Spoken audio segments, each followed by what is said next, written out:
look for the water wheel. Summer's flying by, and that back-to-school checklist, it's growing fast. New backpack? Check. School supplies? Check. Dentist appointment? Let's fix that. Kids Care Dental and Orthodontics is making it easy to cross dental checkups off your summer list fast, with priority scheduling for new patients and kid-friendly care that makes them smile. It's one less thing to worry about before fall. Call now or book online at kidscaredental.com. That's kidscaredental.com, because healthy smiles should be the easiest thing to check off your summer list. KHD1 Sacramento, KYMX HD3 Sacramento. Your home for Kings basketball for over 25 seasons. Hammer time thrown down by the league. From the Power Business Technology Toshiba Studios. Sacktown Sports, 1140. Feeding your passion for local sports in the afternoon. It's the Drive Guys with Kevin Gleason and Kyle Draper on your radio at 1140 a.m. Streaming audio at sacktownsports.com and the Sacktown Sports app. You can also watch the show on YouTube at Sacktown Sports 1140. Here are the Drive Guys with Kevin Gleason and Kyle Draper. Hey, congratulations in order for DeAaron Fox. Sign of that extension, Drapes. 4 years, $229 million max deal. With the Spurs. Good for him. I got no issues with that. No issues at all. I mean, it was kind of expected. I know there was some chatter on social media. Oh, will they offer it? They got Castle and they got, Harper and everything like that. No, even if you do have those young guys, you still sign DeAaron to that deal. You can always move them later. Plus, honestly, I would imagine part of him deciding to go there was predicated on the extension coming. Right. So you got to, especially when you're dealing with a Rich Paul client, you got to stick to your word when it comes to that. Now, here's a couple of these numbers. Fox is the only guy, blah, blah, blah.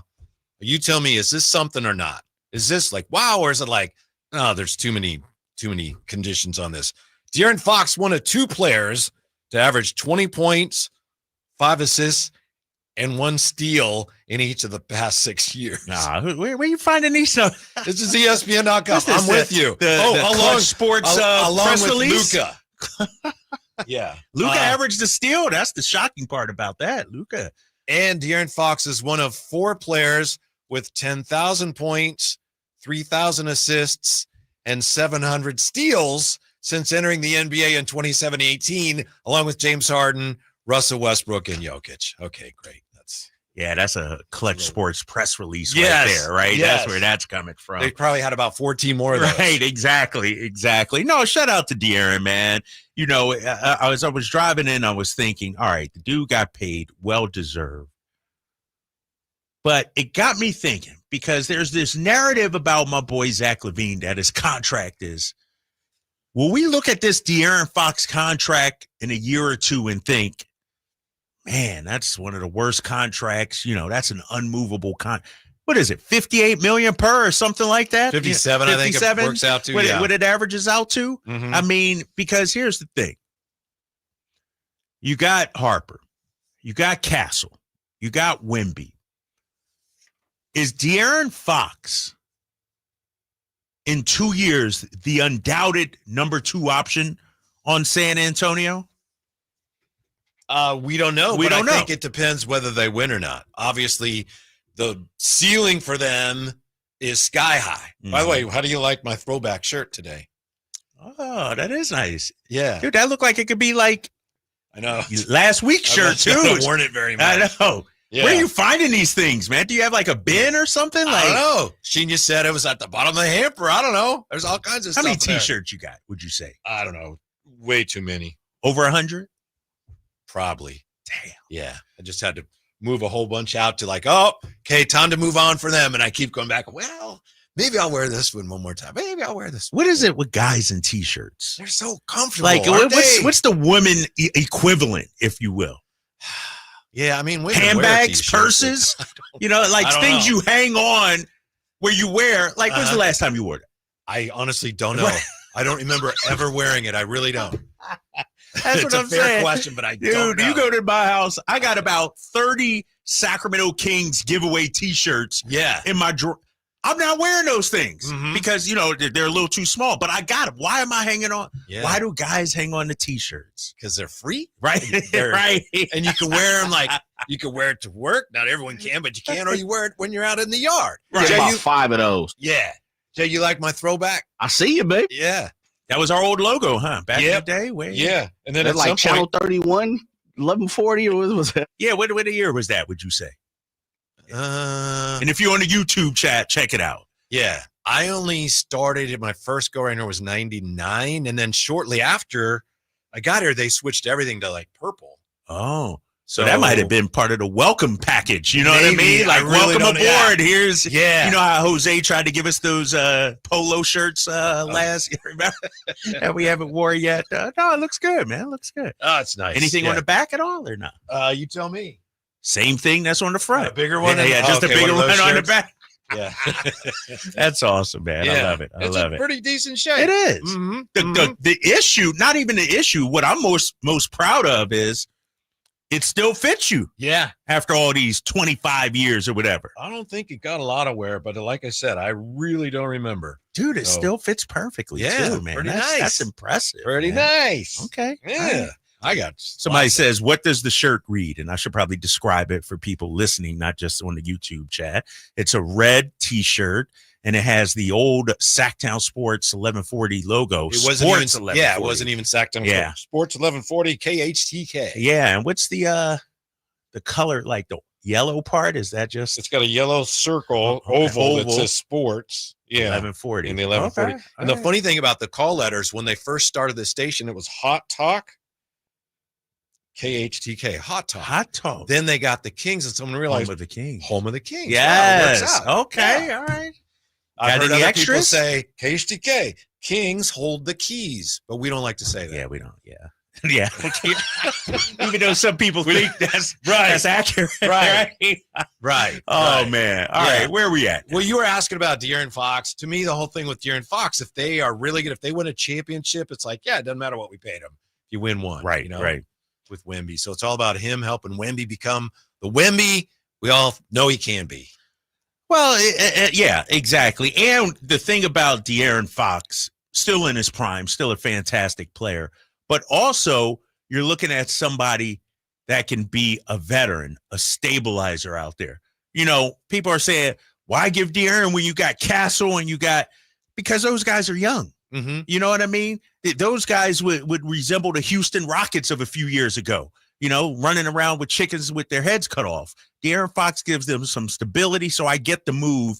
You know, I want to see, because it doesn't kick in until next year, I want to see what it looks like in 2 years. Yeah. When Castle is in his third or fourth year, when Harper's in his third year. Is DeAaron Fox still that guy? One of the things I'm most interested in seeing from DeAaron there with the Spurs, and I know we saw a little bit of it already, but he's got some talented backcourt mates, but they're very young, and they've got a young team. And he's going to have to be, I think, as much of, if not more of a floor general than he's ever been for the benefit of the team. And I think that's one of the things people watching him around here have wondered if he's really good at that. Well, that's a great point. Yeah. Because, you know, we talk about the point guard position, and as much as people want to get on my boy about Dennis Schroeder being a shoot first point guard, the numbers suggest DeAaron Fox is more so a shoot first point guard. And so, and I'll say this, DeAaron hadn't had the luxury of having multiple scorers around him. I mean, he had it to start the season, but really I'm talking about the entire tenure here in Sacramento.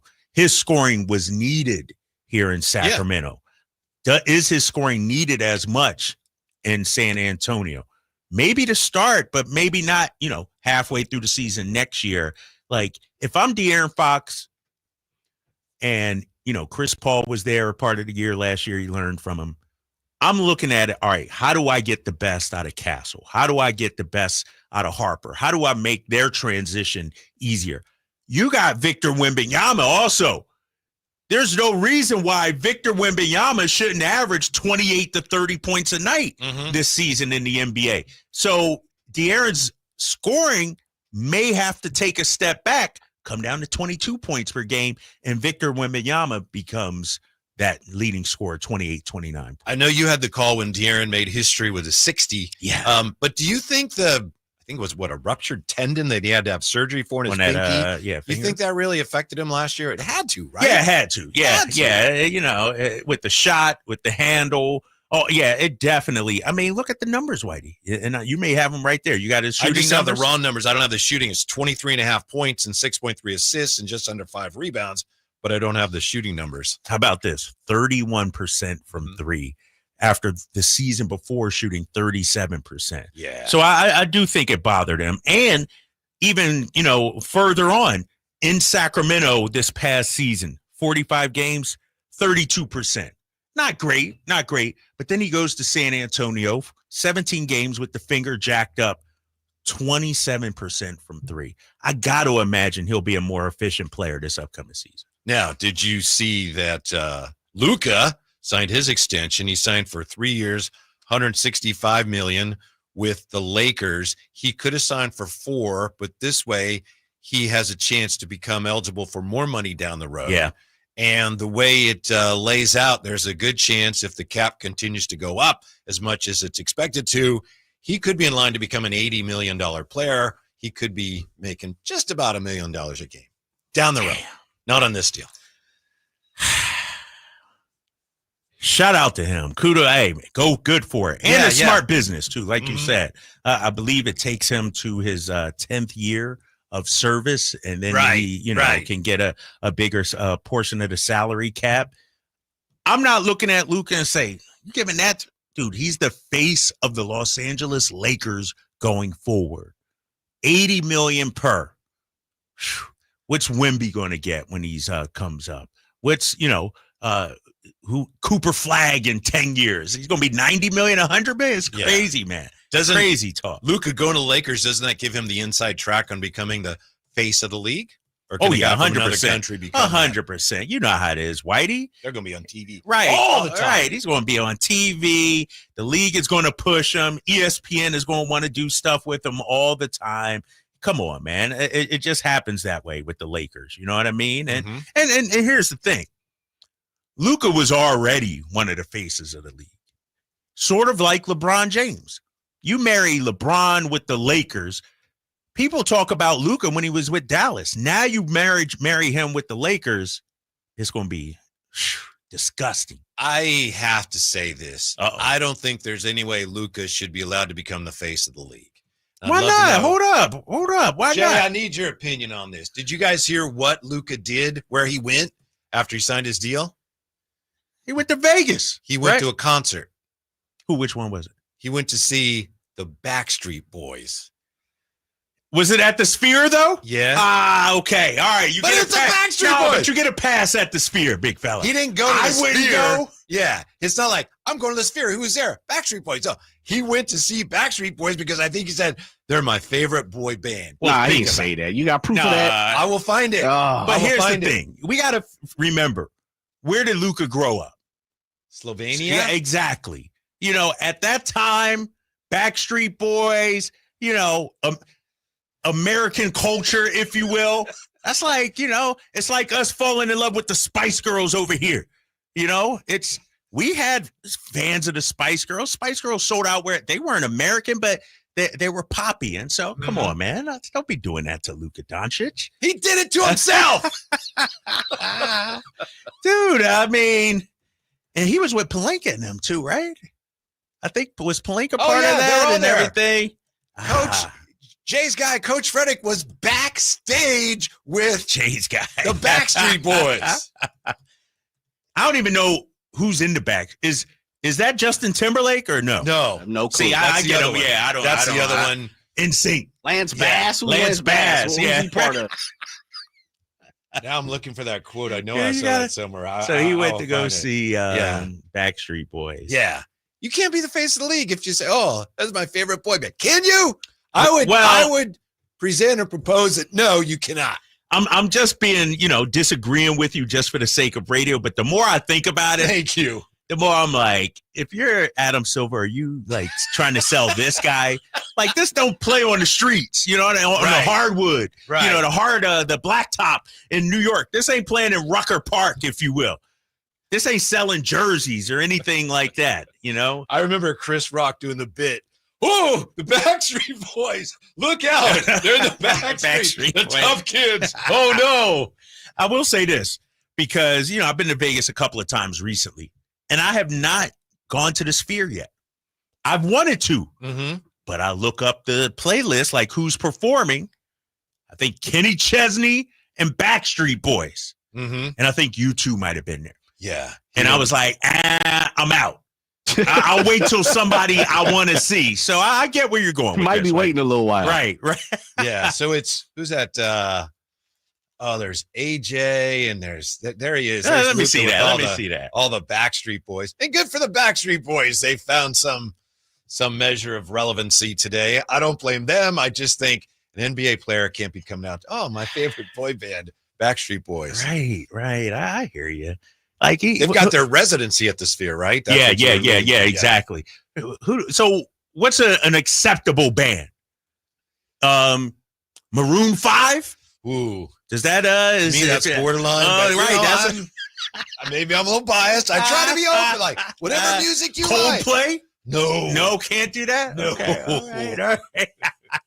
But maybe you're right. I should just be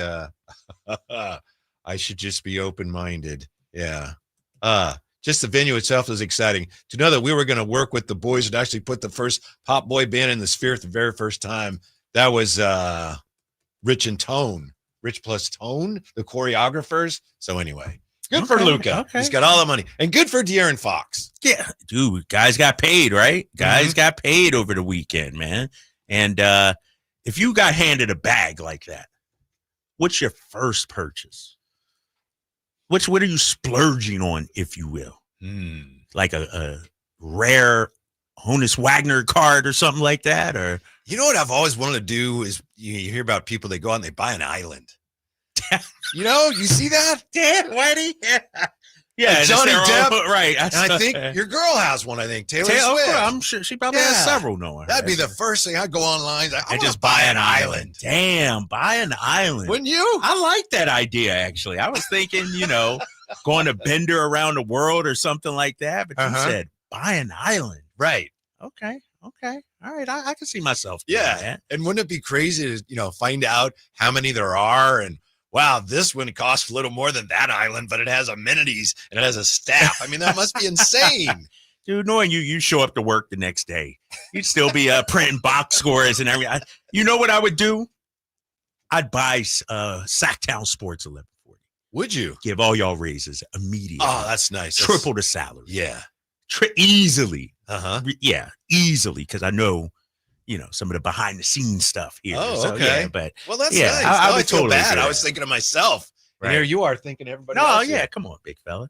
Plenty of time for me. Plenty of time for me. I told you. I'm like Robin Hood, big fella. Steal from the rich, give to the poor. If you were running the station, owning the station, what would you tell everybody on air here at Sacktown Sports about the Kaminga talk? More? Less? Just right? What do you think? Where do we need to go with all that? If we had it, it's like, that's enough is enough, or more. I say more. Ooh. Not because I want to, but I feel like that's what people are talking about. I think so. Do you get the questions out there? You just happen to be at, a grocery store or getting some flowers or something somewhere. And everywhere I go, that's the one thing. Drape, so what's going to happen? We get in Kaminga, and it's like, man, that's the thing that people want to talk about right now. So from a business standpoint, I'd say more and more Kaminga. I know that there was the piece today by Tim Kawakami, and Tim Kawakami, and I was telling this to Alan, and Alan knows this. You guys know this. Tim Kawakami is like top shelf in the Bay Area. He's a great writer, very well sourced. He's fair. He's balanced. Hold on, real quick. Is he the same guy that hates on NBC Sports Bay Area and California? I don't know. He's been somebody's down there been taking shots over the A's situation. I'm not sure about that. It could be. All right, I don't know. I just make it. All right, go ahead. So he wrote what he wrote today about the Warriors and Kaminga, and obviously he's really well sourced with the Warriors. Like he and Joe Lacob. Joe Lacob comes on his pod all the time. So he wrote that the Warriors say they're not trading Kaminga. But then some people, the headline of his story was, according to Tim Kawakami, the Warriors are not trading Kaminga. It's like, No, that's what they said. There's a big difference between what the Warriors say and whether they're actually going to trade him. Because he also pointed out, A, they could be posturing, and B, there are some people that are high up in the Warrior organization who actually are wanting to trade him for the right offer. See, hold up, Whitey. Hold up. See, that's my problem with the reporting in today's media. Because I hear what you're saying. First of all, I feel like people only look at the headlines and just aggregate the headline. Right. They don't even read the whole story. Yeah. But then I go to Tim Kawakami's Twitter profile because I still refuse to call it X, just not in my vernacular, if you will. And he says, the Warriors unenthusiastically and engaged in a few sign and trade discussions. But a source says they're now out on those talks and that Jonathan Kuminga will be on the team this season. Mm-hmm. Now, that's what his source is saying. Yes. What the problem with the aggregation is they're attributing it to Tim Kawakami. Yeah. That Tim is saying they're out. You know what I mean? Right. Instead of, like you said, if you read further down in the article, there's more to it. And which brings me to this point. The reporting regarding this Jonathan Kuminga stuff, I don't want to say it's been irresponsible, but the aggregation part of it has been, I feel like. Yeah, actual reporting actually comes with a little bit of nuance here and there. Mm-hmm. And social media aggregators don't do nuance. Right. They do black and white. He's staying. He's going. Yep. He's the best. He's the worst. It's like, whoa, whoa, whoa, whoa, whoa. And so when you have a situation like this that is somewhat nuanced and is probably going to drag on a while, it doesn't lend itself to the black and white aggregators. Here's what it is. They're not trading him. He even said, Tim Kawakami said, chance of a sign and trade deal this summer to another team has never been zero. Let's see. And it's also the preferred result if the Warriors could get an acceptable trade package in return of several important people in the organization. The preferred result of several important people in the organization. That I don't know what's going to happen. I don't know if he knows, but that is not saying that the Warriors are not going to trade him. That is not what that says. What this tells me, though, is that there are different factions within the Warriors camp. Sure. You know what I mean? Sure. Because some people, we've heard the Joe Lacob, big fan of Kaminga. Right. Not going to trade him according to reports. Then you hear several important people. Well, ain't nobody more important than Joe Lacob. Is it Dunleavy? Is it Steve Kerr? And I feel like the Warriors don't even know what they want to do. Yeah. Which direction? Remember, Sam was on in the Bay Area Friday. Mm-hmm. He was on 95.7 The Game. He was on with Shasky and I don't know if Spadoni was in. But anyway, he said, look, it looks to me like it's a matter of that pick and whether it's protected or not. And it looks like the Warriors were aware of that and said, whoa, whoa, whoa, whoa, no. We don't want that out there. So Tim Kawakami gets the information. We're out on this. And Tim Kawakami says, that's what they told me. But he also writes, I don't think they are, but that's what they're telling me. So my point is, it looks like the Warriors, as you said, there's different sources. The Warriors heard what Sam is saying about this, and the Warriors don't want to appear so eager for something to happen. So let me ask you this then, because we're talking about the reporting, if you will.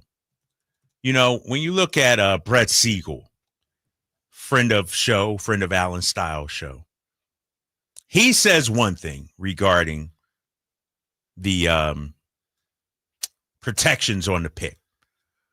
I woke up this morning and Evan Sittery is tweeting out, if the Kings remove the protections, it's a done deal. Now you got Brett Siegel saying, basically, nope. Could a deal get done? It still could, but the Warriors have not been motivated to do so. And this isn't a situation where they countered with the Kings. He says it is not true that a deal gets done if the Kings were to lift the protections on the first round. Mm-hmm. I know Evan Sittery's in sort of a gray area category with his reporting, but this is the problem with the NBA reporting now. No offense to these guys, but you got a lot of newcomers in the game that's tweeting things out. That's why I texted you. We need Woj back. Where the hell is Shams on this story? Shams ain't tweeting. He going on ESPN here and there and saying he's not saying anything really on this story. Right. He's getting his information from Anthony Slater. Right. It's like I don't know what to believe right now, man. I believe they're talking, and then you saw, I was going to quote something that Scott Perry said today, but that didn't directly relate to this necessarily. He had his Monday, what does he call it? Monday moment of Zen or whatever it is, Monday advice. What does they call that? What does he call that? Monday motivation? Yeah, thank you. All right. Yeah, that. It looks like the Kings are, as Carmichael Dave said, Kings are being, and who does this sound like? The words that Carmichael Dave used are opportunistic and prudent. Who talks that way in the Kings organization? What is it? Opportunistic. Dave got to do better. You can't be outing your sources by using. Why is he quoting Scott Perry like that? I don't know that he did. No, but that was what I thought. Dave, what are you doing? He read the text verbatim, basically, right? Well, I don't know, but that was my thought. Looking at it. Come on, Like, Dave. who talks that way? You gotta massage it a little better so we don't know where you're getting your info from. So that's what the Kings are trying to do, and the Warriors are. And the Warriors got to figure it out with Kaminga, and Kaminga's like, if you don't trade me somewhere, I'm gonna sign the qualifying offer, and you're gonna lose me. So you know what else? Tim Kawakami wrote today. What? He wrote that October 1st deadline. He said if both sides, being the Warriors and Kaminga, if they agree, they can move it back. Oh, yeah. Oh, for Oh, sure. my Yeah, goodness, they can this push thing it could go back. longer. Yeah, it better not, though. I mean, because camp is opening, media day and everything. You don't want it to, infringe on that, right? Do not. Yeah. Do not.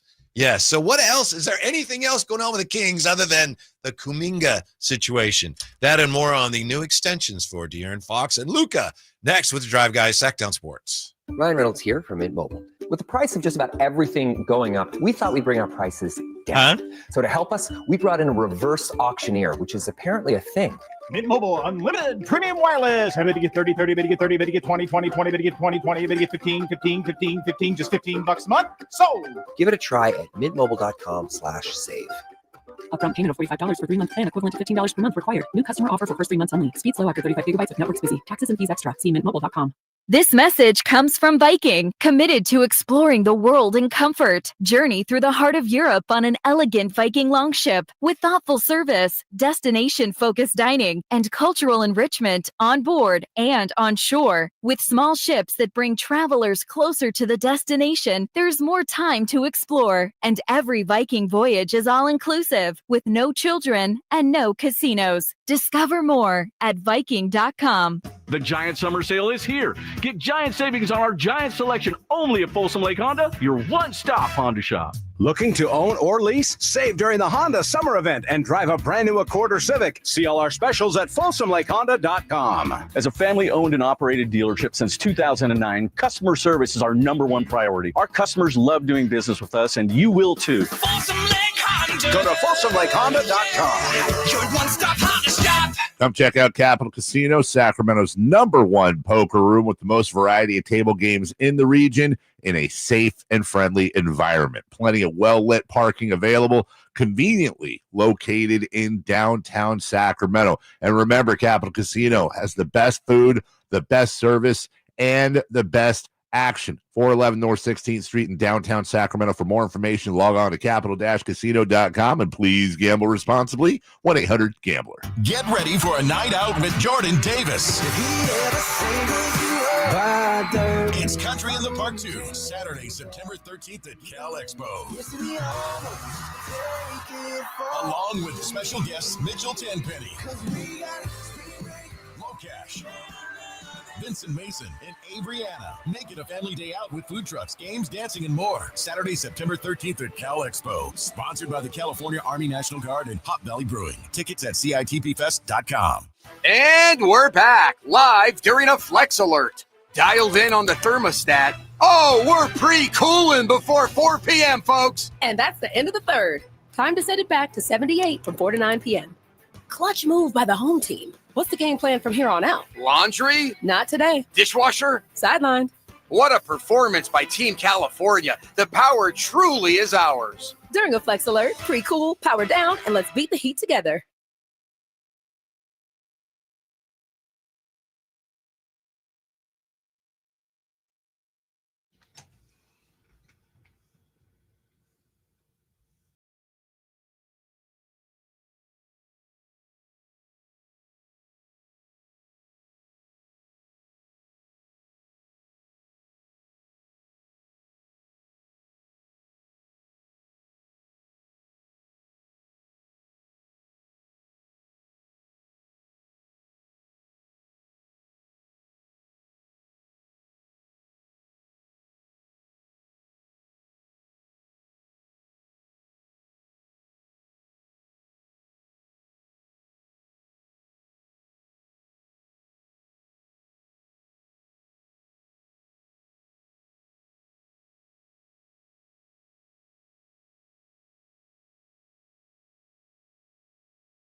devotion and trust in addition to celebrating the financial milestone. Although Doncic acknowledged that he was unaware of the impending surprise, he had alluded to it in interviews. His smile said it all when he entered the venue and saw his childhood heroes performing. He surely enjoyed himself singing his heart out to his favorite band while performing live. There's video of that. Luca rocking and rolling, singing his heart Who out. reported this? What are you to getting the that Backstreet Boys. This is written by Kartik Madaliar from First Curiosity.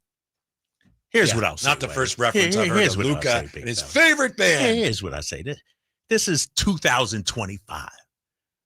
Like who you like. That's right. You know what I mean? I do. If you're a Backstreet Boys fan, go for it. I ain't gonna hate on you. I ain't gonna hate.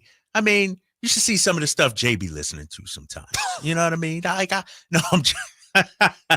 No, it's you know, in all honesty, fellas, I get criticized for some of my artists that I listen to. Remember Jay?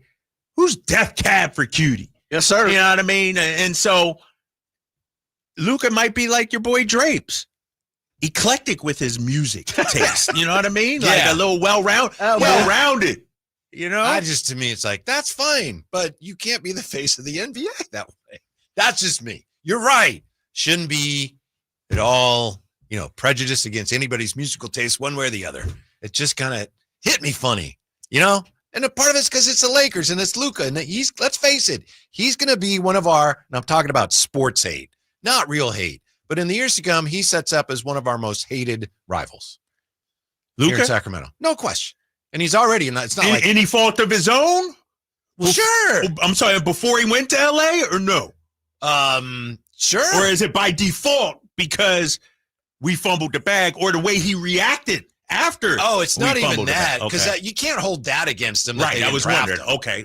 You know, I see where you're going. Yeah, that's not really his fault, and you can't blame him for, you know, like, oh, he should have drafted me. I get that, but still, Luca is going to be, I don't know if he's going to be a thorn in our side, but he's not going to be a favorite around here. Well, that's the thing, man. It's like you said, you already dislike the guy. Yeah. You know what I mean? He's already a reminder of, you know, the draft pick that you could have had him. You know, he's already whiny, complaining and everything, yelling at the ref. And then you go to your hated rival.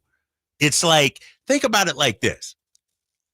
In the league, when you were to rank the most hated players among Sacramento Kings fan base, I'd probably say Draymond 1, LeBron 2, Luca 3 maybe, or Steph Curry 3. Yeah, I think you're right the first time. Yeah, but Luca's like top 3 or 4. He's right up there. Although and people then really he goes, don't like the Warriors. Yeah. It's And close. then he goes to the Lakers. Oh, man. Nah, yeah. Yeah, I get it. Maybe it's me, but oh well. You can like whatever band you like, and I can dislike whatever bands you like. A dynamic butterfly. I mean, Luca was like 6 years old when the Backstreet Boys were popular. Gracie approves, says maybe he should be the face of the league because he went to see the Backstreet Boys. This is the question I was going to ask. That's wrong, you guys. but I appreciate it. I was going to ask you guys, if you're Adam Silver, who do you want as the face of the league? What are some of the characteristics, if you will? I need somebody that's going to go see Backstreet Boys at the Sphere, but also turn up at Drake, Kendrick Lamar, or whoever else. You got to be able to do both, Whitey, if you want to be the face of the league. You can't just think about it like this. In TV, you know, I'm a TV veteran, been in the game for more than 25 years. They used to always say, you need to have a Midwestern accent. You can't have an accent from the East Coast or the South because you got to have an accent that plays Middle America, all over the country. Same thing with your musical taste if you're face of the league. You can't just be hip hop. You can't just be country. You gotta be well-rounded where you could play on Madison Street or Madison Ave, if you will, Rucker Park. Like you gotta be able to, you know who does a good job of this? Who's that? Shai Gilgeous-Alexander. I think the way he moves around, Jason Tatum also. Jokic. Well, they're from I don't know where Shai's from, but he plays in middle of Shea's Canadian. Yeah. He plays in the Plains, and so does Tatum's in the middle, Midwest, St. Louis. Yeah. Like Jokic to me could not be the face of the league. Right. Just because he probably should be. He should be, but he's not. I don't know what his Q rating is. Yeah, he doesn't want to be. No interest in Luca, by going to LA, going to see Backstreet, like Luca's out there. He's went to Rucker Park last week. He's going to all these events and everything. Luca's trying to be seen, trying to become the face of the league. Mm-hmm. Dynamic Butterfly, who says he doesn't hate Luca. Really? Want to know who Jokic's favorite band is? Maybe Dynamic Butterfly looked it up because comes back with apparently Jokic loves 50 Cent. 50 Cent. I don't know. Now, 50 Cent and Backstreet Boys, weren't they hot at the same time or no? I can't remember. I think so. And I know it's 2025 and life's a little different. But remember back in the day, it used to take a while for things to get across the pond, if you will. Mm-hmm. Like when Michael Jackson was at his peak here, 3 years later, it just took, now everything's instantaneous. So I can see why Luca might have been 6 when Backstreet Boys was hot. But by the time he actually really got into it, he was 8, 9, So I can see. Yeah. I can see it. Good for him. I'm going to choose to have an issue with it. I'm looking for things to have an issue with when it comes to Luca, and I just found another one, and I'm good with it. So you're not a Backstreet Boys fan? My daughters used to listen to them a lot. So we heard a lot of their, and you're right. That was about the same time as Spice Girls. And, exactly. So is there one band that you like, if we were to say, Whitey, you're the face of Sacktown Sports 1140, but you went to some show, Kelly Clarkson, or I don't know who it may be, that we would thumb our nose up like, dude, what are you doing? You can't do that. If there were, I certainly wouldn't admit it, but I don't think so. I mean, I went to see Christina Aguilera, but my daughters wanted to go, and it was Destiny's Child open for them. Okay, so there's nothing wrong with that. You got anything on the playlist, Spotify playlist, or anything? Nah. All right. By the way, speaking of music, Tony Ray Harvey yesterday on X, he posted that Stevie Nicks' Edge of 17 is Brent Rooker's walk-up song. Really? Yeah. And so I posted, How's Brent Rooker know about isn't that the song that Beyonce sampled? And Tony was like, I don't think she was old enough. But that song, Bootylicious, samples Stevie Nicks? Edge of 17. Yeah. I did not know that. Yes. I got to check that out. Guitar part. You ever go down that rabbit hole with certain songs? Like you hear it and then, man, I wonder where they got that from. And you type it in, I think it's whosampled.com, and it'll have all the songs. That's and it'll tell you exactly, like, sampled it from a minute 53 to a minute 57. Like I do that all the time, man. Wow. That's awesome. Yes. It's pretty cool. Mm-hmm. So what's the name of the song? All right. Bootylicious. Bootylicious, Destiny's Child. Sample. Yeah. Oh, damn, Jay. Okay, big fella.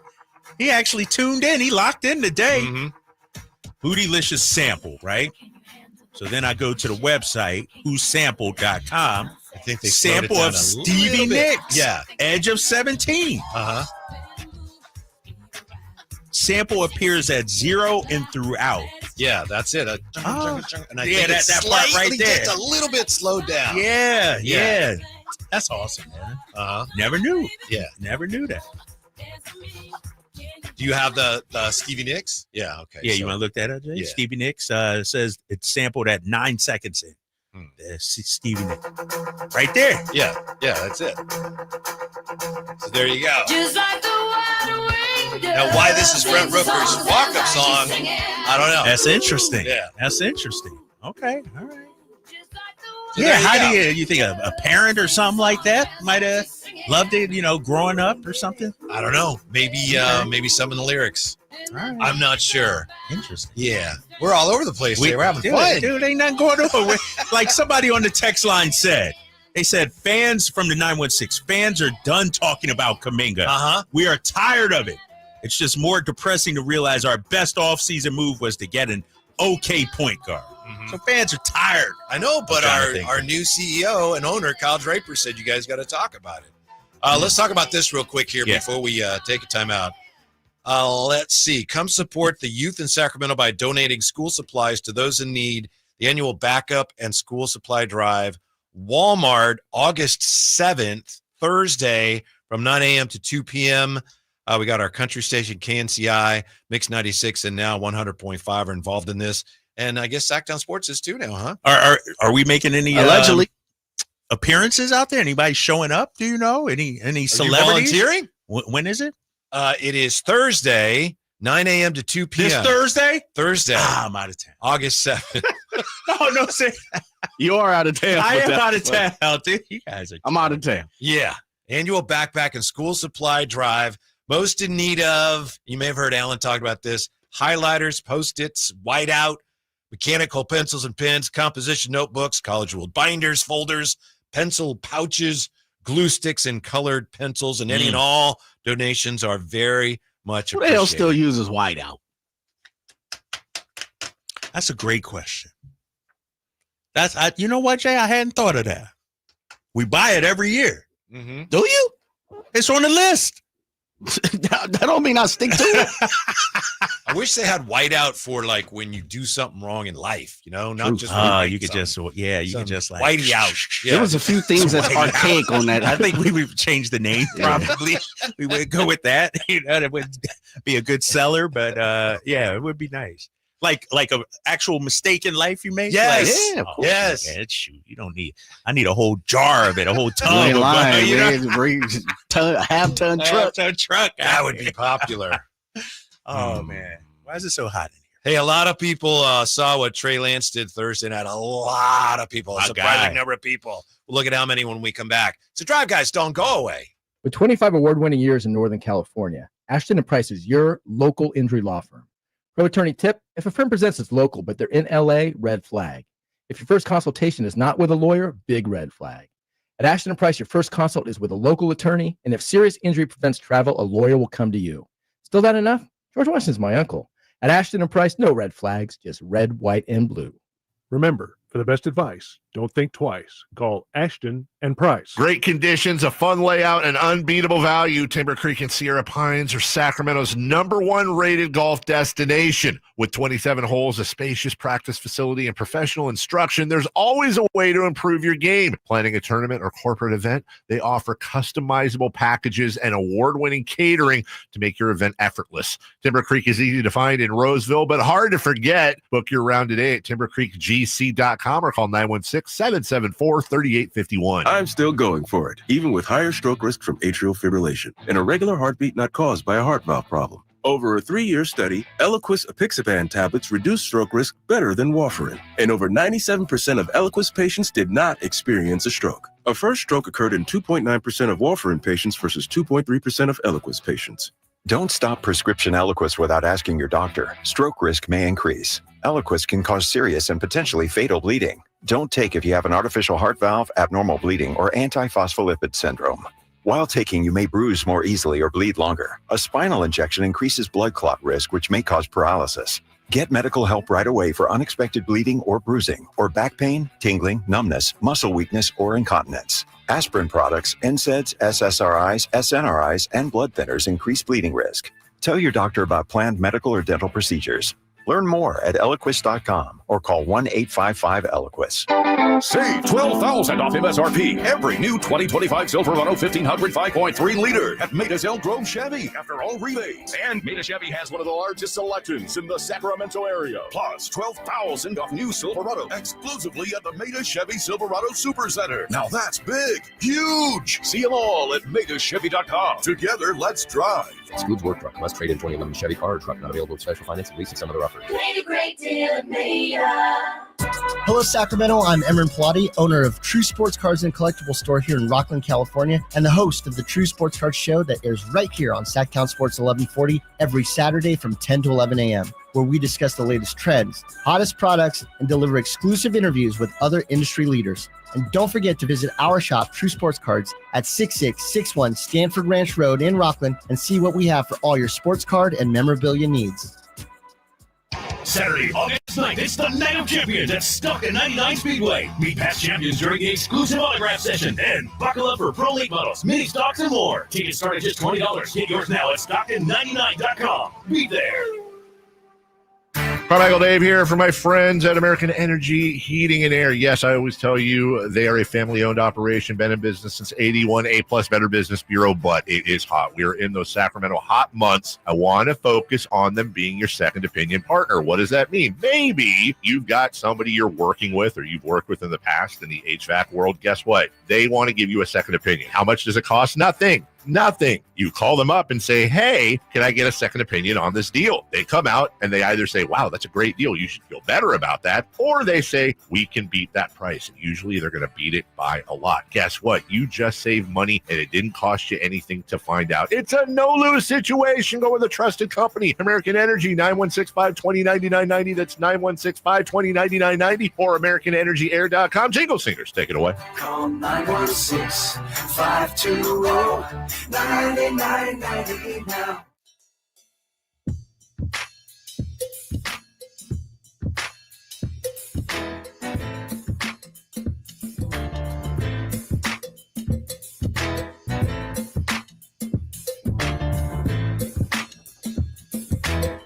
The Drive Guys powering your afternoons Monday through Friday on Sacktown Sports.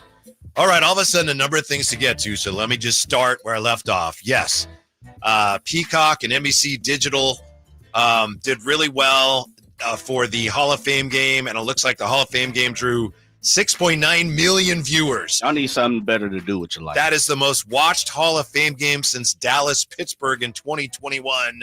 Last year, NBA playoffs averaged 6.13 million, NHL postseason 2.5 million, MLB wildcard round 2.7, and so the Hall of Fame game, 6.9 million viewers. And, of course, the preseason kicks off in earnest this Thursday, so preseason football is just about here. Now we have this. We have Sam Amick on X. Sam is responding to what we've been talking about. And we'll move on to something else in just a moment. Oh, Sam on that? Yes. Hold up here. Yes. Did he reply to you? Sam, no. Sam on Friday, he was on the morning show on the Warriors flagship, the game, and he basically said it looks like the protections are the holdup in the potential deal for Kaminga between the Kings and the Warriors. And then we had Tim Kawakami writing some things and a lot of back and forth, as Drape said, different levels of reporters saying, no, that's not true. Yes, it is true. So this is Sam Amick on X. Said a quick belated follow-up on the Kaminga reporting from Friday. Anyone saying the first-round pick protections are the only obstacle to a Kings-Warriors sign and trade is wrong. Ooh. As I'm told, Golden State really does not want to move either Buddy Hield or Moses Moody, which would be required. And yes, as Tim Kawakami reported, the Warriors are indeed signaling that they expect Kaminga to be on their roster next season. That being said, nearly 2 months remains before his qualifying offer deadline, October 1st. Plenty of time for something to change here. Okay. So it looks to me like what we know is the Warriors are trying to impress upon everybody and anybody who's paying attention that they have no intention of trading Kaminga. Whether that's true or not, I don't know, but that's what they want everyone to believe. Well, you know what's interesting about that, Whitey, and it made me think, and, you know, obviously I trust Sam's reporting. Yeah. But some of the other reports that we see out there, how much of those are the teams using the reporters to get their message out? A la Golden State. They're walking away. Our source said, you know what I mean? Right. It's like, as a journalist, how do you play that game with the team? You know, how do you discern, they're using me as, you know, to steer the discussions, put pressure on the Kings, if you will. To me, we saw examples of that from both Sam and from Tim Kawakami. And I know I just read it, where Sam says the Warriors are signaling they expect Kaminga to be on their roster next season. Then Sam says that said nearly 2 months remain. And as Tim Kawakami said, the Warriors are showing no interest in a trade. And then he also said, that said, a lot of teams are posturing this time of year. So, you, like I said, he couches it. Yeah, you just got to pay attention, you know, and you can't just leap to one conclusion or the other. It's a dirty game. Yeah. It's a dirty game, man. It's because I don't know how I would react to that. You know what I mean? You know, one team saying one thing, another team saying this. Like, do you trust that source in terms of, are they telling you the truth, or are they telling you a narrative, a story that they want you to put out there? Mm-hmm. I think part of the game is when a team tells you something, you are obligated to share that in some cases, because if you don't, you're not going to get anything else from whoever your source is. So that's when you have to say, this is what this team is saying. Of course, it could be this, but this is that's all a reporter can do. This team is telling me this. I don't know if it's true, but it's a fact. That's what they told me. Right. That's where it is. It's ugly. It's ugly right now, man. Standoff. It's standoff. Mm-hmm. That's what this, boils down to. All this talk, all this chatter is just part of the negotiating process, I feel like. Yeah. Sort of like Michael Parsons and Jerry Jones right now. It's like, this is the game. This is the Warriors trying to be like, hey, we're good. We're not going to trade Kaminga to get the Kings to up their offer. Meanwhile, the Kings are like, hey, we can go either way. We're good no matter what to get the Warriors. And at some point, whether it's October 1st or if they push it back, something's going to have to happen. Yeah. Eventually, something's going to have to happen. That's why I respectfully suggest that all the people on King social media who are getting frustrated and who are saying, just get it done, they're missing the point. You don't want to just get it done. If you're the Kings and you just get it done now, that means you're going to overpay just to get it done. Right. And you don't need to do that. Right. And I would believe, if the reports are true, that the Al Horford, DeAnthony Melton, GP2 stuff is being held up. Yep. The Warriors may have more incentive to get it done than the Kings do, because, and I understand, but once September comes, once training camp opens, something got to happen. You got to have DeAnthony Melton and Al Horford signed by then, right? Conversely, do you think Russell Westbrook is being held up by this too, from the Sacramento side of things? Damn. And the thing with Westbrook is there's a couple of things that probably have to happen. Now, maybe it all happens in one fell swoop. That is, maybe if Malik is part of the deal, then, you move on and you get Kaminga, so you have a clear idea of what you're doing. And at the same time, the logjam in the backcourt is loosened a little bit. But if he's not involved in it, then you've got something else you got to do before you bring in Russell Westbrook. Yeah. Right. It comes down to Kaminga and the Warriors. Kaminga saying, I'll sign the qualifying offer. And the Warriors saying, no, you won't. We're going to call your bluff. Call your bluff. Yeah. Because the Warriors, their belief probably is, no way he's leaving all that money on the table, right? Right. Yeah. And he says, he had to post a bet on myself and everything. All right, we'll see. And so, do you think this is the new normal around the league? Because Josh Giddey's, we still haven't seen movement on other guys. Is this going to be the way it is going forward? Maybe with restricted free agents. With restricted free agents, a combination of restricted free agents in an environment where nobody has cap space. I don't know if I can handle it, Whitey. I don't know if I can handle it after this season, man. Think about it. We've been talking about Kaminga for 2-3 months now. I know. And it could go on for another 2 months, maybe. Jay's hoping it does. I know, but wishing right now. Looking up at the star, even though there's not one. Yeah. Scott Perry's playing this the right way, though, right? In your eyes, do you think so? He's playing it the only smart way to play it. It just comes down really that what we don't know is, in the Kings' inner circle, how badly do they really want him? Right. And I know publicly it's like, we'd like to have him, but we don't need him. And if that's really the way they feel, they're good. They can't really lose. But if somebody's in the we got to get this guy now. Right. Then at some point there will be a sense of urgency. What do you make of there not being many leaks from the Kings side in terms of how badly they want Kaminga or their views necessarily? You know what I mean? Yeah. Other than the potential, the reported offers that they've made. Yeah, that's great. There have been some, I don't even know if they're leaks. The leak is only if it's unwanted. Sometimes you want stuff out there. I don't know, but it doesn't seem like there's anything getting out there that the Kings are feeling they need to put. Because I'll say this about this: we haven't heard Sam, we haven't heard Slates, anybody say Vivek is a huge fan of Jonathan Kuminga. I know. That's what I'm getting at. That's good, right? That's not coming out because Zach LaVine always reported, Vivek's been a huge fan. This seems to be, at least on the surface, an organizational play, not a one-person play. Yeah. Does seem like the walls are holding, at least for now, right? Yeah. At least for now. Oh boy, when we come back, Drapes is not going to like this. He's already had a peek at it. We have from Hoops Hype, NBA ranking the top 26 point guards for 25-26. It just came out right after our show started.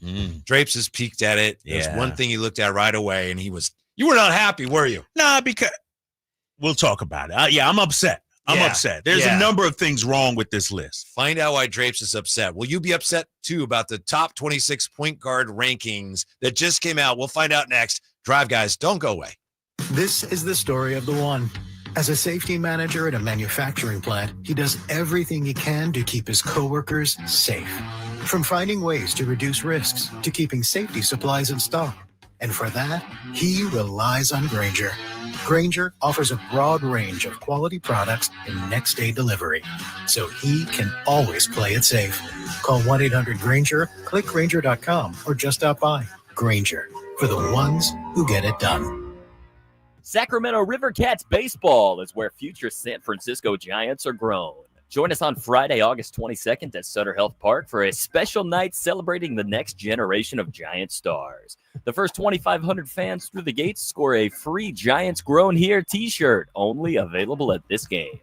Don't miss your chance to rep Sacramento pride and see the Giant stars of tomorrow. Pick up your Giants Grown Here t-shirt on Friday, August 22nd. Get your tickets today at rivercats.com.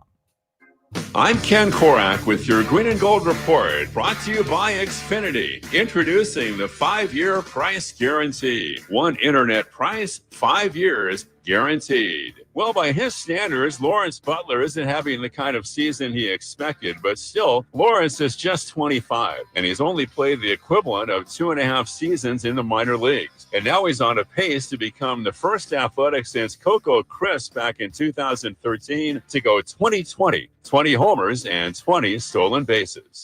Welcome to Dugout Radio, the undisputed home of Boomtown Baseball. The Wi-Fi is booming with Xfinity, baby.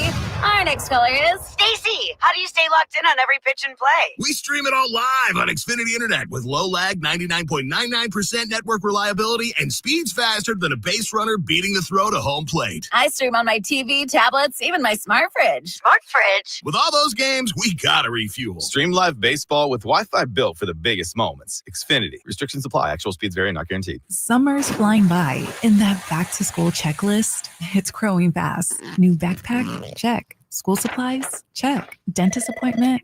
Let's fix that. Kids Care Dental and Orthodontics is making it easy to cross dental checkups off your summer list fast, with priority scheduling for new patients and kid-friendly care that makes them smile. It's one less thing to worry about before fall. Call now or book online at kidscaredental.com. That's kidscaredental.com, because healthy smiles should be the easiest thing to check off your summer list. Hey, this is Greg Papa. Are you working through a major insurance claim? SunPoint Public Adjusters can help. SunPoint prepares, presents, and negotiates your claim with the insurance company, working only for you, making sure you get everything you're entitled to, not what just some adjuster working for an insurance company thinks you should get. Call SunPoint today at 888-247-7865 or contact us at sunpoint.us. SunPoint Public Adjusters, the gold standard in public adjusting. License number 2N14884. KHD1 Sacramento, KYMX HD3 Sacramento. From the Power Business Technology Toshiba Studios. Sacktown Sports 1140.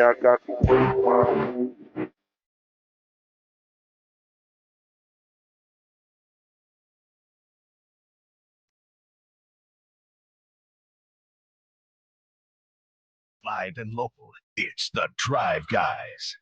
Watch the show on youtube.com/Sacktown Sports 1140. Or listen on the Sacktown Sports app. Congratulations in order for Luka Doncic, new face Lakers, signing a 3-year, $165 million extension with LA. And then DeAaron Fox today, 4 years, $229 million, the max deal with the San Antonio Spurs. And I know some people here and there, they'll quibble about, I don't know if he's worth that much for any of these players.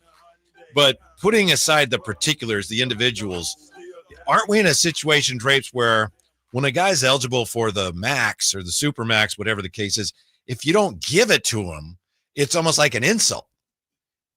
You're almost obligated in today's NBA. If a guy's eligible for, you either trade him or you give him the max.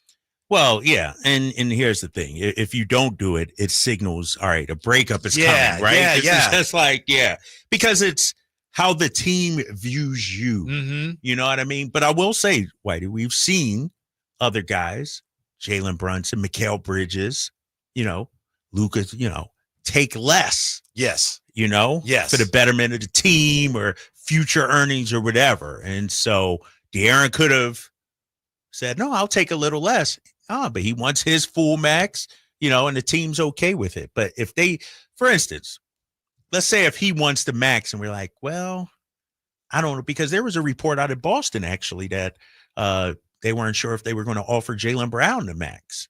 And this is before he signed his big deal. And the reports out of there were he might feel a certain way about that. Mm-hmm. You know what I mean? So, especially too, when you have a client that's represented by Rich Paul. Rich Paul's powerful.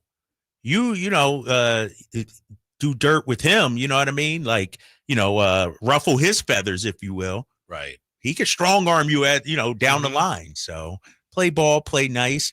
And here's the thing about this deal, though.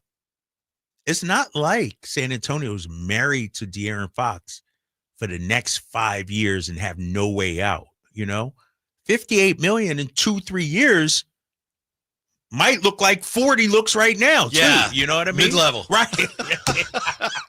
And so when Harper and Castle are ready to get paid, all right, we got to move off DeAaron Fox, if you will.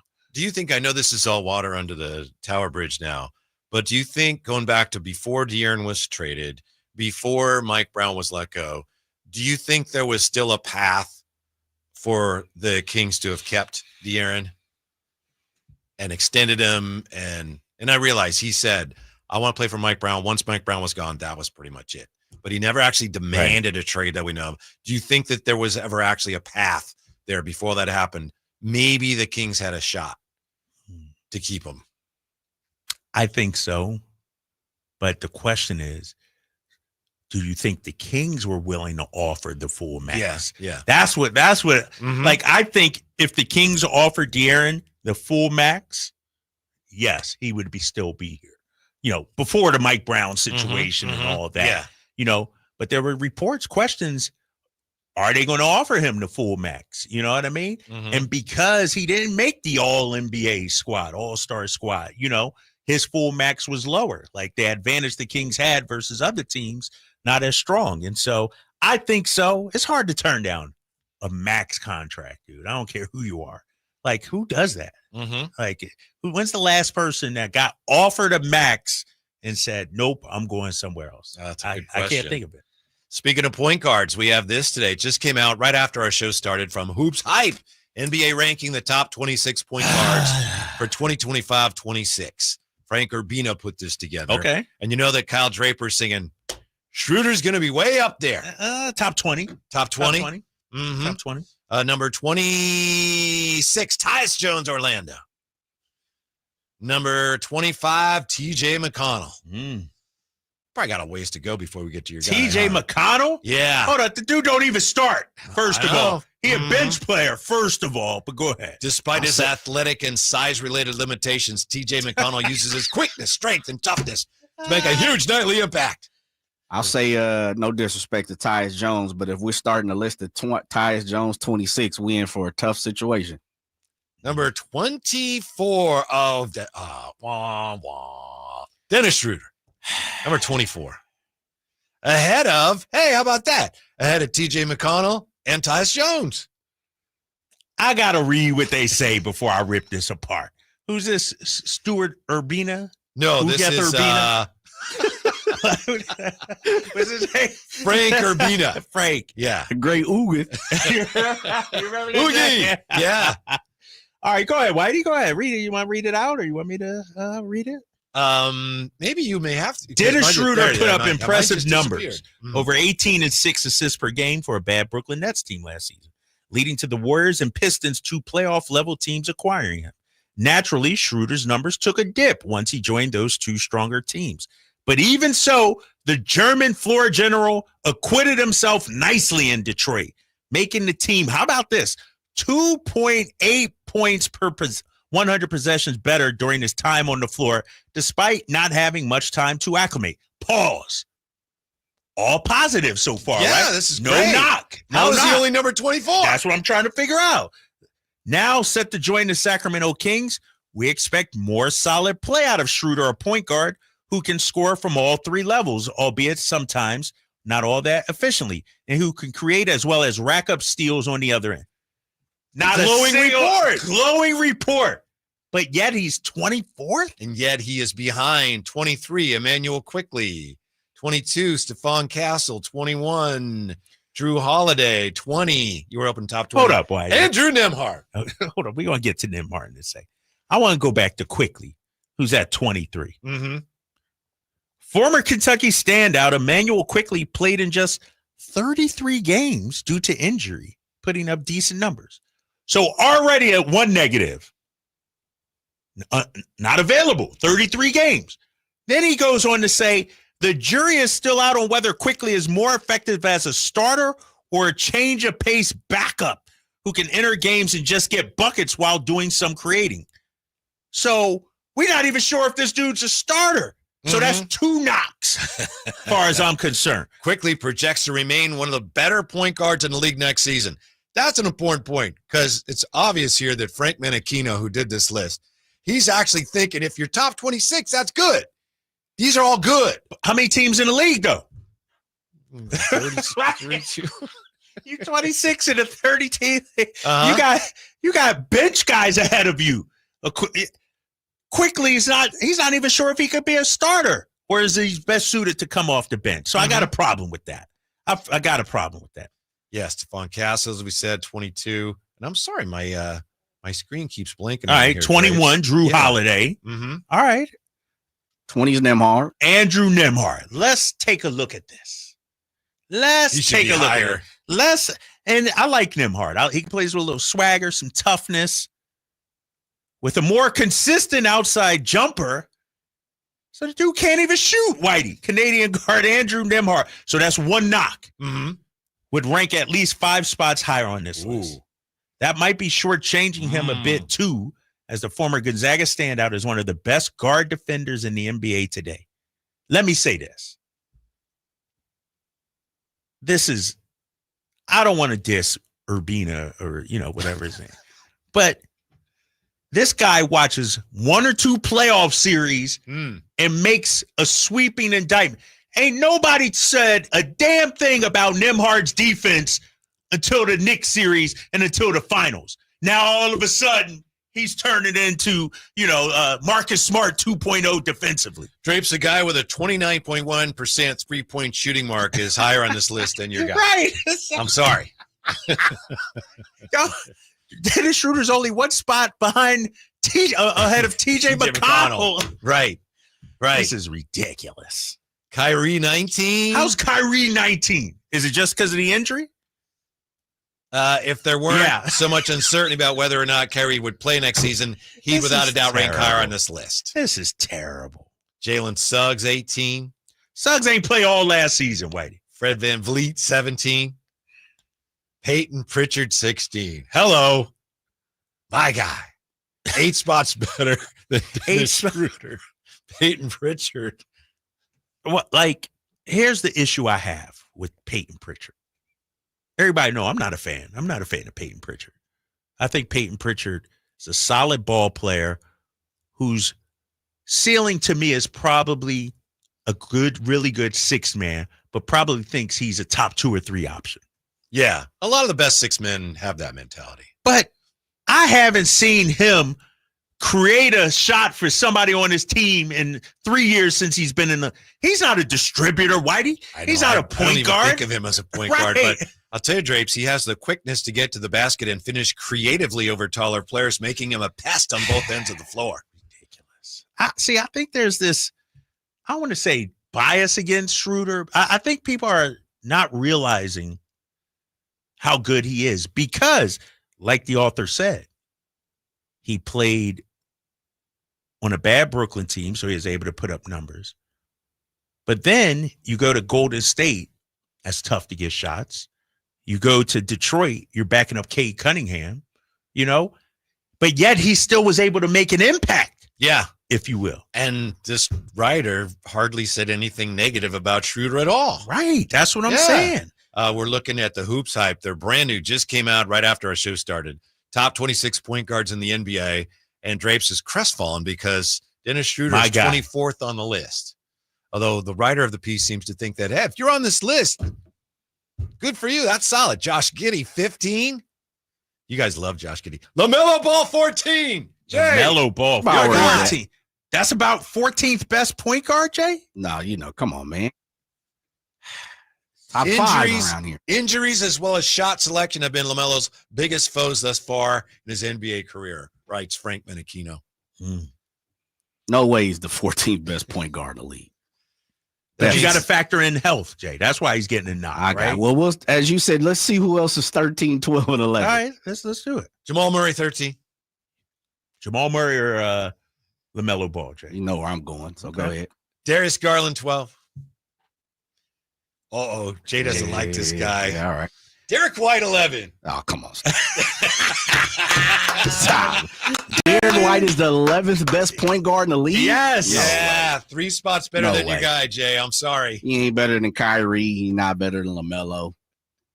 Hey, I'm just going by your boy Urbina on Hoops Hype here. According to him, he is. Thankfully, that's not the testament. I know, right? He's not the end-all, be-all. No, sir. White's nightly two-way impact is not matched by many guards in the NBA today. That's true. Two-way player, big fella. Tyrese Maxey, 10. You cool with that? Yeah. Yeah, okay, all right. I think he should be a little higher. Be higher, depending on, DeAaron Fox, 9. I'd take a few over him. Damn. Ja, 8. Oof. Is that low or high? I think low. Who else is on there? I must be forgetting some point guards. Yeah, you're forgetting somebody. James Harden, 7. Okay. Harden. Trae Young, 6. Okay. Steph, 5. Steph Curry's the 5th best point guard in the league? Yes. Behind stop. Cade Cunningham. Okay. Jalen Brunson. Okay. My screen whacked out. Luka Doncic and Shea. Nah. Steph Curry is behind those people. Who you taking? Who you taking? Steph over Shea? You got Shea, Luca. I take Steph over Luca myself. But who else you got on there? Brunson. Definitely taking Steph over Brunson. Cade Cunningham. I take Steph over Cade, and I love Cade Cunningham, but they not on Steph level right now, brother. Okay, all right. Come on, man. All right. Luca's not on Steph level right now. Here's what the writer says about Steph. One of our hotter takes in this ranking. 4-time NBA champ, 2-time league MVP comes in at 5. Our logic isn't overcomplicated, Jay. We're just taking into account the fact that Curry is 37 years old with a lot of miles on his body, along with the fact there are a good amount of elite point guards projected to have big seasons in 25. Projected 26. by whom and why? Right. And he's not. Yeah. Yeah. Steph's up there. Come on. And honestly, he's probably 3 in my book. I'm still taking Luca ahead of him. I'm taking Shea. Really? You taking Luca over? Yeah, I'm taking dude. I'm not forgetting Luca dragged that Mavericks team to the NBA Finals a couple of years. Yeah, but I mean, I don't want to be rude for the Warriors, but I would say don't forget that Steph dragged them to the finals and won. Hey, that's 4 years. Oh, ago, well, man. Come on, big fella. Who did they beat in the Western Conference? Wait a minute. Finals that That's year. 3 years ago, champ. They So how high? smacked the Mavericks too, right? Yes, that's right. Yeah. How high, honestly, would you have Schroeder on this list? Honestly, I'm not list. going because when I talk basketball, Whitey, it's from the mind, not the heart, big fella. I'm not, Schroeder's my guy, but I'm being honest. I would have him ahead of Emmanuel Quickly. For sure. Quickly ain't done a damn thing. I'm sorry. He's putting up empty numbers, empty calories, if you will. So I'm putting him ahead of Emmanuel Quickly. So 23. Ahead of Peyton Pritchard? For sure. Ahead of Peyton Pritchard. I'm going to be 100% real with you. And this might get some people up in arms and everything. 916-339-1140. At this second, August 4th, 2025, 3:14 p.m., Dennis Schroeder is a better player than Stephon Castle.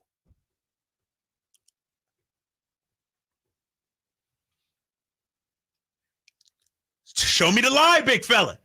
Show me the lie. I didn't say anything. I'm not saying Stephon Castle is going to be a star. Not, he's not good. I'm saying at this second, right now, pound for pound, I think Schroeder is a better player. Because what you got to understand about this, and people look at the numbers and all that, the NBA game, how to navigate the NBA game at the point guard spot. And also, Castle didn't have to run point a lot. Castle right now, he's still finding a shot. Right. That's what I'm saying. Not a good shooter. So right now, I would have him over Stephon Castle. Who's 22nd on this list? Who's 22nd? So you got about 20? Yeah, I got about 20, 21, something like that. Yes. That's it. Okay. Yeah, that makes sense. All right. That's about where you thought you'd see him. And Yeah. I thought you handled it well when, you got that bad news early on in this list. Dude, he's one spot ahead of TJ McConnell. Like, what are we doing? TJ McConnell. Like, and if you're Tyus Jones, you're behind. TJ McConnell is a bench player. That's like having Jose Alvarado ahead of you or something like that. Come on, man. And that's what makes me think this is sort of recency bias in this article. Yeah.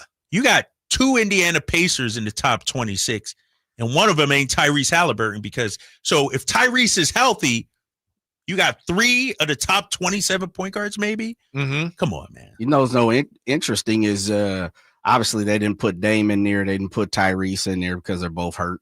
But you would definitely have to add both of them into it. Who'd you say? I'm sorry. Yeah, Tyrese, but Dame is also be mixed in there as well. Dame, if he wasn't injured too. So yeah, Trey says I'm with Drapes. How in the hell is TJ McConnell on the list Man. when he's the second or third point guard on the Pacers? You ain't lying. Yeah. What is Herbs talking about? Is that the guy's name? Urbana. Frank Urbina. Oh, Urbina, all right. yeah. I thought he was calling him a Herb. What is this Herb talking about? Like Quickly shouldn't be on this list. Yeah. There's this guy loves Quick. No CP3, not even 20. Hey, no like CP3 is not the 20th best point guard in the league. Not even top 20. Nah, he's better than Quickly. He's better than McConnell. He's better than Pritchard. Come on now. Like 916. Dennis Schroeder's not a good shooter either, says the 916. Don't say either, because if you say either, that means he's in the same category as some of these other guys ahead of him. Then how could Stephon Castle ain't a good shooter, but yeah, he got the benefit of the doubt. Mm-hmm. Come on.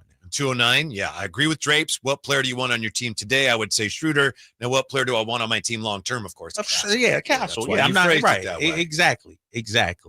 Tino, what Drapes better than Castle? Yes, right this second. I tell you what, if I had one game on the line to win a championship, I'm taking Dennis Schroeder over Stephon Castle. Why do you think the Kings have the interest they have in Westbrook? Is it just because they feel like they don't have any point guards? It's like, okay, we get Schroeder. We need another point guard. What the leadership? Like I've said, I admit, I don't get it. Looks like there's a very good chance it's going to happen. What am I missing, Drapes? Now, I think you're missing some culture stuff too. You know what I mean? He's a tone setter. You know, the thing that, you hear about Russell Westbrook is the amount of work he puts in, practice, in the gym, whatever. Like, he's a professional, no days off kind of guy. And I think, when you look at Russell Westbrook and the interest, you're trying to set a culture here. Is he the difference between a champion or not? No. But let's be honest. We got a void of leaders, especially at that point guard position. So you bring in a Schroeder, you bring in a Westbrook. He shows the young guys how to work. You got a DeMar, you got a Zach, you got some veterans now that can sort of, mentor the young guys out there, and here's the thing. DeMar is a leader, but DeMar is a different kind of leader. He's a leader by example, if you will. You know what I mean? Westbrook, is a culture setter, I think. So, yeah, I think that's why you okay. Yeah. I think when we first started talking, no, I understand that. When we first started talking about it, I think that's what Jerry Reynolds said too. Right. When we were talking about whether they should bring in Schroeder, he said, Russ, he plays really hard. That rubs off on people. I don't know if you saw this. ESPN has a list today, tiers ranking of NBA teams, what all 30 teams are chasing this year, what they're all in on. So, for example, all in on winning a championship before the window closes. What teams are all in on winning a championship before the window closes? They've got the Nuggets, the Bucks, and the Timberwolves. Yeah. By the way, this is Tim Bontemps and Kevin Pelton. Frank Menachino did not participate in the assemblage of this piece. All in on an extended championship window. Cleveland, Houston, the Knicks, OKC, and Orlando Magic. And please, at any point you disagree or agree, jump right in. Let me know. All in on building around young cores. Atlanta, Detroit, Memphis, Portland, San Antonio. Okay. All in on 2 timelines. Golden State, Clippers, Lakers, Heat, Mavericks, 76ers. I thought we might see the Kings in there, but we didn't. All in on a gap year because of injuries, Boston Celtics, and other reasons. Also Indiana Pacers. All in on draft positioning. Taking Brooklyn, Charlotte, Utah, Washington Wizards. Next category, all in on ... Nothing? Question mark? Dang. All in on nothing? Chicago, New Orleans, Toronto, Sacramento. All in on nothing. Says Tim Bontemps and Kevin Pelton. Here's what they say. Sacramento has cobbled together a roster featuring some solid veterans. DeRozan, Levine, Domantas Sabonis, Malik Monk, Dennis Schroeder, but none offer long-term upside or a path to playoff contention in the brutal West. So that's another evaluation of the Kings that says they're just right there in the middle, between good, between bad. They're just kind of sitting there. I would probably throw the Kings in the all-in on gap year. Gap year? Ooh. Yeah. Because when you look at DeMar's contract situation, this is the last year fully guaranteed. You got 2 young players, if you will. Even the Dennis Schroeder signing is a 2-year deal, basically, when it's all said and done. And so this might be a gap year, maybe a gap year or 2 before you really go for it. And so I feel like I see the plan. I see the vision. I don't know why Bontemps and Pelton can't. Like, you look at their contracts, Whitey, the contracts come off the books in 2 to 3 years. They're not, and so that's why I think it's a gap year. You know what I mean? They're saying all in on nothing. It could even be a 2 timeline kind of thing. That's why I kind of You know what I mean? Yeah. Give them the benefit of the doubt. Yeah, it's definitely, to me, it's a 2 timeline thing where trying to get the most we can out of the veterans, winning as many games as we can now while developing the younger guys. Yes, exactly. And so, yeah, it's a little bit of Kings hate, I feel like, right there from some of these guys. Ooh, at least we're not the Phoenix Suns. Right. Did you see what they are? They're, yeah. All in on 2024. They all in on last year. Like, that's the worst place to be in. But no, I think they're, and I'll say this too. I think Toronto will be a lot better than people expect. Boy, I just read somebody, and I can't remember who it was now, but someone says, I love Toronto. They're going to surprise a lot of people. And it was somebody of some note writing for The Ringer or somewhere. So they've got a few fans. Not a lot, but they have a few fans. I think they'll take advantage of some of the injuries in the East. You know why? Because Quickly is one of the best point guards in the NBA. Oh, man. My boy RJ Barrett is out there. How about that? RJ Barrett, Ingram, Scotty Barnes. Yes, I know. They got some team players, man. Do they still have Sasha Vezenkov? No, they don't. No, he's overseas. I know we're all tired of talking about Kaminga, but when you look at this ranking of the Kings, where they're kind of parked here, where are they going if they were to get Kaminga? And again, are they going to? I don't know, but it would speed up your transformation into a younger team. Wouldn't it propel you in a direction? Would it be a good direction, the right direction? I don't know, but I think it's almost a sliding doors moment potentially for the Kings. If they bring in Kaminga, a lot of this changes. To me, the equation changes because you've got 2 really good, young, talented starting members of the front court. Who are you talking about? Keegan and Kuminga, if you get him. Like I've said, I don't think I would do it, but it would transform, I think, the whole program. It would push them at least a few steps ahead, I think, if they get him. No, you're right. I mean, it would signal a direction, if you will, that they would be going in, with the young movement, young front court and everything like that. Is that the right way to go? That's the question, though. Mm-hmm. Like, will it it's a direction, but is it one that'll actually pay off? Right. Well, I've told you, and I would love to see it happen. It'd be fun. I've said from the jump, I wouldn't do it, but it does look like as an organization, they're on board with that. There are risks there they are willing to take if the right opportunity comes along. Right. And that's why, I don't want to say I wish, but I wonder how strong their view of Kaminga is. Mm-hmm. Or if it doesn't happen, are they like, okay, we're fine, or is it like behind the scenes, we want to get this guy. We got to get this guy. I don't know yet, And so if they view Kaminga as that piece, or do they view him as, all right, let's take a flyer on this guy. Let's see, what he can be. Yeah. When we come back, we'll look at the NFL coach who just declared his team capable of winning the Super Bowl. Stunning. Is he right? We'll find out next on Sacktown Sports. Sacramento weather is brought to you by Fidium Fiber. I'm Dirk Verdorn in the KCRA3 Weather Center, and clear skies are going to be with us as we head through the evening and overnight tonight. Temperatures dropping off into the mid to upper 50s, so it'll be another cool start for your morning with temperatures eventually warming into the low 90s. Get the latest forecast on the KCRA3 News and the KCRA3 app. It's about time they fix that pothole. Invented better windshield wipers. Made an internet that just works. Fidium Fiber Internet, starting at only $30 a month. It feels like Fidium. Offer available to residential customers only. Terms and conditions apply. See Fidium.com for details. Hi, Zoe Saldana. Welcome to T-Mobile. Here's your new iPhone 16 on us. Thanks. And here's my old phone to trade in. You don't need a trade-in. When you switch to T-Mobile, we'll give you a new iPhone 16. Plus, we'll help you pay off your old phone up to $800, and you still get to keep it.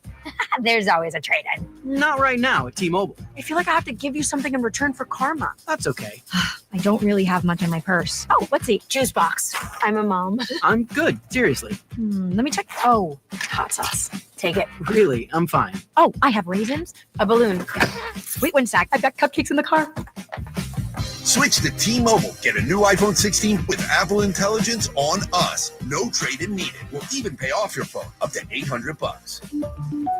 With 24 monthly bill credits, new line, $100 per month on Experience Beyond. Finance agreement $829.99 and qualifying order. For well qualified, plus tax and $10 connection charge. Pay out via virtual prepaid card. Allow 15 days. Credits end and balance due if you pay off early or cancel. See T-Mobile.com. At Fisher Investments, we may seem like other money managers, but we're different. What makes you so different than the rest of us? We ensure clients receive unparalleled service at every step of the relationship. Tell me more. Our investment counselors focus on service over sales, prioritizing clients' needs. How do you make money? We don't sell any commission-based products. We have a simple management fee based on the value of our clients' portfolio. So we do better when our clients do better. What about client portfolios? We get to know each client, their finances, family, health, lifestyle, and more, and then we tailor a portfolio based on their specific goals and needs. Your clients really come first then, huh? Yes, we make them a top priority. Our goal is helping them achieve a comfortable retirement. Wow, maybe we are different. At Fisher Investments, we're clearly different. Learn more at FisherInvestments.com. Investing in securities involves the risk of loss. The Giant Summer Sale is here. Get giant savings on our giant selection only at Folsom Lake Honda, your one-stop Honda shop. Looking to own or lease? Save during the Honda Summer Event and drive a brand new Accord or Civic. See all our specials at FolsomLakeHonda.com. As a family-owned and operated dealership since 2009, customer service is our #1 priority. Our customers love doing business with us, and you will too. Folsom Lake Honda. Go to FolsomLakeHonda.com. Your one-stop Honda shop. Get ready for a night out with Jordan Davis. It's Country in the Park 2, Saturday, September 13th at Cal Expo. Along with special guests Mitchell Tenpenny, Low Cash, Vincent Mason, and Abriana. Make it a family day out with food trucks, games, dancing, and more. Saturday, September 13th at Cal Expo. Sponsored by the California Army National Guard and Hot Valley Brewing. Tickets at CITPFest.com. This is the story of the one. As a lineman, he does whatever it takes to keep the power on in his community. And he wants a partner like Grainger who does the same. Grainger offers the professional-grade products he needs, from voltage detectors to harnesses to hard hats, plus fast, dependable delivery, so he can rise to every challenge. Call 1-800-GRAINGER, click Grainger.com, or just stop by. Grainger, for the ones who get it done. Man, look at that Return of the Old King, man. Oh, wow.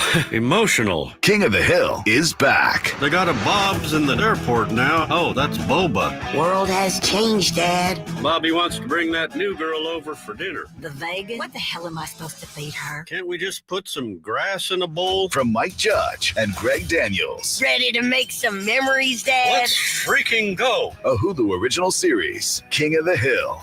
All episodes now streaming on Hulu. Brought to you by Xfinity. Sports are unpredictable.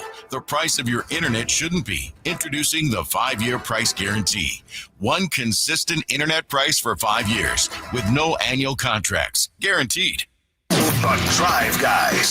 Somebody from the 916, Whitey. Tell me the last time we had an athletic front court. JK and Keegan Murray, a top 10 power forward, small forward combo. You find that? No, you can.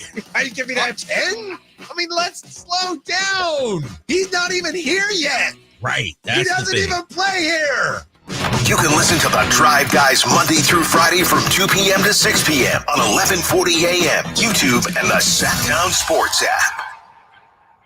The Drive Guys. From the 925, Braun has not lived up to his end of the bargain. Fake bubble ring is... that Daryl Morey's burner? Would you want LeBron to join Sabonis to finish his career where he started? Kings fans, would they want LeBron right now? Right now. You can listen to The Drive Guys Monday through Friday from 2 p.m. to 6 p.m. on 1140 a.m., YouTube, and the Sacktown Sports app. With 25 award-winning years in Northern California, Ashton & Price is your local injury law firm. Pro attorney tip, if a firm presents as local but they're in L.A., red flag. If your first consultation is not with a lawyer, big red flag. At Ashton & Price, your first consult is with a local attorney, and if serious injury prevents travel, a lawyer will come to you. Still not enough? George Washington's my uncle. At Ashton & Price, no red flags, just red, white, and blue. Remember, for the best advice, don't think twice. Call Ashton & Price. How did I end up going on a bender? I hate attention, but I might in this. Your afternoon home for Kings talk and so much more. The Drive Guys on Sacktown Sports. We got some Russell Westbrook fans in the chateau here, Drapes. We've got, for example, from Versailles Pimp, KD MVP 2014, Russ MVP 2017, Bro win. It's Oscar Robertson. All season, please get him, Kings. Please get him. Then Elrod, the based god. I wonder why Westbrook has never worked on his three-point shooting or finishing at the rim. He's always out of control like he's got two left feet. We don't know yet. Nah, I don't need no He's a haters stubborn out there. player. Russell Westbrook is a stubborn player. Yeah. I always used to think, man, that guy is selfish. But Russell Westbrook, he thinks in key situations that he's better equipped to make the play than anybody else. He has that belief in him. He's just kind of stubborn that way. Yeah. I think he's slowly made some adjustments as his minutes have decreased. But I think in his heart, Russ still believes something needs to be done. I'm the guy who's going to do it. Well, yeah, and you know, Russell Westbrook has gotten to this point of his life, his career, by doing it that way. Absolutely. It's always worked for him. Absolutely. Now he's at a point now where it's not working, but he doesn't know how to adapt. But the thing that he has, he's a relentless competitor. Against Sacramento, he knocked down those 3-point shots. Let's not forget that, Kings Nation. Like he buried those threes. But I look at Russell Westbrook almost similar to a guy like Allen Iverson. But the game has changed now, and so Westbrook can thrive. AI thought the best way for his team to win is for him to score. Absolutely. You know what I mean? Yeah. And he never was able to adapt out of that. Right. All right, let me be a decoy. Let me facilitate. Let me just, he was always a volume shooter. Russ, it's almost like he has the chip on his shoulder when teams dare him to shoot. Mm-hmm. Oh, you don't think I'm going to make this? I'm going to show you. Mm-hmm. And he's done that his whole life. That's how he's gotten to this point, proving people wrong. Remember when he was drafted number 4 overall, people were like, this guy came off the bench at UCLA. He wasn't and so he proved people wrong. And so it served him right up until this point. And, like somebody said on the text line about Russell Westbrook, Russ is a physically forceful player. Kings need lots more of that. Good, bad, or ugly, you're going to feel Russell Westbrook on the floor. Yeah. Just the shot selection. Right. Is not what it has needed to be over the years, but he's a Hall of Famer, surefire Hall of Famer. From Philip Cole, I've never seen trade negotiations go on for so long. Just settle in, relax, get comfortable. It's not like tonight we're going to find out, the deal's made. It's going to be a while before we know anything. Right. It's the new NBA. This is it. Like, teams don't seem to be in a rush because there's no cap space in the league right now. It's not no competition really. So teams can hold out for the best offers, and that's what we got happening right now. You got the Kings, you got the Warriors, you got Kaminga, and they're all essentially waiting each other out. So it's going to be a while. We'll get back to the Kings. We have another off-season report card to look at. It's not a terrible one for the Kings. But to me, it's like we don't know yet. But all right, we'll look at this latest from the Athletic, the off-season report card. What do you guys think of this? Getting to football for just a minute. Sean Payton loves his team this year. Sean Payton loves the Denver Broncos. I know they got your guy quarterback. You love Bo Nix. Sean Payton says, the short-term goal is winning the division, but this is a team capable of winning the Super Bowl. I've coached 6 teams that I thought could win the Super Bowl. Some went to championship games, some to the playoffs. This is my 7th team that I think has that. End quote. Sean Payton thinks the Denver Broncos are capable of winning the Super Bowl. Every coach should publicly say that. Right. Right. You even though if you don't feel that way, you got to.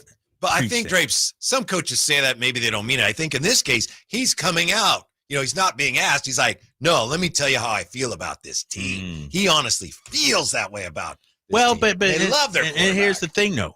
He's not the only one. Remember, ESPN did the projected starting lineups of every team and ranked them. And they had the Denver Broncos ahead of the Niners, ahead of the Bengals, ahead of the Rams, ahead of the Commanders. They had Denver 6. And this is what they say about Denver. Biggest strength, offensive line. This was an easy call after the Broncos led the NFL in pass block and run block win rate in 2024. Their weakness, wide receiver.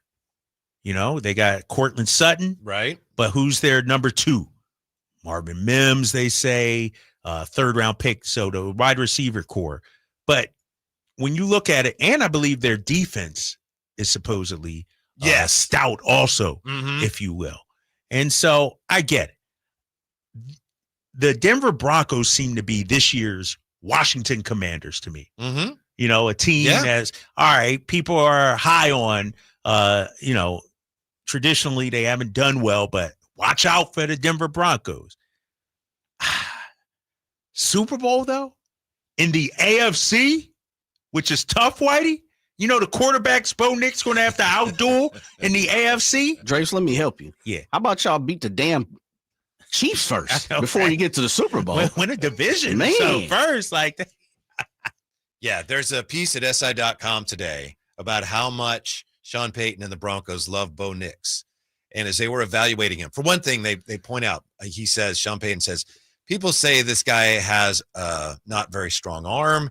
And he says last year he threw a pass 72 yards, 72 air yards. That was the longest pass by air yards in the league last season. There you go. So he says people they get caught up in their assumptions. They don't know. But this is a really interesting window into, I think, what we overlook when we're evaluating quarterbacks. Of all the stats that they look at most closely, Sean Payton, there was one particular stat that Payton valued above the others: sacks. As the process wore on, Payton asked Denver analytics chief Tony Lazzaro to study quarterbacks of the past 30 years to see if any had high sack numbers as collegians, then got to the NFL and flipped it. And what they found was an eerie and real correlation between college and pro sack statistics for quarterbacks graduating from one level to the next. Bo never got sacked at Oregon. Peyton says, who gets the blame? Oh, the line's got to get better. And it's always the line. The sack is a quarterback stat. Damn. So we had 26 in 2024. Said, I had Bobby Hoying in the late 90s, third-round pick. Man, he was a great-looking prospect. Took 3 or 4 sacks a game. He says it's a processing thing. It's decision-making, multitasking, ball out. Well, that's why Nix gets the ball out. Peyton and Russell Wilson butted heads, right? Yes. Exactly right. That's why those two didn't mesh well. 2023, Russell Wilson took 45 sacks. What's that, 3 a game, basically, averaging out to be? Yeah. And so I think at Oregon, his senior year, Bo Nix got sacked maybe 3 times or something like that. Some crazy stat. He's not taking sacks, And to your point, I need to look up some of the numbers from Tom Brady, too, because I think Brady did a great job with that as well. Yes. Knowing when to get rid of the ball, You know Sean who Payton else does that real quick? And he needs to do it better? My boy Jalen Hurts. Sometimes he holds on too long. He's trying to extend plays. Dude, get rid of it. He needs to do a better job at that. Sean Payton said you could never get to Drew Brees. You wouldn't say Brees was fast. He was a great foot athlete. Brady, it was hard to get to him. You'd sack them, but my point is at the end of the year, those guys were at the lower end. So the sack study they did found, and this was in college, Nix and Jaden Daniels were the draft's top guys when it came to getting the ball and avoiding sacks. Yeah. So and they've been among the best quarterbacks, if not the best quarterbacks. I think I was listening to, it might have been somebody we had on this show. Jay, let me know if this rings a bell. It might have been Mark Schlereth, who said a sack, look at the number of times a drive is stalled out by a sack. Like if you want to score a touchdown, you can't get sacked on the drive. Like if you get sacked, more times than not, the drive stalls out and you won't score. To Sean Payton's point, being able to avoid the sack might be the single greatest, most important thing for an offense. Because then you give time, you don't lose yards, you're not having negative yards. And the fact that with Bo Nix, I think the offensive line is huge for him too, though. Because a young quarterback, a rookie quarterback, you got to keep him upright. If you did, look at my boy Caleb Williams getting teed off last year in Chicago. If he played along a better offensive line, I would imagine his numbers are better. And Bo Nix doesn't get sacked. It goes hand to hand. I understand. But the fact that Jalen Hurts, Whitey, Eagles invested in the offensive line, and look what it did to Jalen Hurts' game. Took off after that. It's going to be tough for the Raiders this year in that division. Yeah. It's going to be tough. Who else? Denver's nice. Chargers a team on the rise. People Trey say Lance might be the MVP this year. We know that. Hey, they might have a capable backup out there, right? That's right. We're comfortable. That's right. We're back with a look at an off-season report card for your Kings next on Sacktown Sports. And we're back live during a flex alert. Dialed in on the thermostat. Oh, we're pre-cooling before 4 p.m., folks. And that's the end of the third. Time to set it back to 78 from 4 to 9 p.m. Clutch move by the home team. What's the game plan from here on out? Laundry? Not today. Dishwasher? Sidelined. What a performance by Team California. The power truly is ours. During a flex alert, pre-cool, power down, and let's beat the heat together. Life doesn't wait, and neither should you. Aleve can help you deal with pain less throughout your day. Whether it's a long day on your feet, a demanding workout, or everyday aches and pains, You need relief that can keep up when pain persists. Aleve is here for you with longer-lasting body pain relief compared to leading OTC branded pain relievers. With just one pill, Aleve lasts up to 12 hours. Don't let those aches hold you back from doing what's important to you. Use as directed. This is the story of the one. As a lineman, he does whatever it takes to keep the power on in his community. And he wants a partner like Grainger who does the same. Grainger offers the professional-grade products he needs, from voltage detectors to harnesses to hard hats, plus fast, dependable delivery, so he can rise to every challenge. Call 1-800-GRAINGER, click Grainger.com, or just stop by. Grainger, for the ones who get it done. Experience the excitement of Sacramento Rivercats baseball at Sutter Health Park. From thrilling plays on the field to fun in the stands with family and friends, Rivercats baseball is for everyone. Enjoy lively entertainment all season long, the best ballpark food around, some of the finest views of the city, and baseball memories with the Sacramento Rivercats to last a lifetime. Grab your tickets now at rivercats.com. Finding great candidates to hire can be like, well, trying to find a needle in a haystack, but not with ZipRecruiter. Its powerful technology actively finds and invites qualified candidates to apply to your job. So while other companies might deliver a lot of hay, ZipRecruiter finds you the needle in the haystack. See why 4 out of 5 employers who post a job on ZipRecruiter get a quality candidate within the first day. Try ZipRecruiter for free at ZipRecruiter.com/free. That's ZipRecruiter.com/free. Whoa, it's you, the Capital One Bank guy. That's what they call me. Mind if I get a selfie? Yeah, sure thing. Save no fees or minimums on your Capital One checking account. Wow, that's a keeper. So, where are you heading? I'm off to spread the good news that Capital One helps people keep more money in their wallet with no overdraft fees. Oh, you're the best Capital One Bank guy. Hey, mind if I get a selfie? Sure. Say, Capital One, what's in your wallet? Terms apply. See CapitalOne.com/bank for details. Capital One NA, member FDIC. This is the story of the one.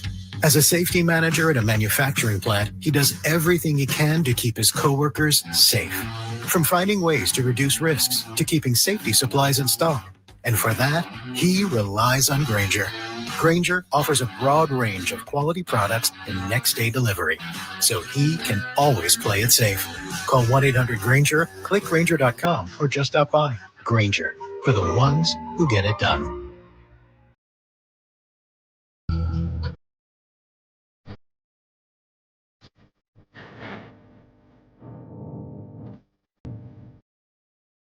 The only station in Sacramento giving you local sports coverage from 6 a.m. to 6 p.m. Monday through Friday. Sacktown Sports.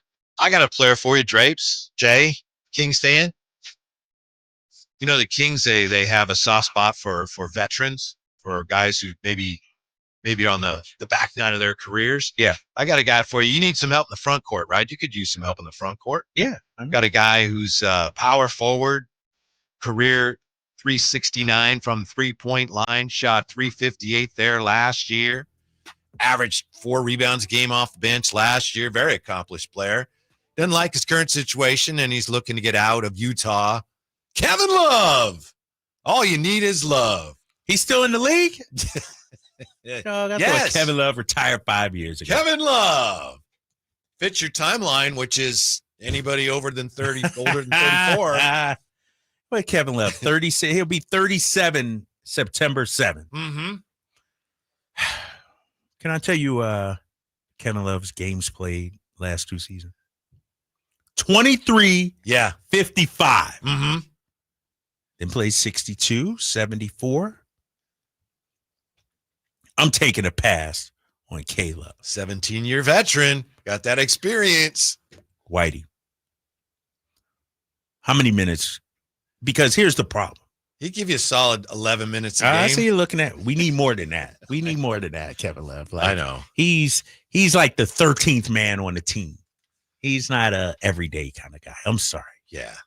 You know, why? Who brought up Kevin Love? Oh, his name has been thrown around today because I guess he or his representatives let it be known that he doesn't want to play in Utah and he's looking to end up somewhere else. You know, Eurobasket is starting soon. Yeah. And I was hoping to see Dario Saric play because he's on Croatia. Croatia failed to qualify for the first time ever. Really? So, yes, Croatia didn't They used make to be it. dominant. Yes. That's Tony Kukoc in them back in the They day, are right? out this year. I think they lost to Greece. Wow. But, so Schroeder will be playing for my boy. Germany, Deutschland forever. But we don't get to see Dario Saric. Darn. Mm-hmm. You wanted to see how he is moving and everything, Yes, I right? did. From the injury. Starts August 27th, runs through September 14th. Games played in Cyprus, Finland, Latvia, and Poland. And there's some big names playing, like Jokic is playing in this thing. I think even Luca's playing in it. Oh, yeah. He's supposed to be playing it. Nice, the slim down version. That's what everybody's waiting for, I was wondering, Whitey. So, I'm going to Australia soon, right? And I was looking to go to an Australian basketball league, NBL game, but they're off for like 2 weeks while I'm there. And I wonder if it's because some of the players, are committed to Eurobasket. Yeah. Damn. Okay. All right. I'll be watching, though, if I can, because I want to see Luca. I want to see how he looks. I want to see Herr Schroeder. Man, Schroeder's going to give you 19 points, 7-8 assists, tough defense, tough competitor. I have him as what do you think, Jay? 17th best point guard in the Eurobasket. Oh, shit. You just trying to get me upset, man. No, it's top 18. That's good. And how many teams are there? 18, right? It's something like that? 24. 24. Okay, 17 ain't bad. You sound like this dude. I know you saw this on the 916 here. Hearing Drape's routinely offended by the national view of the Kings is starting to look a little pathetic. Dude, we get it. They pay your bills, but your blind defense, and mental gymnastics of all things Kings related really brings into question your credibility. Are you keeping receipts of the stuff you say? Your Kings takes have aged like milk in the sun the last 2 years. First of all, I don't duck from the smoke. I saw that. I'm not going to, I did not it's see a that. negative comment, so I'm not going. Second of all, Whitey, can you tell me, before anybody even mentioned Dennis Schroeder in this city, who was the first one on the Dennis Schroeder bandwagon? Can I give you some time? I'm going to have to think about that. Carmichael Dave might have said. He didn't say it. He didn't. Was it you? Yes. KD, So- my man. So this ain't, now that we got Dennis Schroeder, Kyle's carrying the water for Scott Perry and the Kings. I think it's a very good move, a gap year move, 1 or 2 years, serviceable point guard, a bigger role. I think he'll be good. What else am I carrying? I'm not as sold on Jonathan Kuminga as some people are.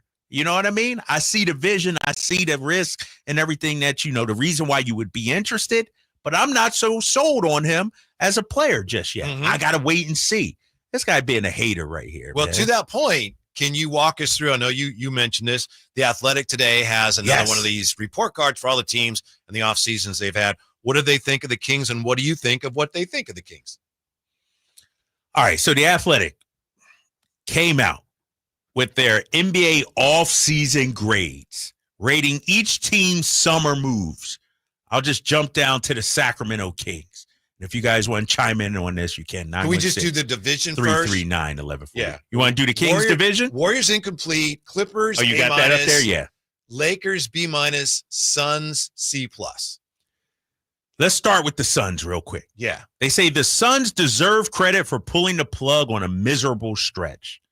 Made a coaching change, new GM, overhauled the roster. Perhaps most important, the Suns got off the second apron, which gives them flexibility. Still, it was only a step. Questions remain. How will a Devin Booker, Jalen Green backcourt work? Can center Mark Williams stay healthy? Can rookie big man Kalman Maluach help anytime soon? He didn't look great in summer. Didn't look great. So they gave them a C+ for basically shedding some salary. Yes. That's because the roster moves are questionable right now. They gave them a better grade than the Sacramento Kings. Wait, what? Yes. By punting on the Kevin Durant and Brad Beal experiment, the Phoenix Suns they were able to get a C+ grade. They got off the second apron, C+. Yeah, C+. Our Sacramento Kings, we got a C. Huh. Sam Amick is the one that wrote this. Yeah, I wonder if each guy just gives their own grades. Each Or guy is it- wrote. yeah. If they even confer with each other.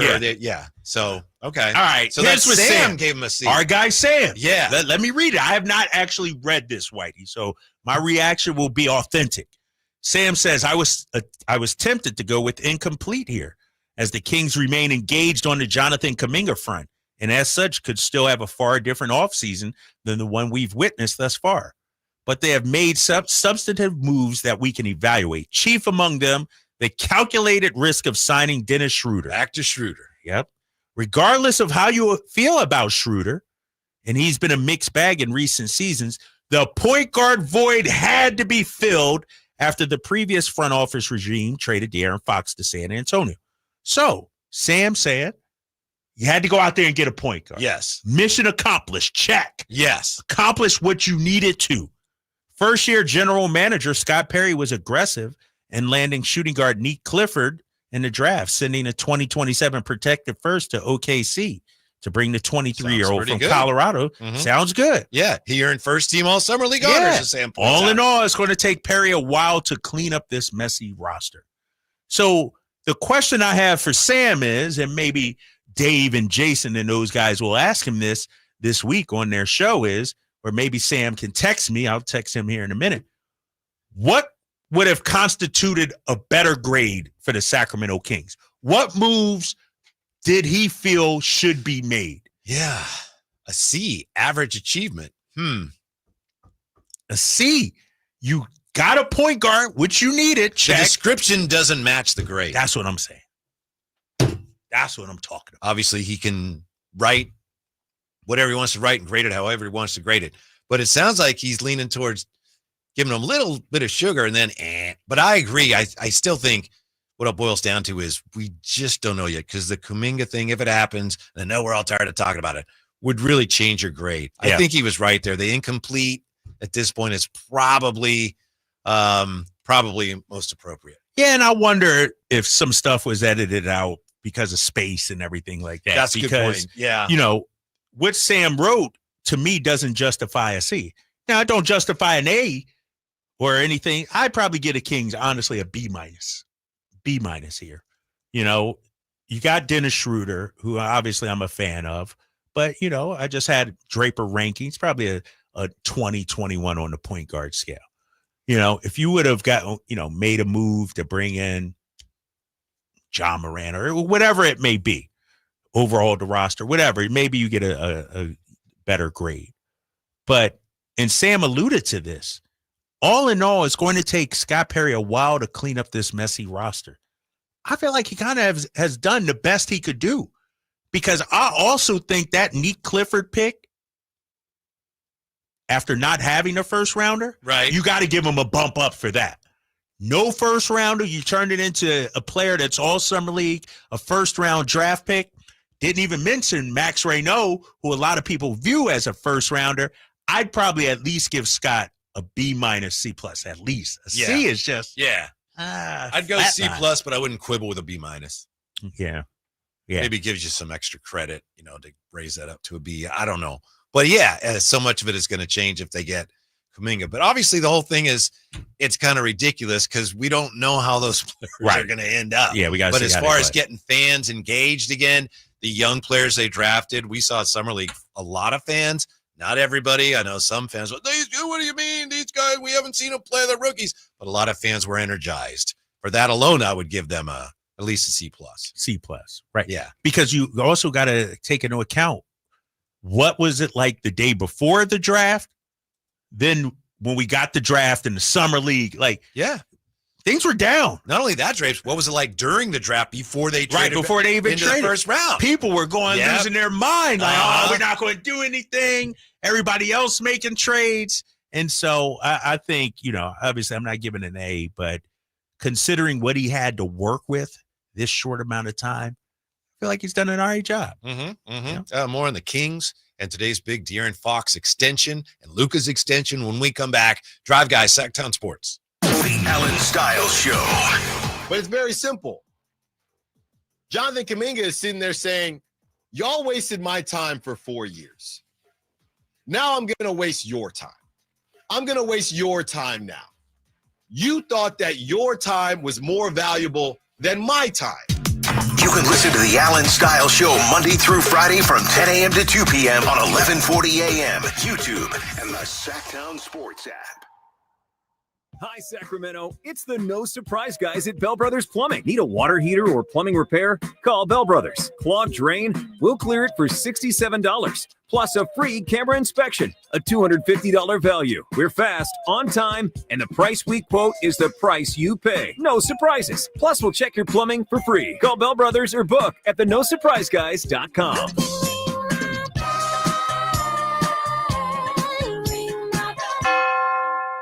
Hey, it's Carmichael Dave. I got to tell you, I am so excited to get this decking project started with Trex Decking and Railings. From the first time I stepped foot in the showroom last week, I was so impressed. So many color options, heat-resistant composite deck. What does that mean? That means I don't have to do any maintenance on it whatsoever. They even have a deck designer, so you can go online and see what your dream deck will look like on your house. Just visit Trex, that's Trex.com to get it started. Tell them Carmichael Dave sent you. Get ready for a night out with Jordan Davis.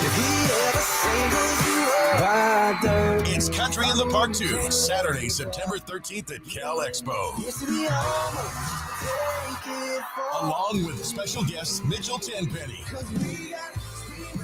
Low Cash, Vincent Mason, and Abriana. Make it a family day out with food trucks, games, dancing, and more. Saturday, September 13th at Cal Expo. Sponsored by the California Army National Guard and Hot Valley Brewing. Tickets at CITPFest.com. The Giant Summer Sale is here. Get giant savings on our giant selection only at Folsom Lake Honda, your one-stop Honda shop. Looking to own or lease? Save during the Honda Summer Event and drive a brand new Accord or Civic. See all our specials at FolsomLakeHonda.com. As a family-owned and operated dealership since 2009, customer service is our #1 priority. Our customers love doing business with us, and you will too. Folsom Lake Honda. Go to FolsomLakeHonda.com. Your one-stop Honda shop.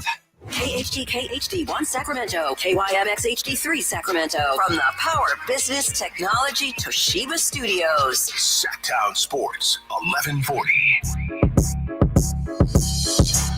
Stingers up is what we reppin'. Throw that pinky in the sky when you steppin'. Stingers up is what we reppin'. Hey, Juice, let me know, sir. They don't want the smoke when we play. Live and local, it's the Drive Guys. Watch the show on youtube.com/Sacktown Sports 1140. Or listen on the Sacktown Sports app. Well, police in College Park, Georgia, told ESPN they arrested Delbert Carver on Saturday. Do you know who Delbert Carver is? No, who's that? Delbert Carver is alleged to have thrown something onto the court during Tuesday's WNBA game between Atlanta and Golden State. And what did he throw? What? He threw an object. What? Yeah. He threw an object onto the court. I mean, speechless over there. He faces counts of disorderly conduct, public indecency, indecent exposure, and criminal trespass. And, they also had a similar incident, second such object thrown onto the court Friday. And when asked by ESPN if an arrest had been made or an incident report filed, Chicago police responded by email on Monday that we don't see a call of service for that incident. So what a loser, though. Yes. Who does that? Yes. First of all, who throws anything? Right. Let alone that object that is. What object again? Whatever you described it as. I forget how you described it, but it was something. Mm-hmm. That's throw him in a slammer. Teach him a lesson. That's so embarrassing. That's who does that, Whitey? Yeah, I know. But yeah, he has been like I say, has been arrested, and the charges he faces, disorderly conduct, public indecency, indecent exposure, as I said, criminal trespass. So he was released late Sunday. His next potential court date has not been set. Clayton County Court System website lists the case's statuses pending, and if necessary, hopefully he'll be made an advantage of. Meanwhile, we've got this news on Luca and his extension. LeBron James has congratulated Luca on his extension. LeBron congratulated Luka Doncic on the deal with a video call. LeBron was not among the half dozen teammates to attend the news conference, or neither was he on the trip from LA to Vegas on Saturday night to attend the Backstreet Boys concert at the Sphere. So LeBron didn't go to the he concert? didn't go see that. Dang. See, that's face of the league kind of stuff right there, right? LeBron's like, nah, I'm the face of the league. I don't know what you got planned for this segment, Whitey. Not a lot. Jay, I need my music, big fella. I need my music. Calm down, Lion. Calm down. Take it easy, man. Just take it easy. You know, Whitey, I'm in therapy once a week. Okay. Is this, by the way, about the guy that threw something on the floor? No, this is something else. This is something that's just come across on the text line. Oh, okay. And my therapist has been working with me on, as I deliver an impromptu drapes takes here. If you're wondering what's going on, it's an impromptu drapes takes. My therapist has been working with me on not letting others impact my mood. Drapes, you can't control everything, she says. You got to let people handle their own situation. Don't let what others think or say bother you. And I've done a good job of that recently, Whitey. I've made some strides here. But every now and then, big fella, something grinds my gears. Something gets under my skin. I don't know why I do this to myself. I always got the YouTube chat up there. Shout out to Compio, all the other Kings fan Dan. I see you guys out there, loyal listeners. Appreciate you guys. But then sometimes I go to the text line. And then somebody from the 916, and I don't know if this is the same guy that got on me about, my credibility because I work for the Kings or not. I think it's somebody different. Listen up, people. This is what he said. From the 916, Draper's credibility has taken a hit with Zach LaVine. If he has another poor year and plays basically like a right-handed Fox who doesn't bring it every night, and the fact that you're not geeked about acquiring Jonathan Kuminga is telling us a lot. Need to season up the sack parameters. This is from Justin. Here's the thing, White. This guy, Justin's argument against me is you're hyped for Zach LaVine, but not for Jonathan Kuminga. What the hell has Jonathan Kuminga ever done? What is he? Ain't been no all-star. Zach LaVine has. He hasn't won slam dunk. He hasn't shot 40% from three. And for you to say Zach LaVine had a poor season, Justin, shows me you're not watching basketball. You don't know basketball. Zach LaVine had arguably the most efficient season as a shooting guard in the entire NBA this past season. I got the numbers right here, big fella. Don't believe me? 23 points, 4 rebounds, 4 assists. All solid numbers. Shot 51% from the field. Whitey, anytime a guard shoots over 50%, that's good. He's doing something. Yeah. Not only that, Zach LaVine shot 44.6% from three. Well, you're like, Drapes, I'm just talking about when he played for the Sacramento Kings. Let me give you what Zach LaVine did in Sacramento. 32 games, 22.4 points, 44.6 from three.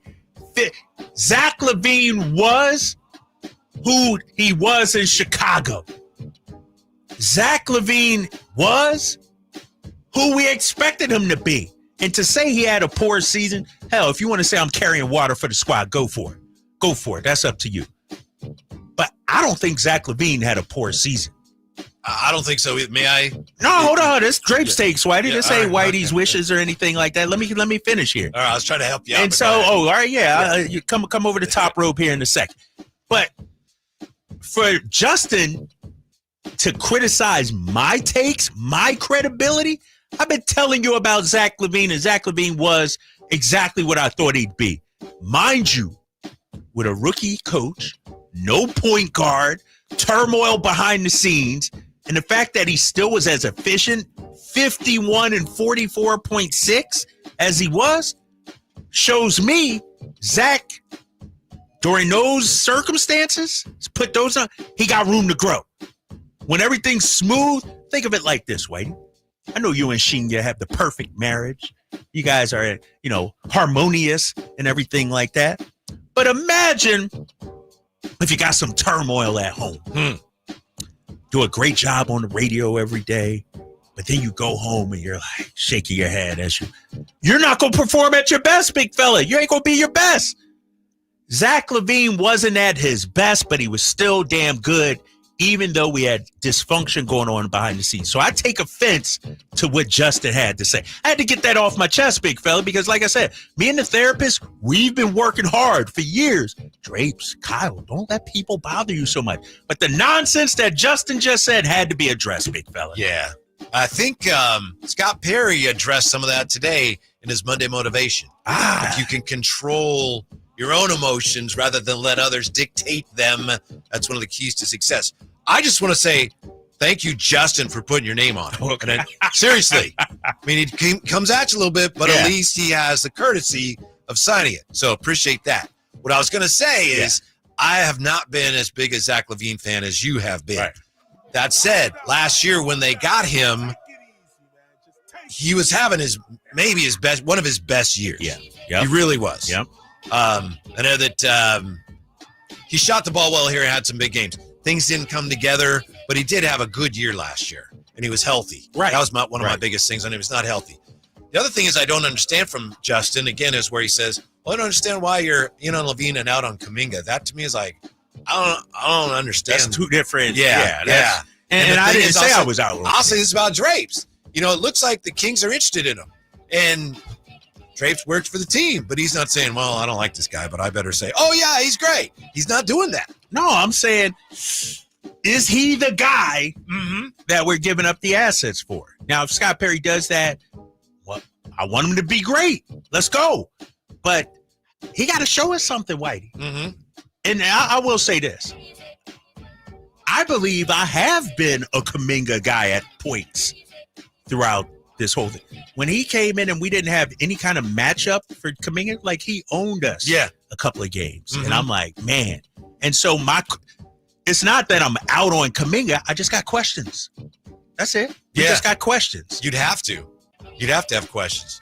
That's Drape's takes. Thank you, Kyle Draper. Yeah, impromptu Drape's. Thank you, Justin, for listening. Yeah, this guy. He's not a big Zach LaVine fan. Let me ask you this. Speaking of Kuminga, we know that Sam Amick, in writing about the Kings there for The Athletic, he said something about how, well, it's going to take Scott Perry a little bit to clean up this roster mess. Would Kuminga help clean up the roster mess? In what ways would he address that? I'm with you. I'm not the biggest believer in Kuminga coming here and transforming the franchise, but I do see that he at least would balance the roster. Now, what does that mean? It doesn't matter if now we've got more guys to play forward. If they're not very good, it doesn't help you. But I do see how he would at least bringing in Kuminga on the surface kind of balances up the roster a little bit, alleviates some of the log jam, presumably in the backcourt, and gives you some potential and some depth in the front court. I understand that. I think it's one reason why they would be interested in doing this. Well, let me ask you this, though, because I agree. You need front court help. You got a log jam at backcourt. All the proposals we've heard from the Sacramento Kings, regarding the Warriors and the Kings, is a backcourt player in a pick, whether it's Devin Carter, whether it's Malik Monk. So I believe Scott Perry probably sees the log jam. Yeah. And so it would balance the roster. But Kyle Lamar says, I think what's not being talked about enough is who moves to the bench if they guarantee Kaminga a starting role. If DeRozan isn't tradable, does he go to the bench? You can't start 6 guys. That's the big question, right? That's the $1 million question. We've said it before. If you bring in Kaminga, you got to make another move, right? Right. You got to. And I don't see, and maybe DeMar will be the team player and they say, yeah, I'll come off the bench. I just don't see it. I mean, the guy is he was arguably our best player last season. And now we're going to ask him to come off the bench? I don't know. I don't know if I see it. Yeah. Well, I think one of the reasons we don't talk about it, it's a great question, is that there's a very good chance, the way I see it, that if you bring in Kaminga, DeMar would have to go. And, it's kind of difficult to talk about that when it hasn't happened yet. Right. Because it's DeMar DeRozan. And if Kuminga doesn't come here, DeMar DeRozan's still going to be one of your one of your featured pieces, right? Right. Yeah. Even if it's just as on the status of being a veteran and a guy who's a future Hall of Famer. So it's difficult to talk about. If Kuminga comes here, DeMar has to go. When Kuminga's not here, it's kind of disrespectful to DeMar to do that. It really But is. I agree It really that, yes, that's probably where something would have to be addressed. Yeah, because how do you put that back in the ketchup bottle, if you will, or whatever it is, unless you have a conversation, here's what's going on, here's what we're thinking, do you work it out with DeMar? I know you might like to go to a championship contender, you do it on the up and up in that way, but teams usually don't do it that way, do it like that. And so no, it's a difficult conversation, man. And I do believe, like we just been saying, if Kaminga comes, you got to make some other moves. You have to, I think. I think in a way the Kings have, if they don't have an advantage on the Kaminga situation, they are at least not at a disadvantage because they don't have to do anything. The Warriors at some point have to do something. Right. They have to make a decision. And if the decision is, all right, we'll sign you, Jonathan Kuminga, to the qualifying offer, they lose by doing that. Right. Because then it's harder to trade them and you don't have the salary slot. So the Kings can, they're best served here to just wait it out, which is what no one wants to hear. Get it done. Go out and get him. And it's to the Kings' advantage not to do that. Do you think, I was going to ask you, who needs to make the decision first? Because the Warriors are still hoping he signs this 2-year deal.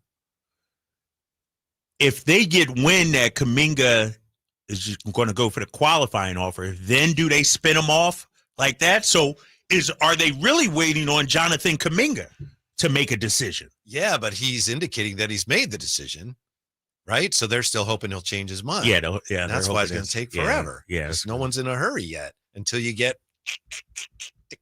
Was that right October 1st? And they could push it back. Yeah. Even. Mm-hmm. Yeah.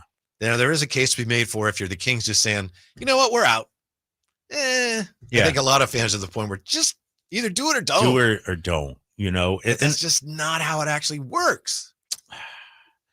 Because here's the thing. Like, we're seeing in the NBA lately, the Dame Lillard trade was late. Drew Holiday to the Celtics was late in the year.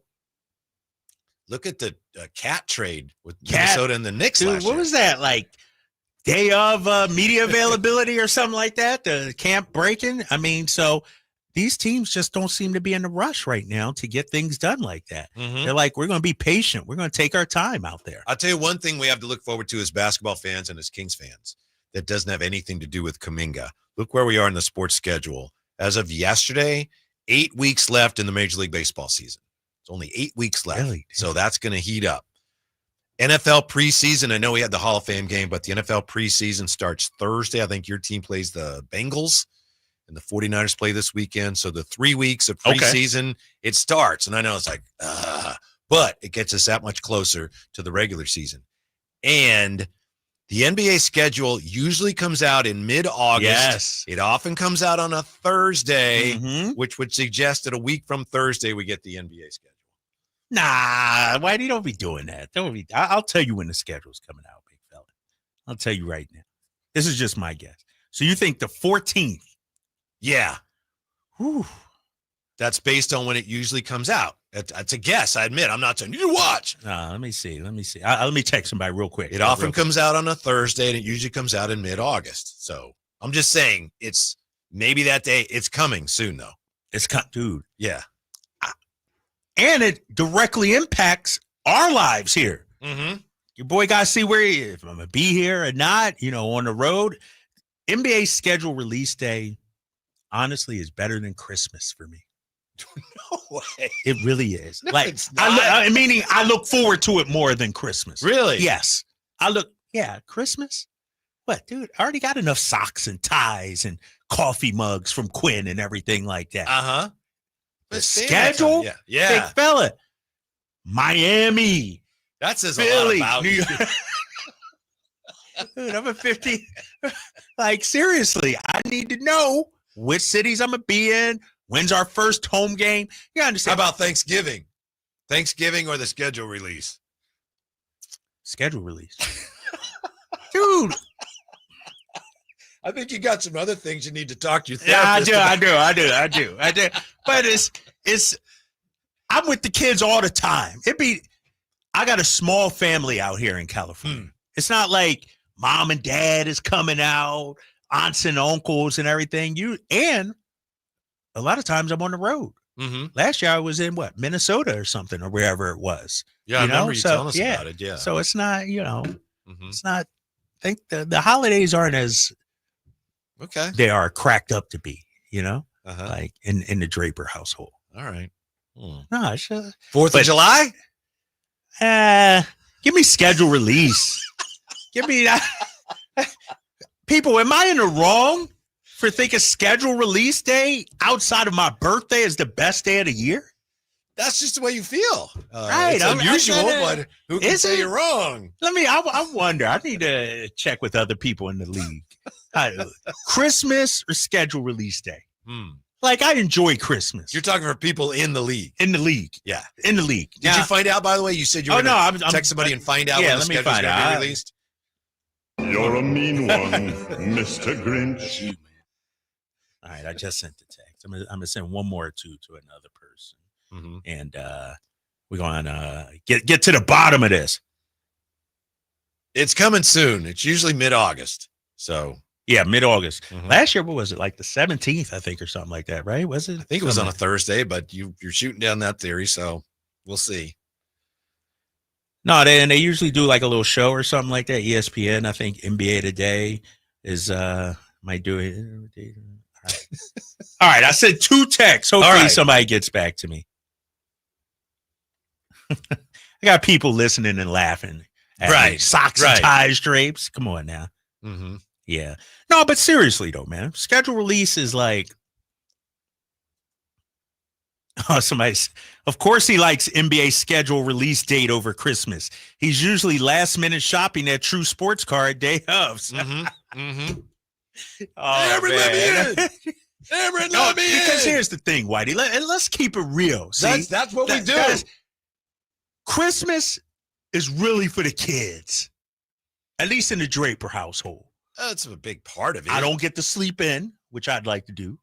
They waking me up at 6:30. I'm up late till 1, 2 wrapping gifts. So I'm already tired. You know what I mean? Upset I got to get up. Some of that sounds self-inflicted. I know. Absolutely. I'm just going to let them, vent a little. Then, yeah, but you're right. They always, and we go around the horn. Everybody takes a turn. Hopefully my kids aren't listening because I love them. But every year, Quinn gets me a coffee mug from your favorite daughter or something, it says.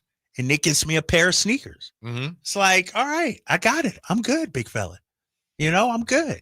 Whereas, is there anything you get out of Christmas besides, the actual exchange of gifts and material things? See, because in my household, Christmas is year round.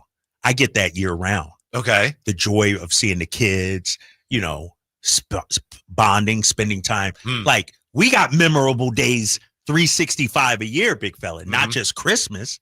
Taylor Swift concerts, San Diego. We doing, we out there moving and grooving, not just on Christmas. Yeah. All right. You are coming across y'all gotta be in the lead, and everything else right now, I did not say I hate Christmas. I'm just saying schedule release date. Schedule release better than Christmas. Dude, I print out 3 or 4 copies. First time I've ever heard that. I print 3 or 4 copies. I circle games that onto my calendar and everything. Yeah, dude. And you gotta understand, schedule release date dictates my life for the next 6-7 months. Big fella. We gotta, the day the schedule's coming out, we gotta do like a Christmas show. We should. You guys are terrible, man. Y'all don't understand. I'm gonna bring you a gift, man. I'm gonna bring you a gift. Yeah. Happy schedule release day. Oh my gosh. All right. Let me take it all. I take it all back. Release. Christmas is my to me. Go get a little ham, a little honey bake. Dude. Ham's overrated anyway, big fella. Oh, come on, let me man. stop. What? I will say this. Turkey's overrated. Christmas was better when the kids were younger.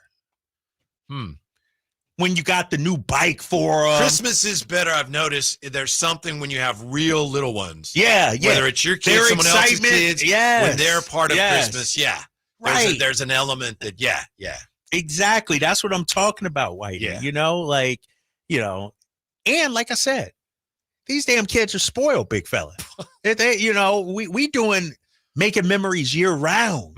You know what I mean? It's not just Christmas Day. Mm-hmm. Seriously, if I'm being honest, what I would actually love is for my mom and dad to be out here on Christmas or Thanksgiving. Yeah. Now you're talking about something. But you have to wait and see with the schedule. That's why they never out here, because the schedule gets in the way. Right. Yep. Yeah, it's you're bringing the show to a whole. I know. I'm on it, dude. We up against it. We about to take a commercial anyway. Couple things. I understand where you're coming from, Drakes, because for whatever reason, and it could just be me and your lifestyle, or who we're around, or whatever the case may be. I do feel like the holidays have gotten away from when I was a kid. Like something around Christmas time and Thanksgiving time, it's just not there no more for me, whatever, as I get older. Second part of that, though, is there's a lot of things you can change to make Christmas better, Drapes. Like what? Well, a couple things. It's not, and I think Whitey's kind of barking up this tree about the presence of materialistic situation. I was kind of going where you were going, which is the parents, the family. Yeah. Situating yourself, maybe taking the family to the East Coast. And I know you do that, but just being around that. You grew up in snow, obviously. Right. During that time. I miss that. So those are things that you can manipulate, that you can move, even though you have a career in the NBA. And I think that takes away some of it too, is because you guys are normally on the road after be back the next day or something like that. You've had opportunity to be Christmas Day broadcasting though, too. Because of the Celtics. So that doesn't spark it up for you? No, that doesn't bring the nostalgia? It does, because I'll be honest, one of my last Christmas days in Boston, because they always play, my parents actually came up and they went to the game with my kids and everything. And so it was great. But here, dude, last Christmas or two, we flew out Christmas night to go to Portland. Played on the 26th. So it's not, but Christmas is also more than just a one day. You call your parents, hey, I don't have the schedule yet. I'd love to do something with you guys. Come out all week. I'll let you know, think about it. Think about what works best. When I get the schedule, we'll figure some things out. Love to have you come out right, Jay? Right, man. Bring a partner to, go back to Winona State. You ain't got no folks out there, Louisville. Dude, I'm working, big fella. Oh, man, that's one day, though. That's one day. There's I'm on a 4-game road trip.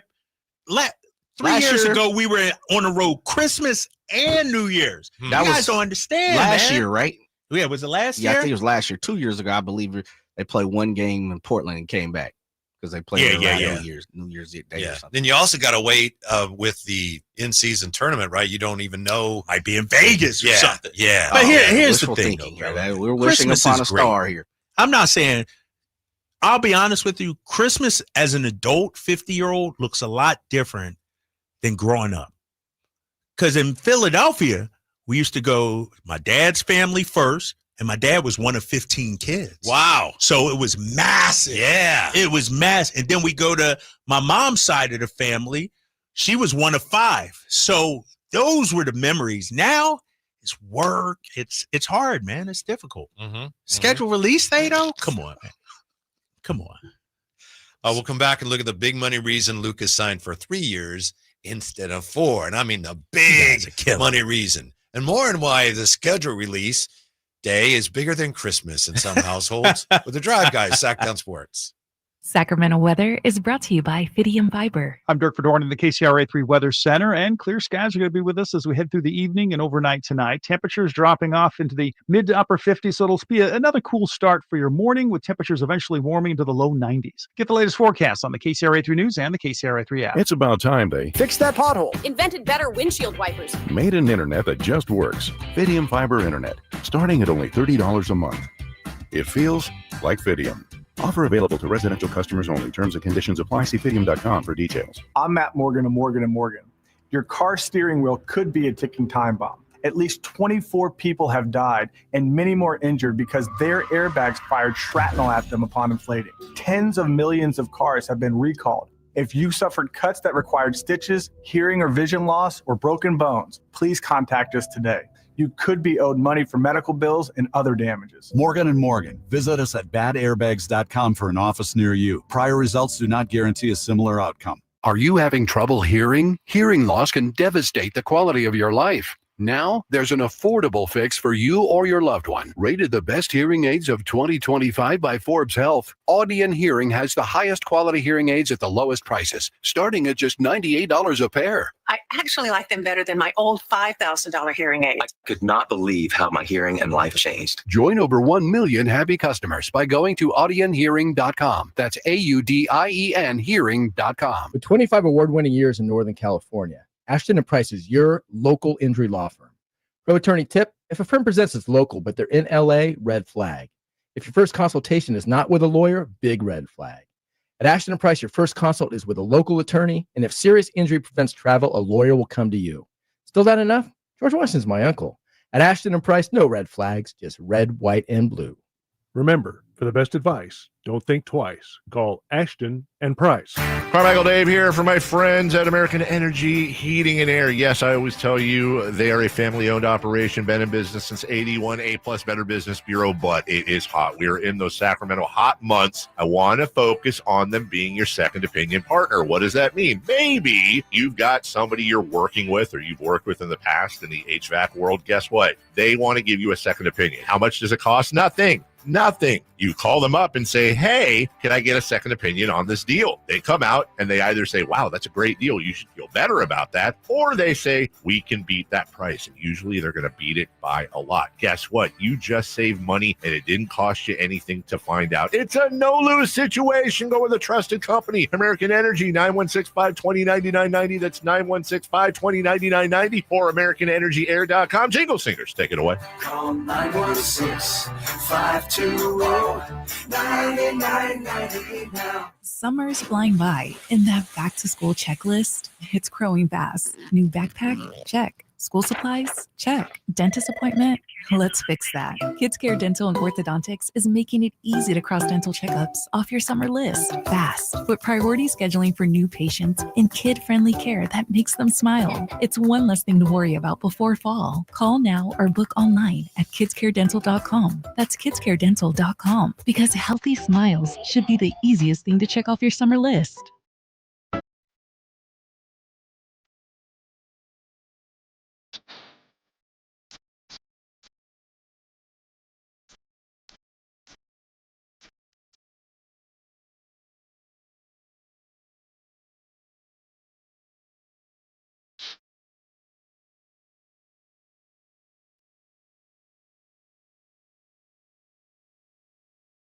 The Tribe Guys powering your afternoons Monday through Friday on Sacktown Sports. It's Whitey and Jay, and 530 dubs him Drape Ebenezer Scrooge. I'm owning that. I'm wearing that like a badge of honor.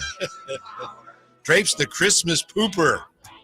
We actually have people who understand where Drapes is coming from as Drapes, for those who missed it. He says NBA schedule release days, he likes it better than Christmas. Right. Chris the mom. I actually get it. He loves Christmas, but it's routine now. The schedule dictates his life. He has to anticipate what he's going to be doing for the next few months and plan around it.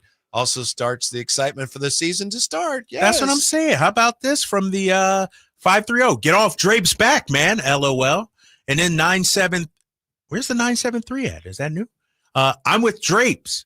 When that schedule comes out, it's like Christmas. I start studying it, seeing when the home opener is, figuring out my road trips, and figure out how many times I can fly out to the 916. Let's go. Shout out to Jersey Boy. That's Jersey. Yeah, yeah, that's Jersey, 973. Okay, yeah. Shout out to the Jersey Boy. That's what I'm talking about. It's like, it really is, in terms of a present, a gift for me, like that's the one. I'm like, yes, I'm studying. I told you. I print out 3 or 4 copies. One I always carry with me. Put one on the refrigerator. Give one to the kids. Give one to the ex. There we go. Right there, big fella. Yeah, maybe next week we'll have it. Can't wait. Ho, ho, ho. No, nobody texted me back yet either. Probably listening. Heard you was No. Ebenezer, what do you call it? Drape Ebenezer Scrooge. Drape Ebenezer Scrooge. Dude, that's I'm texting league people, but some league people, August they take their vacations, right? And stuff like that. Yes, And for some reason, the league is very protective of the date the schedule is going to be. Right. released. I hate that. It seems like a lot of times it's like, oh, it's here. It's here. Yeah. Like it's not a rollout like the NFL does. Mm-hmm. NFL is like remember last year the NFL did it like 4 or 5 different days during the week, like the whole week. Today's Show did a release. NFL, it was just like, NBA need to do that. Yeah. So I'm telling you, a lot of people think based on past NBA tendencies, a week from Thursday is a good bet. That would be nice. I was thinking the following week, but if it's next week, I'll be so excited because then I can start mapping out life, big fella. We'll have to do it up right. I hope it's next week because the week after that, I'm not here. So we got to. Are you taking a vacation? Yes, I'm going to Los Angeles, California. What dates? This is the first I'm hearing. Jay, did you know this? I did. What dates? You sent not us a next text. week, but the week after. No, you didn't send me no text. Yeah, you were on there. Get out of here. Was I out of town? No, seriously. This is no, he sent the text.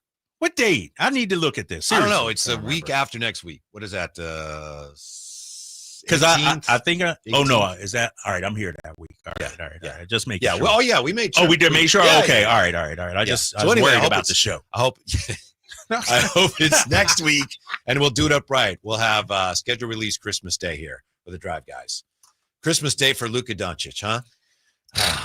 Damn. Why sign for 3 years instead of 4? By signing a 2+1 extension, Luka can become an unrestricted free agent in either 28 or 29. When he will, as you pointed out, Drapes, Luka at that point will already have 10 years of service in the league.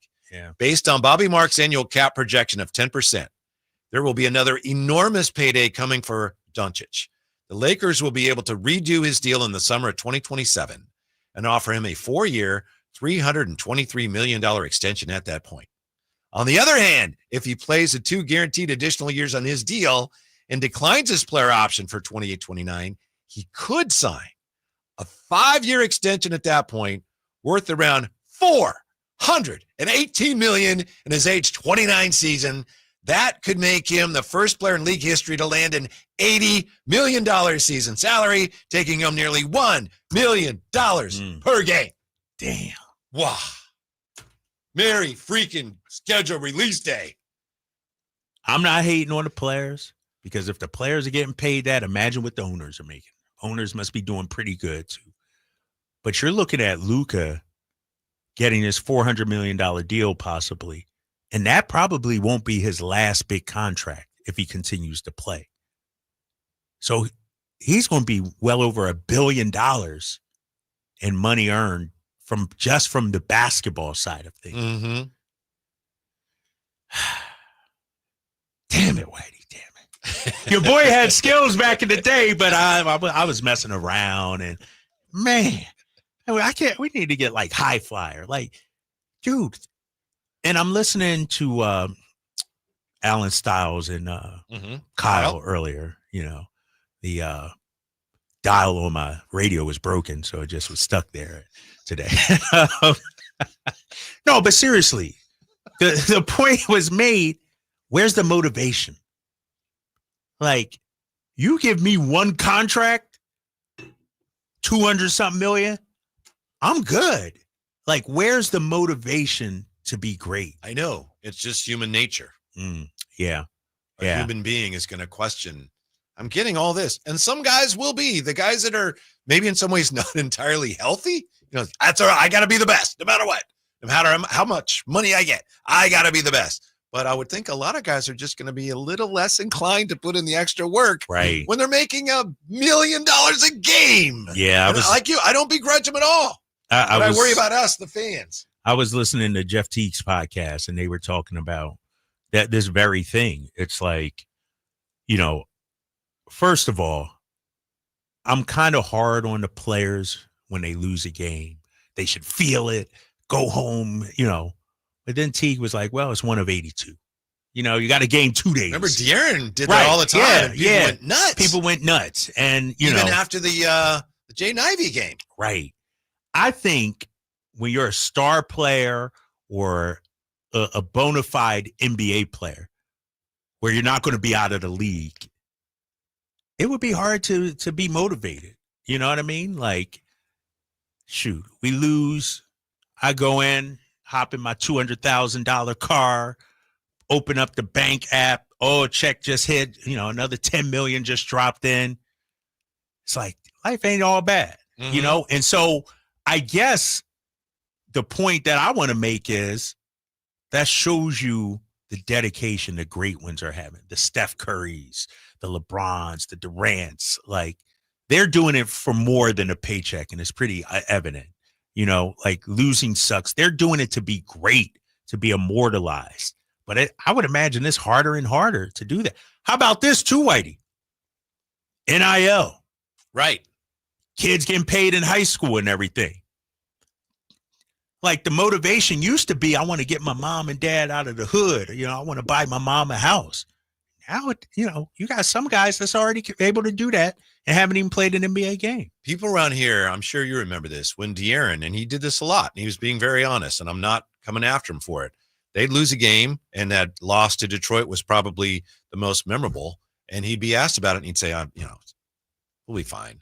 And people didn't like that. Right. But I'm sure that he was really just showing us the way he feels. There's probably a lot of people that feel the way. I remember Herder talking about that after a game too. Yeah. And people don't like that. Right. But what do we want them to do? Right. You can't live and die with every game, right? You can't ride that roller coaster.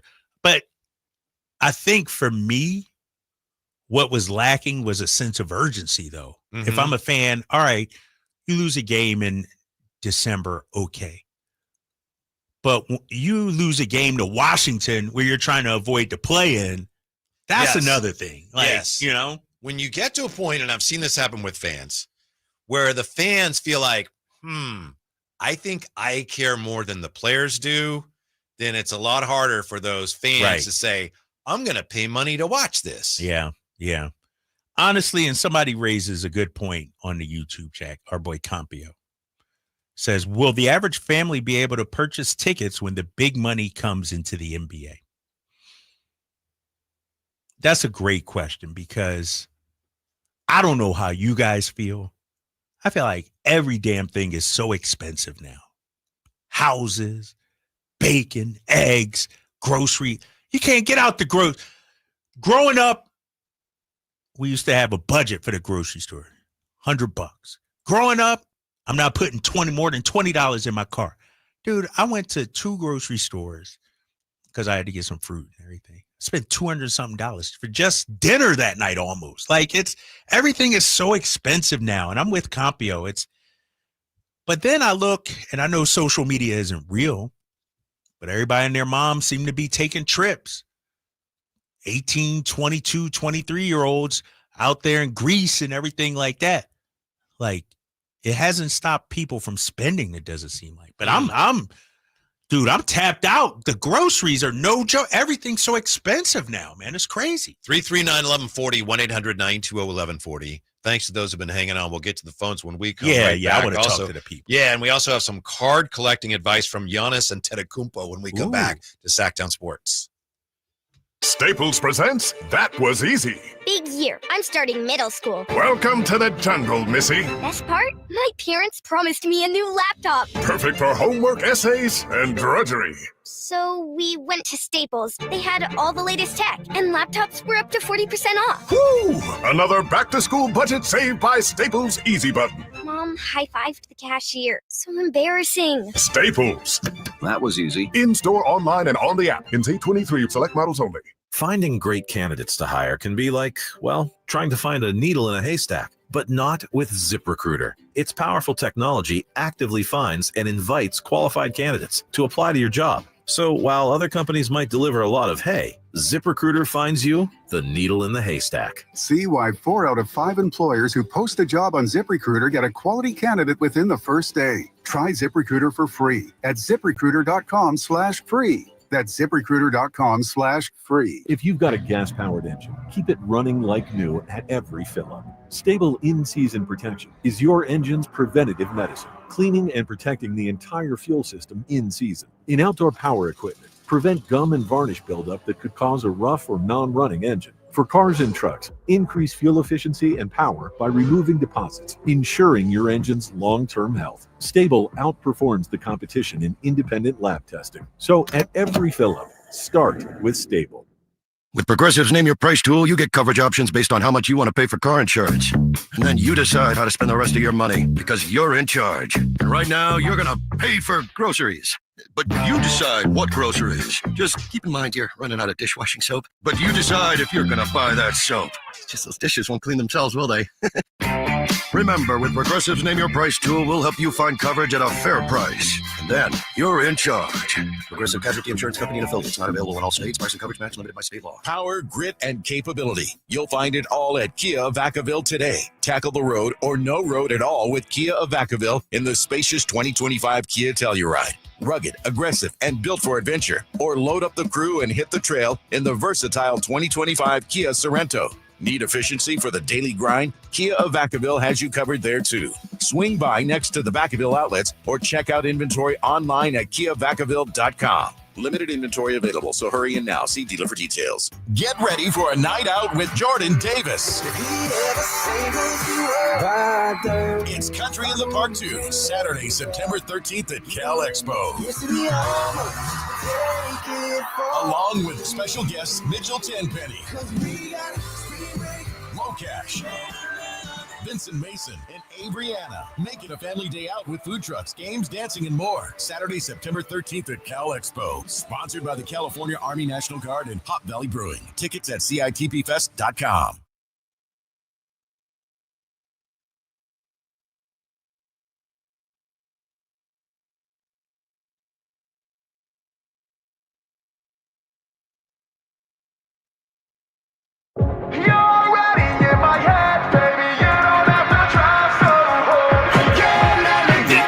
Station in Sacramento giving you local sports coverage from 6 a.m. to 6 p.m. Monday through Friday. Sacktown Sports. Woo, what a Monday it's been. 339-1140, 1-800-920-1140. And take a deep breath, breathe easy. You are in the Kuminga free zone, right? For the time being, we are not talking about Jonathan Kuminga.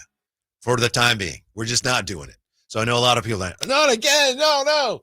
And obviously there's things going on that we'll probably have to address at some point. But right now, Drapes, you with me? We're in the Kuminga free zone. I'm cool with that. Yeah. For how long? Just this segment? As long as we can. We'll take it slow and we'll see where it goes. Hold on here before you get to the phones. Yeah. Now you got somebody holding on. 916-339-1140. Got an update on the schedule release. Ooh. They're still working on it, but it should be out next week, like you were talking about. So next week, the NBA schedule will be out according to sources. What they say, league sources, right? Is that what people say? Yeah. So next week. Damn. Christmas in August, dude. Can't wait. Jason joining us on Sacktown Sports. Thanks for hanging, Jason. What's going on? Well, your free time with Kaminga is over. Okay. All right. Fair enough. Fair enough. Listener prerogative. Okay. So, real quick, I'm hoping for a Christmas miracle since we're talking about Christmas all this past 30 minutes. But my question is this. If Kaminga signs that 1-year contract, not the 2-year, I know there's no trade clause. Can he waive that trade clause and go to the Kings, and it would be like a Fox situation for the Golden State Warriors? Did you quite? And also, another final question. You talk about the schedule. If Kaminga's still on the Warriors, you have 4 games with the Kings. That's going to be must-see TV because the drama is going to be all over besides the game. So, okay. All right. Thanks. Thank you. Oh, yeah, you can always waive the no trade clause, right? Always waive that. As a player, that's why Brad Beal, didn't do it until, recently. Yeah, you can waive the no trade clause. Yeah, Tim Kawakami, you might want to check out that piece if you're really interested in all this. He proposes a compromise whereby, long story short, the Warriors offer basically what they've offered Kaminga, but they guarantee the second year, which then would eliminate the no trade clause. Right. Yeah, so that might be the way they go. But it sounds to me like Kaminga at least wants them to think that he's not signing anything. He's signing the pardon me, qualifying offer. Thank you. In which case he would be able to be a free agent. He wants to force out, them. Yeah. He's trying to get them to come to the conclusion that, wow, we have to trade him. Otherwise we get nothing for him. I don't know. Wow, look at that. The Kaminga free zone didn't last long. I know, right? That was like 2 minutes, literally. We're starting a new one. Okay. 3, 2, 1, go. Ken on Sackdown Sports. Hey, Ken, what's going on? Hey, what it do, gentlemen? Hey, they didn't even view me before I called. You already knew it was Ken? Talk to me, fella. Come on, we recognize the number, big fella. We recognize the number. Man, come on. Hey, 13 under at Rancho Murrieta. Come on, that's what we did. But the winners had 17. Come on, Drapes. They had 17 under. Can you believe that? No, 17 ain't bad. The worst ones is when somebody's like 21 under or something. I'm like, well, you're right. 17 wasn't bad. That wasn't bad. But we came in fourth place, man. But my point, I want to reach out to, I want you guys to talk about how the money that was made back in the day compared to the money that's made right now. You just mentioned the Drapes, the having the attitude, having the spirit, having the drive to play, not only for the money, because back in the day, they didn't make as much money as the players are now today. So can you just talk about that, and put that, kind of average out what they made back in the day and what they're making now? Because you was talking about some big numbers. Hey, man, $80 million a year? Yeah. Come on, man. That's ridiculous, man. Yeah. And I was good in flag football, too. I'm out. all right. Okay. Thank you, Ken. I'll say one thing. Yeah. That's one reason why, players don't try in the All-Star game. I think there was a time when you wanted to win, you got more money if you right. And every little bit made a difference to the players then. Well, I mean, the competition is gone, man. First of all, you're playing against these guys at a young level, in AAU. Then you're playing against them for the 1 year in college. Then you're playing against them NBA. But then you're spending off seasons working out, playing and everything. And let's call it what it is. There's so much being put on ring culture and what you do in the playoffs and, that it's an exhibition game at the end of the day. And I guess one of the problems that people have had, including me, is you'll go harder in a summer run with nothing on the line versus an all-star game where fans pay, a lot of money, TV partners and everything. Mm-hmm. Like, players could go hard. Like, let's keep it real. They could. We've seen them go hard in pickup games. You can go hard in the all-star game, but nobody's making them, Adam Silver's not, and the answer is not incentivizing them with more money, because we're talking about all-stars, guys making 40, 50, 60 million. You offer them $1 million. I don't know if it's moving the needle for them that much, where it's like, oh, now we got to play. And so, yeah, it's a different era, man, different age right now. I think that's one reason, not the main reason, and there are a lot of reasons why, but I think it's one reason why football is king. You have to play football hard or you will get killed. Right. You can't come in and what does it matter? Yeah. You come in and play pro football like that, or even high-level college football, you're going to get badly hurt. Mm-hmm. Mm-hmm.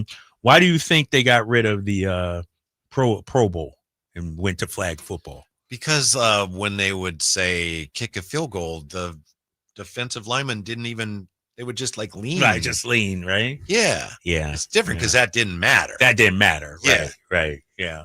I don't know, man. And we saw the WNBA game. They didn't play that hard. It wasn't like they were Really? locked in. Yeah. You didn't watch Big I did not watch. Okay. I did not see. Yeah, same thing. I'm glad you told me that. I didn't even think. Yeah, same thing recently. And their narrative was, well, we got games on Tuesday. Like, we play in 48 hours. And so I think the regular season and the playoffs are viewed way more importantly than in past years. Sure. You know what I mean?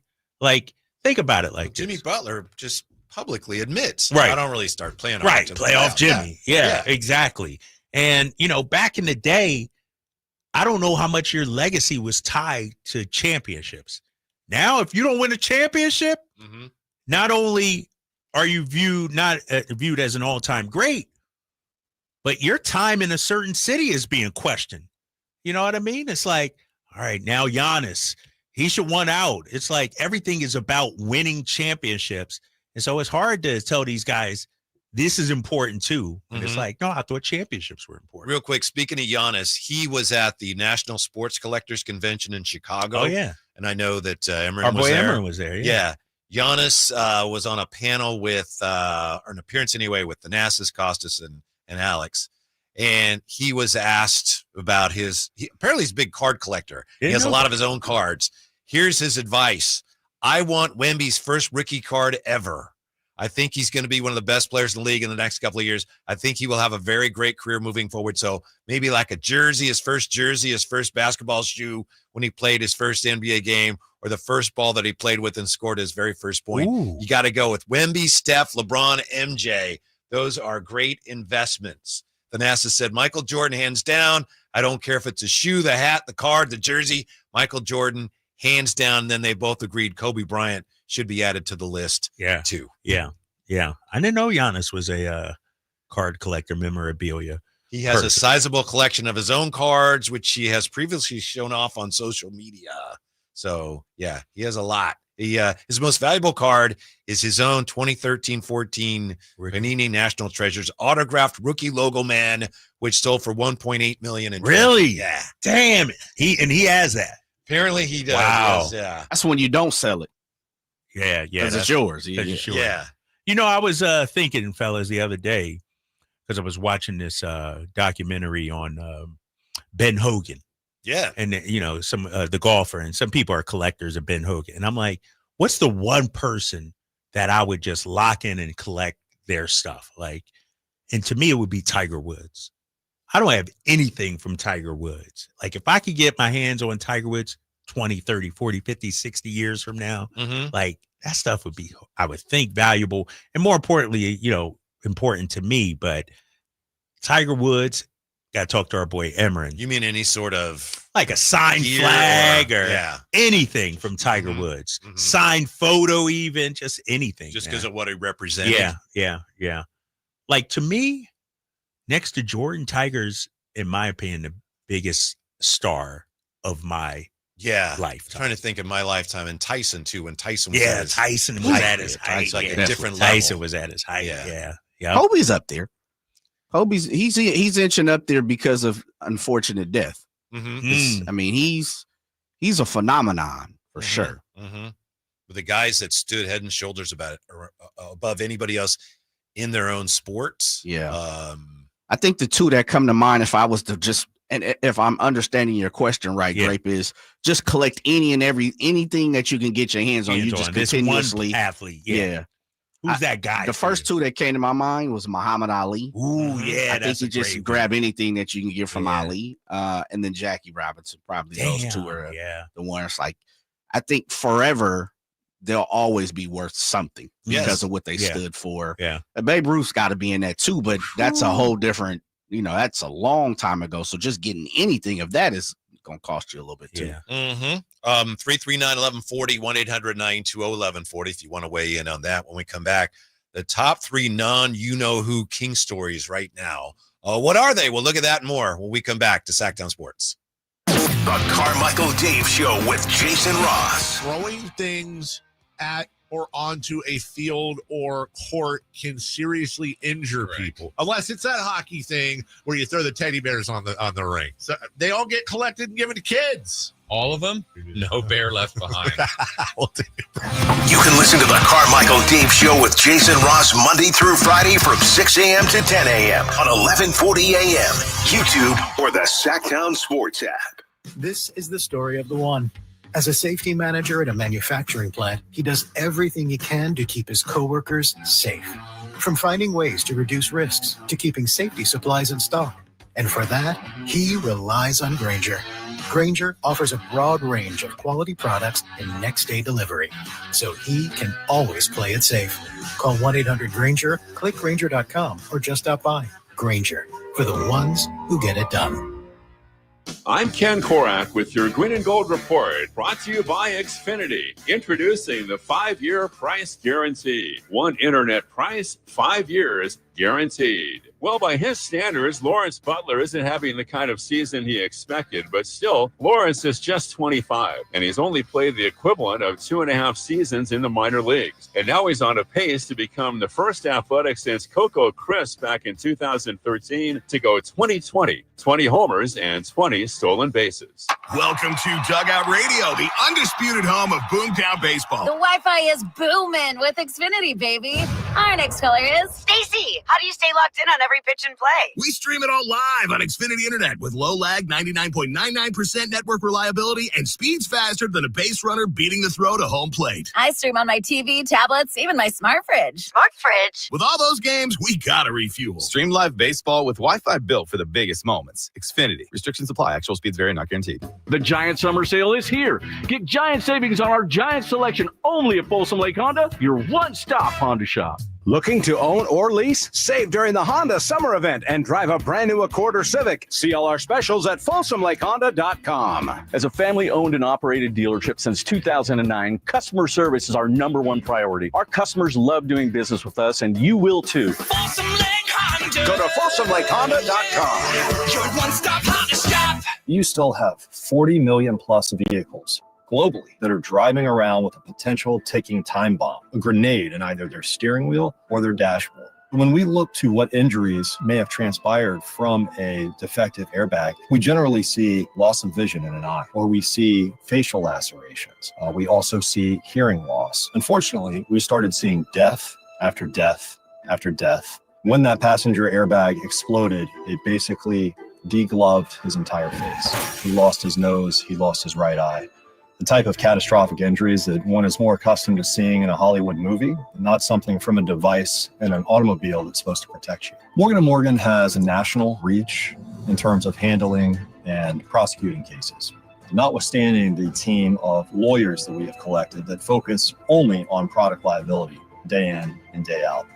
Morgan & Morgan. Visit us at badairbags.com for an office near you. Prior results do not guarantee a similar outcome. Hi, Sacramento. It's the No Surprise guys at Bell Brothers. AC acting up? Call Bell Brothers. Need a new system? Get $2,500 off, 0% financing and no payments for 12 months and approved credit. Just need a tune-up? Get an $87 AC maintenance with same-day appointments. We're on time, quote up front, and fix it right. No surprises. Call Bell Brothers or book at the NoSurpriseGuys.com.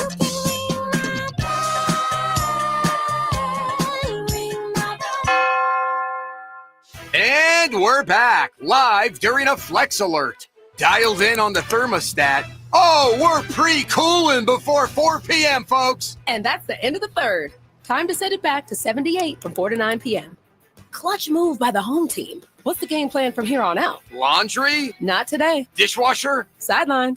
What a performance by Team California. The power truly is ours. During a Flex Alert, pre-cool, power down, and let's beat the heat together. Summer's flying by, and that back-to-school checklist, it's growing fast. New backpack? Check. School supplies? Check. Dentist appointment?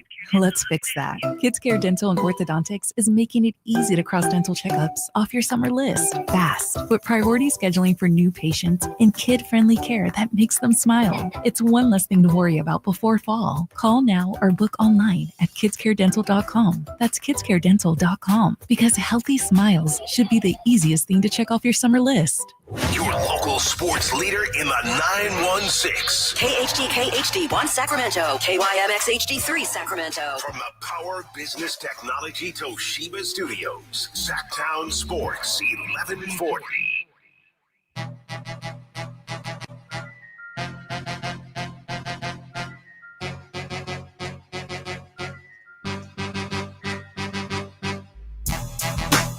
Live and local, it's the Drive Guys.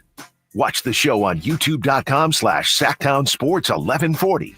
Or listen on the Sacktown Sports app. All right, before we get back to the Kings and what's going on with the Kings besides all that trade drama with the Warriors, I got to ask you guys if you saw anything or heard anything this weekend on the Baseball Speedway Classic, because that was supposed to be Thursday in Bristol, Tennessee, and they played the Braves and the Reds played in the middle of a racetrack, of the NASCAR track there. And it's interesting because when I read about it, I hear about how they got rained out, it was delayed, and they ran out of food, and the field was a soggy mess, and they had to resume it the next day, and all the people didn't come, and they were selling hot dogs with no buns, and they were selling nachos with no cheese.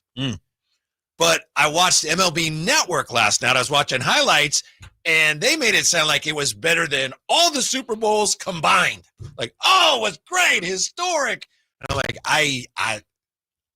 I'm getting the sense that they had a big crowd there, but overall was something of a disaster. But I don't know. I don't know where the truth lies. That's a great question, man. Well, we know MLB Network is going to paint it rosy, right? Yes. And some people, I don't know if you watched that documentary, Fire Fest, with Ja Rule and I forget the other guy. It was supposed to be this concert event out in Bahamas or somewhere overseas, and people got there, and it was turkey and cheese sandwiches, and it was just like not. And then I saw photos of people in their seats, and they couldn't even really see the field. Right. You saw that too? Yes. And so I don't know. I wondered about that when I saw the setup, because you got the baseball stadium and you got like a backstop, and then you had people sitting behind it. And so like the pit. Yeah. Mm-hmm. Thank you. Yeah. And so some of the fans, obstructed view seats, they could see part of right field. Yeah.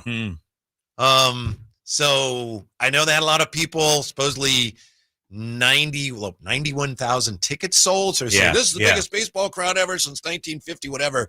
But it sounds like baseball didn't really do itself any favors. Yeah. You talked about the delay out there, and I'm just looking at some of the write-ups about it, and I'm on the USA Today. So people are comparing it to that Fire Fest music festival. Gorgeous merch. How about this one? Gorgeous merch, but ridiculously priced. Somebody bought a shirt, a T-shirt, and a hat, including tax, $169. Sounds like a Taylor Swift concert. All right, it really does. It really does, big fella. You are right. You are right. It sounds like a Taylor Swift concert. I don't know, man. Yeah, baseball had the Field of Dreams game, and I was okay with it, but it was a sensation. And then they had the game last year. The Negro League field, right? Oh yeah, that was great. And then they tried this. It's like, swing and a miss. You missed on this one.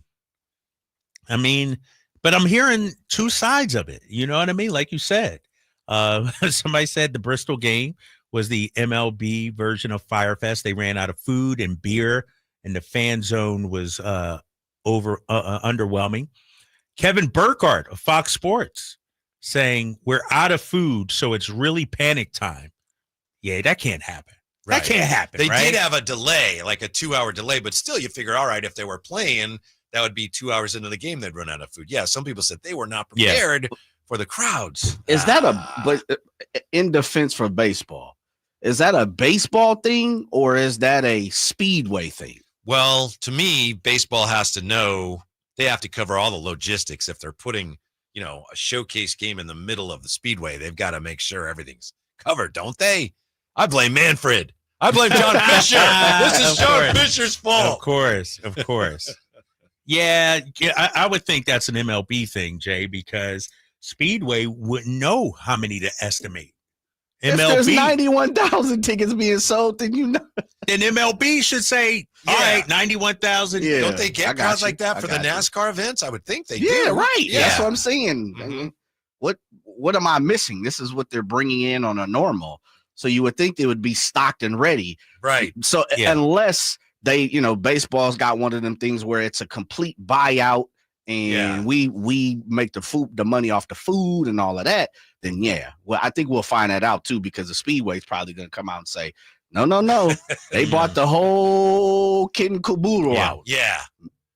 I don't know. You have so many historic baseball venues and cities. I just think they should have realized, wow, we should go back to some historic stadium or something rather than play in the middle of a NASCAR track.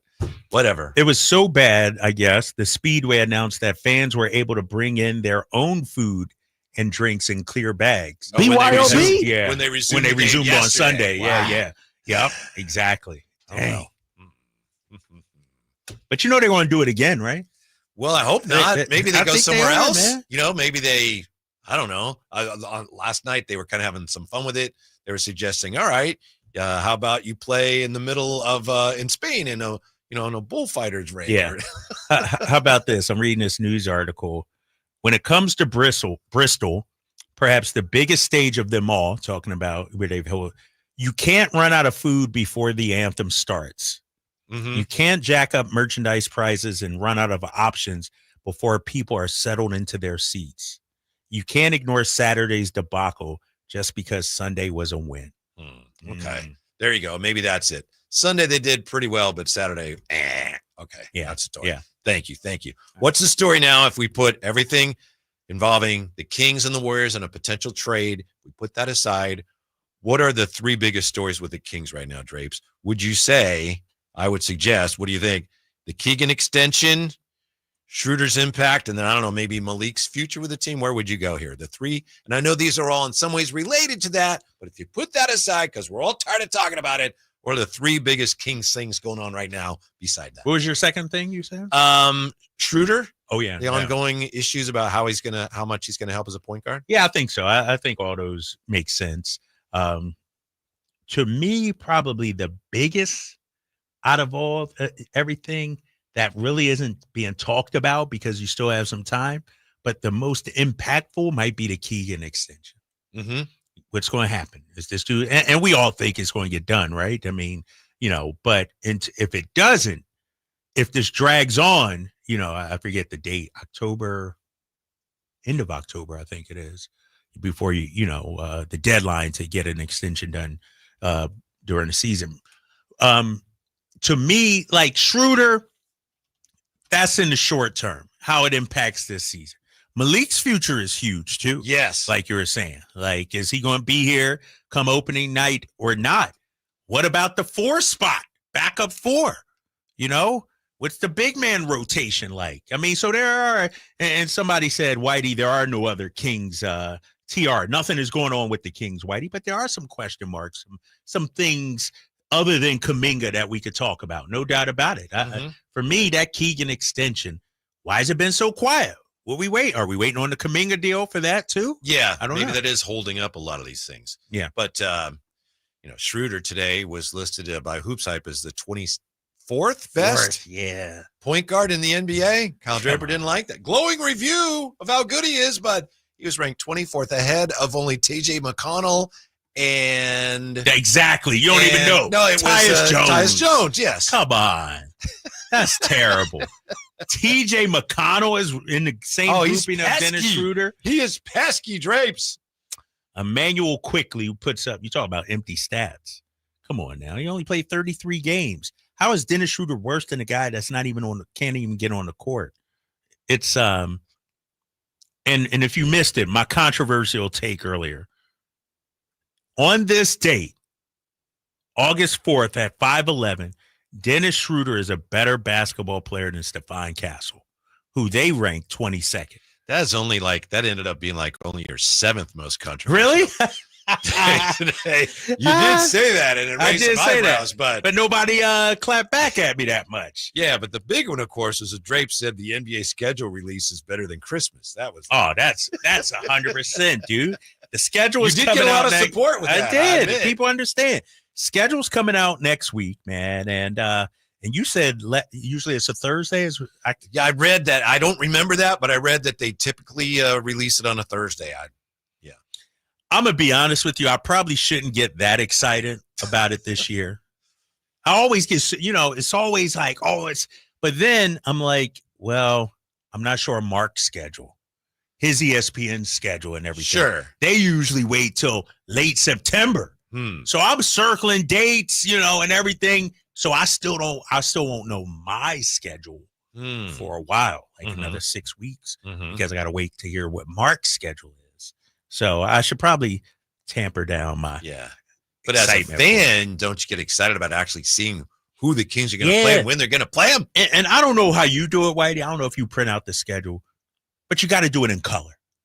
You know, the calendar view in color. So you got the purple boxes and the white boxes. My boxes. wife prints out, well, you're not going to like this, but the Kings and also the Warriors, so that when she talks to her mom, she can tell her mom when the Warriors game is on. Man, she need to throw that thing in the trash. No, I get it. That's My fine. mother-in-law can't watch the Kings. Hey, she says, I wish I could, but Sheena likes to be able to tell her, hey, basketball's on tonight. You can watch basketball. What goes on in your house is your business, Whitey. I don't need to know what goes on in your house. I don't need to know what goes on in your house. But yeah, man, it's important, man. It's you know what it's like? It's like my kids who the other day got their class schedule for the year.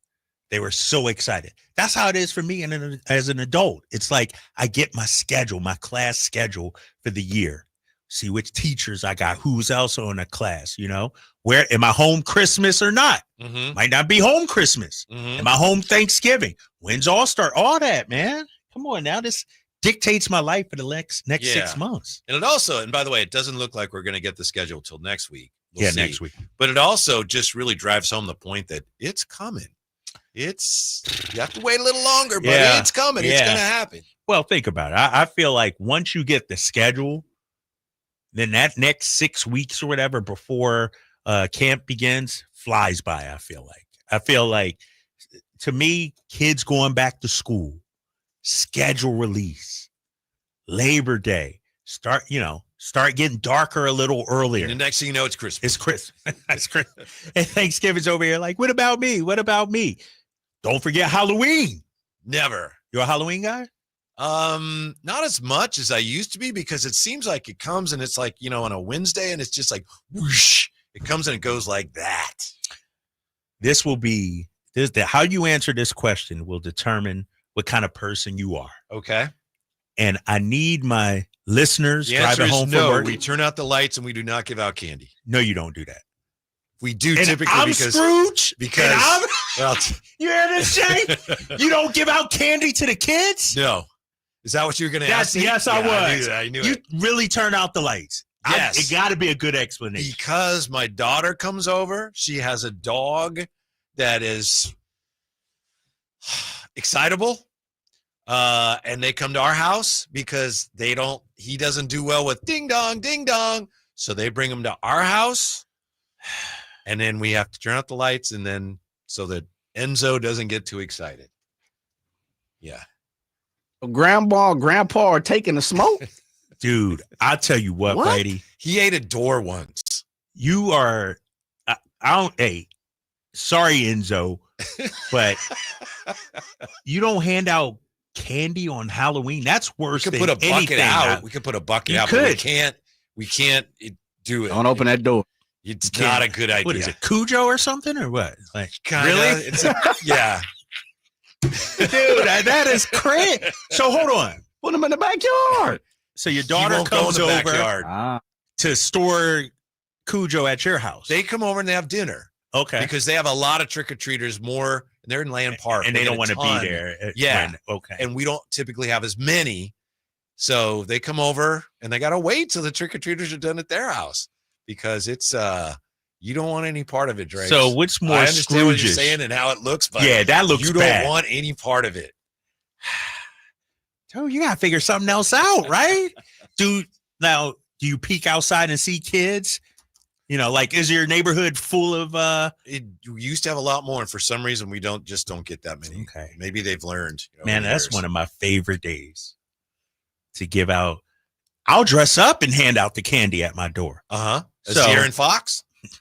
No, I did Al Horford one year. Oh, nice. Yeah, I did Al Horford in Boston one year. But dude, that's unbelievable. Yeah. You guys are calling me a Scrooge because I like schedule release day better than Christmas. Yeah. I mean, I could stay out there and sit on the porch by myself, but other than that, not gonna happen. Leave a bowl out there or we could do that. Do like a little take one packages. Like somebody's actually going to do that. Please take one. Oh man. Dude, growing up, we used to hate those people. Like, what about the kids? There, and we know you home. You know what I mean? We see your car in the driveway. Yeah. But that's wild. We used to do a thing. Me and my buddy, we'd put a pumpkin up on top of the speaker, and we had a microphone attached to it. Yeah. And then we would watch through the window, and they'd come and we talk to, kids, Mr. Pumpkinhead. We talk to the kids. It's not an option now. Somebody said, so your daughter doesn't hand out candy either then? Huh? No. At her place. No, not in the Enzo era. What are you doing, Whitey? Oh, my God. It is not an option. Dude, I'm the type, I'm getting the full size for the kids. Uh-huh. You know what I mean? I'm handing them, take as many as you want. Right. Like, yeah. And you're the guy, lights out. Right.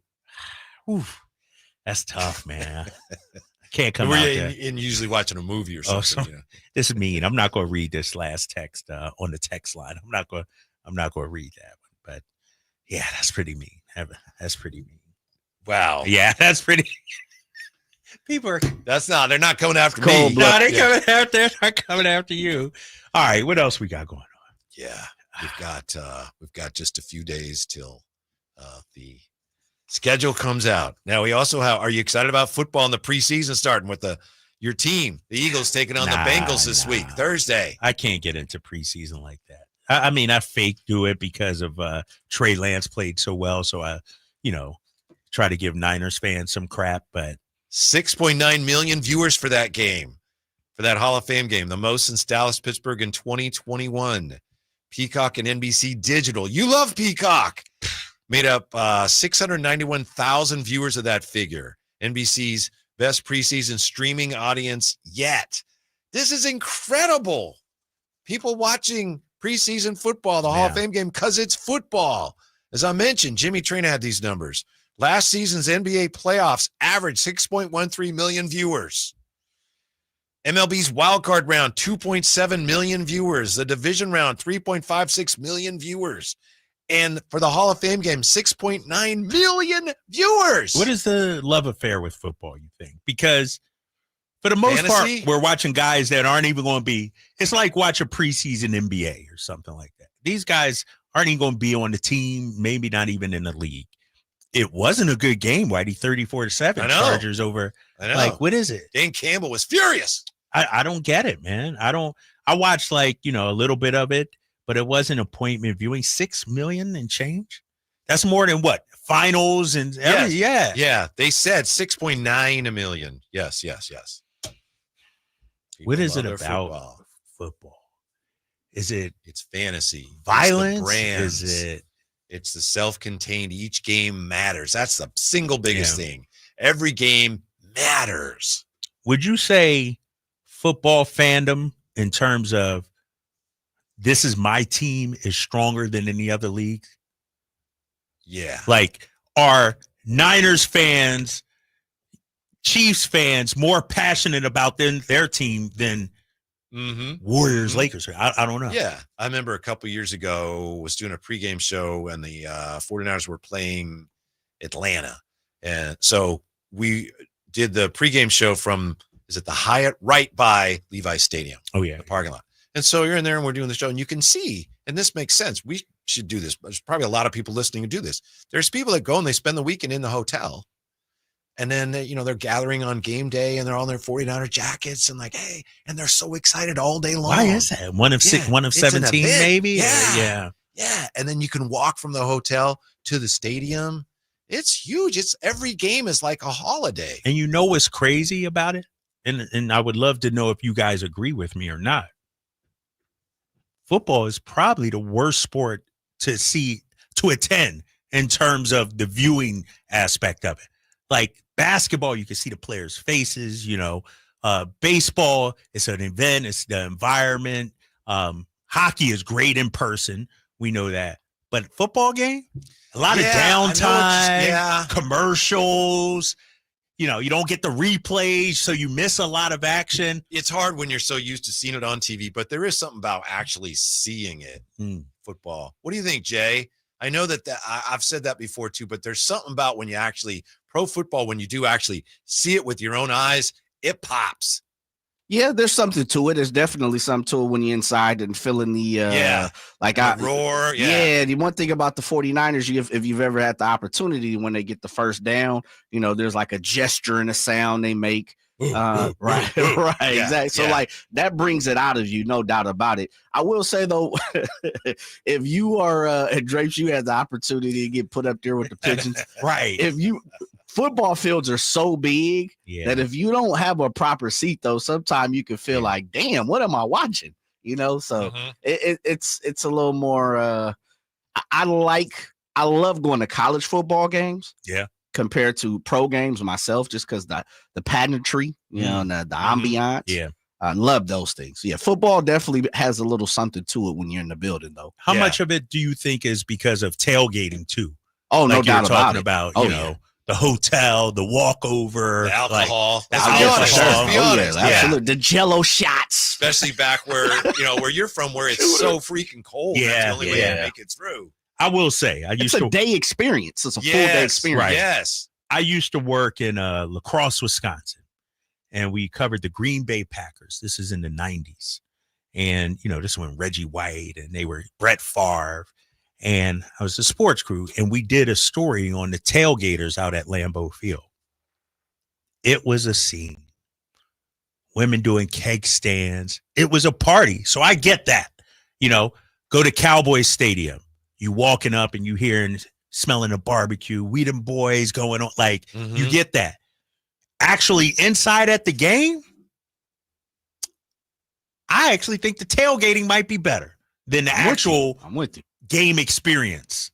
You know what I mean? Like the party vibe, the hanging with friends outside, but the actual game, watching the game, I don't know. I think the best atmosphere I've ever been a part of a sporting event, you know, the old Arco big playoff games against the Lakers, was incredible.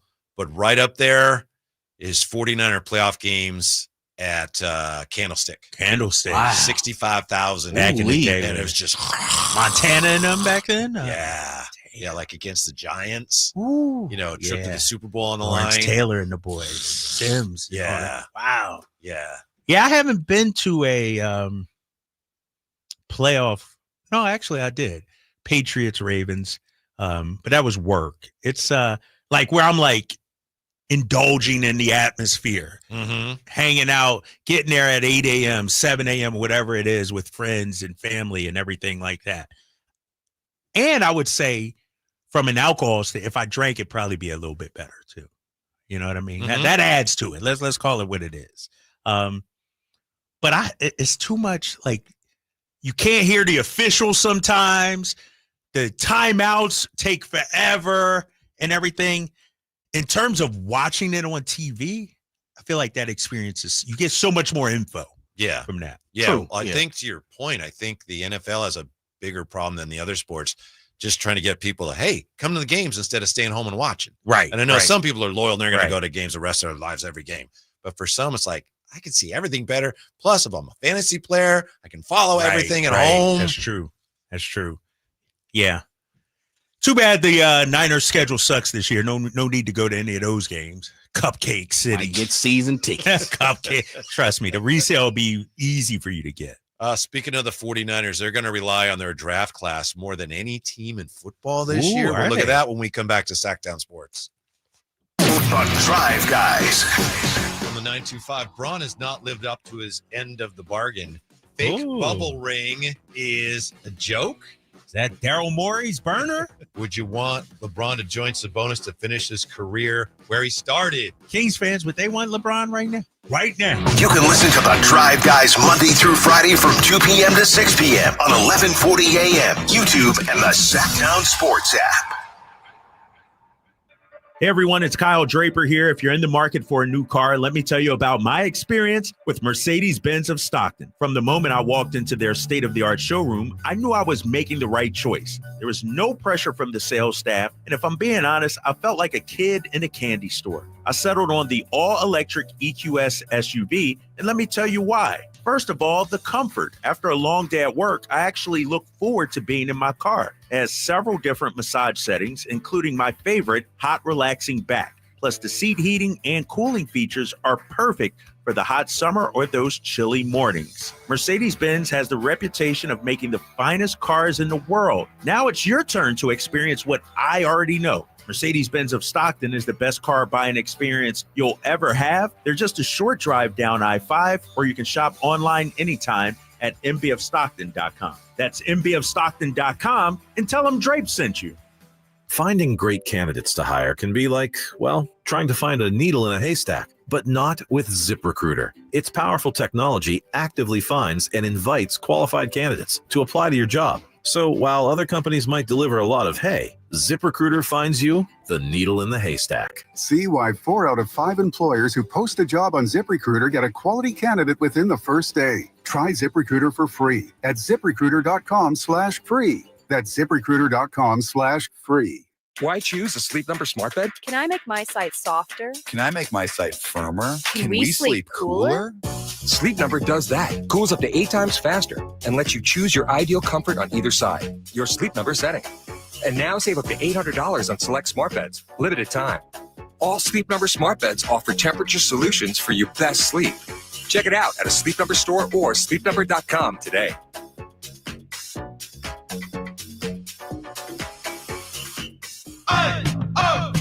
Let's go! You're still glowing, flirting, grooving. You still got it. But your immune system weakens as you age, making it harder to fight flu, pneumococcal pneumonia, RSV, and COVID-19. Vaccines are a key part of any health routine and help strengthen your immune response. Ask your doctor or pharmacist which vaccines you need. Schedule in minutes at vaxassist.com. Sponsored by Pfizer. Some things can steal your sunshine. Ugh, I just got my hair done. Sorry, the cooler's broken. Anyone see my flip-flops? Anyone? But COVID-19 can steal a lot more. I just took a COVID test. Ugh. Prescription medications for COVID exist. If you test positive this summer, ask your doctor if they're right for you. Visit PfizerForAll.com/COVID-19 to learn more. Sponsored by Pfizer. I am on naked. Life should be on Cinemax. Movie. Bought my boot. Your afternoon home for Kings talk and so much more. The Drive Guys on Sacktown Sports. The 49ers have had a kicking competition going on, and if you had Greg Joseph in that kicking competition, if he was your pick, we have bad news because it looks like the kicking competition is done. It's over. The team released Greg Joseph today amid a flurry of, as the Athletic reports, roster moves that they had to make to keep a banged-up roster healthy enough to scrimmage the Broncos on Thursday and open the preseason against them on Saturday. 49ers are light at wide receiver and along the defensive line. They were down to 3 tailbacks in Monday's practice, and they conducted the session without a fullback. So Kyle Shanahan said of Joseph, I would love to keep him here longer, but we had 13 guys out of practice today. We've got 5 guys on the PUP list. It's too many people to have that luxury. It's awesome to have 2 kickers, but we need more guys to take reps. So Money Moody is the guy. Moody is the guy. Yeah.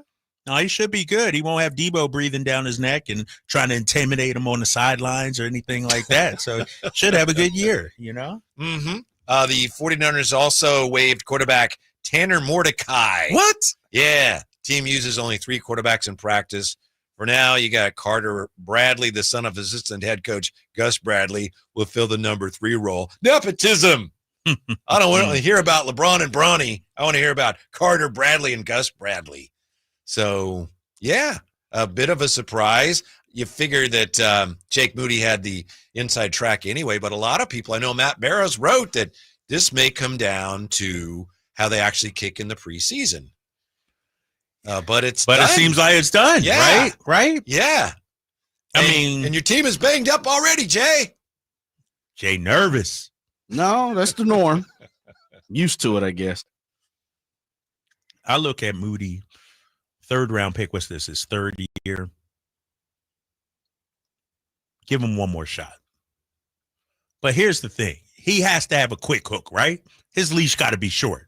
Well, I don't know because I guess it depends if Greg Joseph is available or not. Right, you'd be able to pick somebody up, right? Yeah, there's a veteran out there. Money Moody, he does have the distance. Money Moody, big leg. Who calls him that?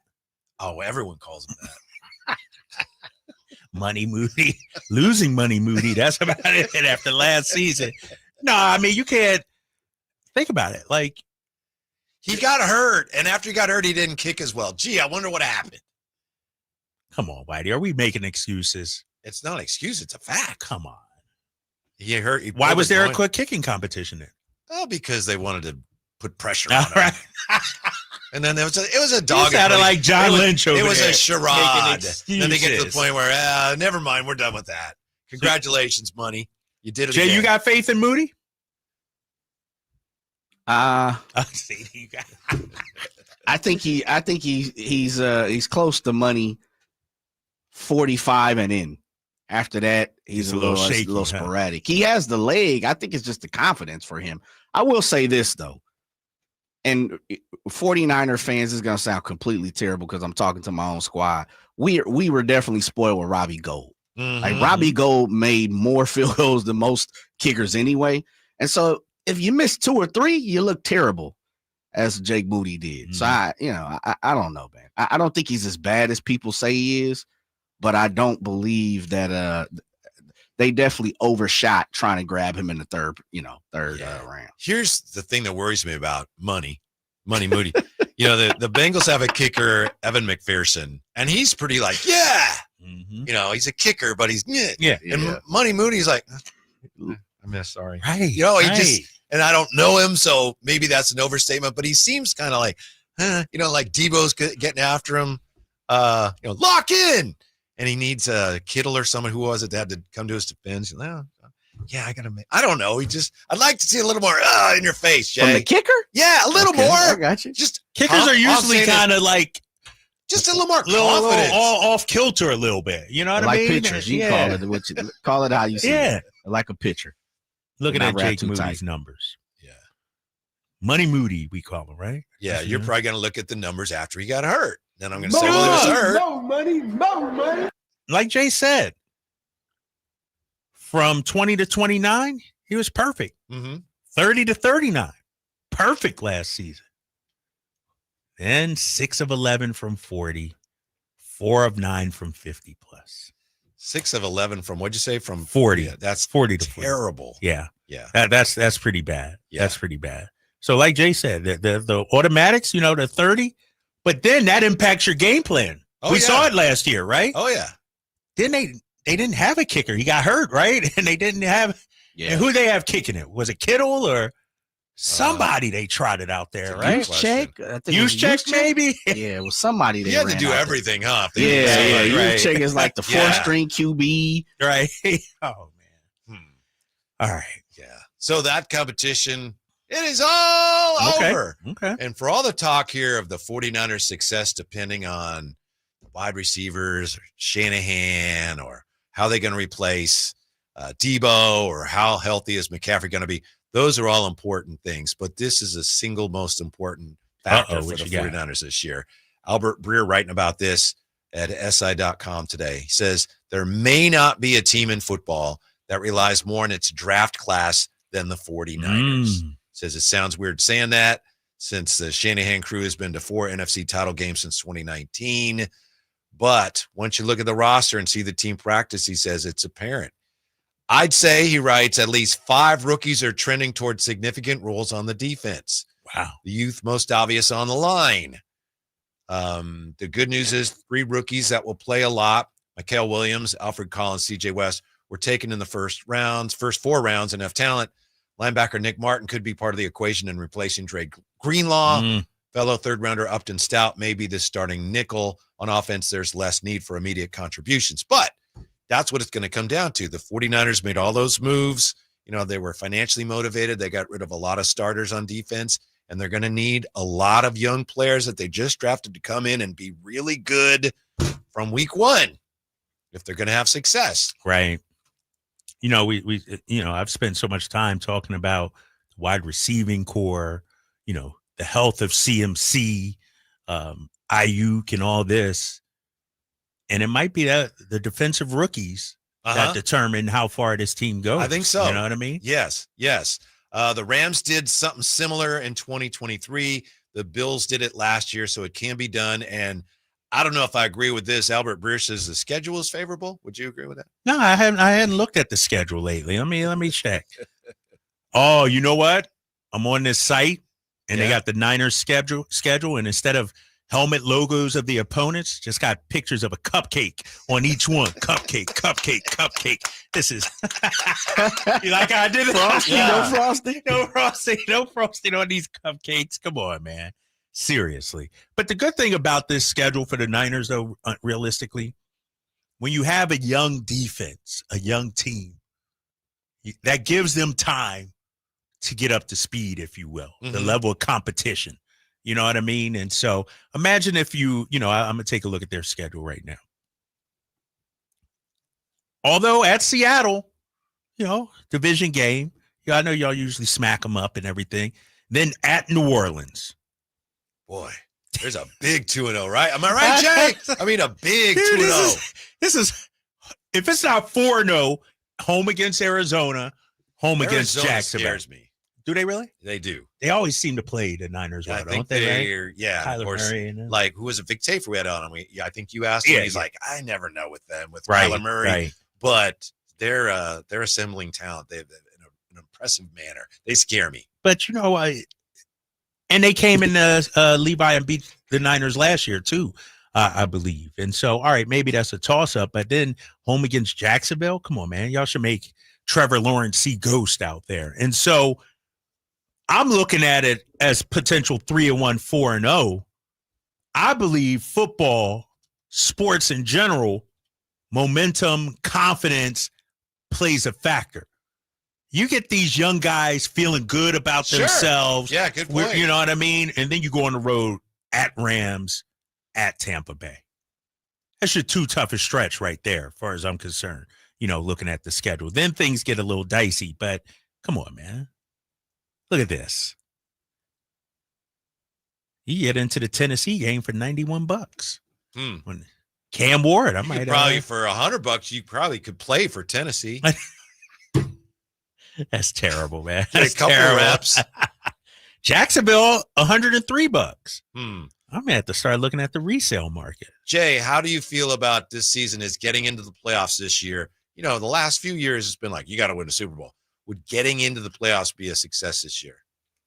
Obviously, It depends how it happens. No. Damn, no. It's not that. No, because I think, huh? But at this point, until they literally come out and say, agree.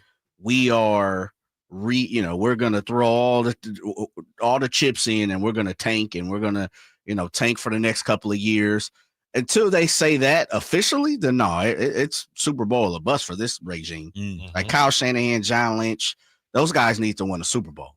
No doubt about it. So unless Jed York comes out and says, no, we're going to do a little something different, we're going to revamp the situation. Let's John Lynch or, you start to see the moves happen. Nah, Super Bowl or bust for this squad. 13 wins? I say 12-5. 12-5. Yeah. 13-4. 12-5, 12-11, 15-2, Drapes? At minimum. At minimum with that schedule. Okay, man. With that schedule, Jay, anything less is a failure.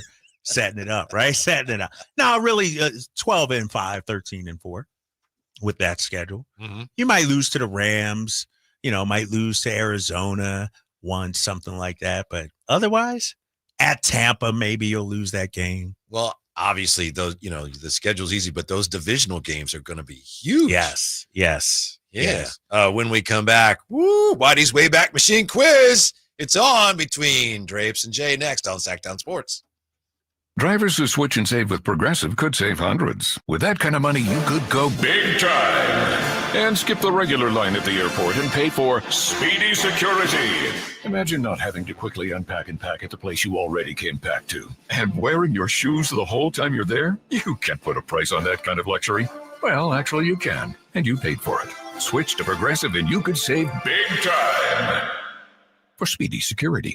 Progressive Casualty Insurance Company and affiliates, not available in all states. Potential savings will vary. Wesley Financial Group is not a law firm, and Chuck McDowell definitely not an attorney. This is Chuck. If someone talked you into buying something really silly and you want to get out of that silly little thing, my advice, get the facts. Call me and I'll send you our timeshare exit kit absolutely free. Inside, you'll learn how timeshare works and all your options for cancellation. Call Wesley now for your free exit info kit. 800-838-6767. That's 800-838-6767. I'm Matt Morgan of Morgan & Morgan. Your car steering wheel could be a ticking time bomb. At least 24 people have died and many more injured because their airbags fired shrapnel at them upon inflating. Tens of millions of cars have been recalled. If you suffered cuts that required stitches, hearing or vision loss, or broken bones, please contact us today. You could be owed money for medical bills and other damages. Morgan & Morgan. Visit us at badairbags.com for an office near you. Prior results do not guarantee a similar outcome. This is the story of the one. As a lineman, he does whatever it takes to keep the power on in his community. And he wants a partner like Grainger who does the same. Grainger offers the professional-grade products he needs, from voltage detectors to harnesses to hard hats, plus fast, dependable delivery, so he can rise to every challenge. Call 1-800-GRAINGER, click Grainger.com, or just stop by. Grainger, for the ones who get it done. Keeping your engines healthy means protecting them in season and out. Experts trust Stable to do that, and third-party testing confirms it. Stable is the industry leader in preventing fuel-related issues, no matter if you use it in your car, boat, or outdoor power equipment. In season or out, at every fill-up or when you store, start with Stable. Progressive's Teen Driver discount could lower the cost of insurance for your teenager and save you some money. And then you can still spend money on them. Because just when you think you have a grasp on spending, new sneakers. And then it's money for a school field trip. And of course, spending money. Oh yeah, and a new phone to replace the one they dropped in the toilet. Oh, don't remind me. So just get Progressive's Teen Driver discount. And then you can continue to spend money on them endlessly. Progressive Casualty Insurance Company and affiliates. Discount not available in all states and subject to terms and conditions. Golf to Go is brought to you by the Hagen Oaks Golf Super Shop. Here's Frank LaRosa. Top 100 teacher and PGA Master Professional Kelly Stenzel offers some short game rules in Golf Magazine. 1. Stay still while putting. 2. Lean into chips with weight slightly forward during the shot. 3. For less distance, use a shorter swing and narrower stance. 4. Hit the ground to get true launch. Make a divot to get the ball in the air. 5. To hit a great bunker shot, dig your feet into the sand. 6. Swing length controls natural speed. Swing and stroke should be relatively equal back and through in size and rhythm. 7. Pivot for pitches so the club head glides underneath the ball, launching it high with spin. 8. Write it down. Calibrate your short game and put it on paper. Having some basic guidelines and a plan for your short game can make a huge difference without having to always rely on feel. Look for the full story at golf.com. That's your Golf to Go. I'm Frank LaRosa. And we're back live during a Flex Alert. Dialed in on the thermostat. Oh, we're pre-cooling before 4 p.m., folks. And that's the end of the third. Time to set it back to 78 from 4 to 9 p.m. Clutch move by the home team. What's the game plan from here on out? Laundry? Not today. Dishwasher? Sidelined. What a performance by Team California. The power truly is ours. During a Flex Alert, pre-cool, power down, and let's beat the heat together.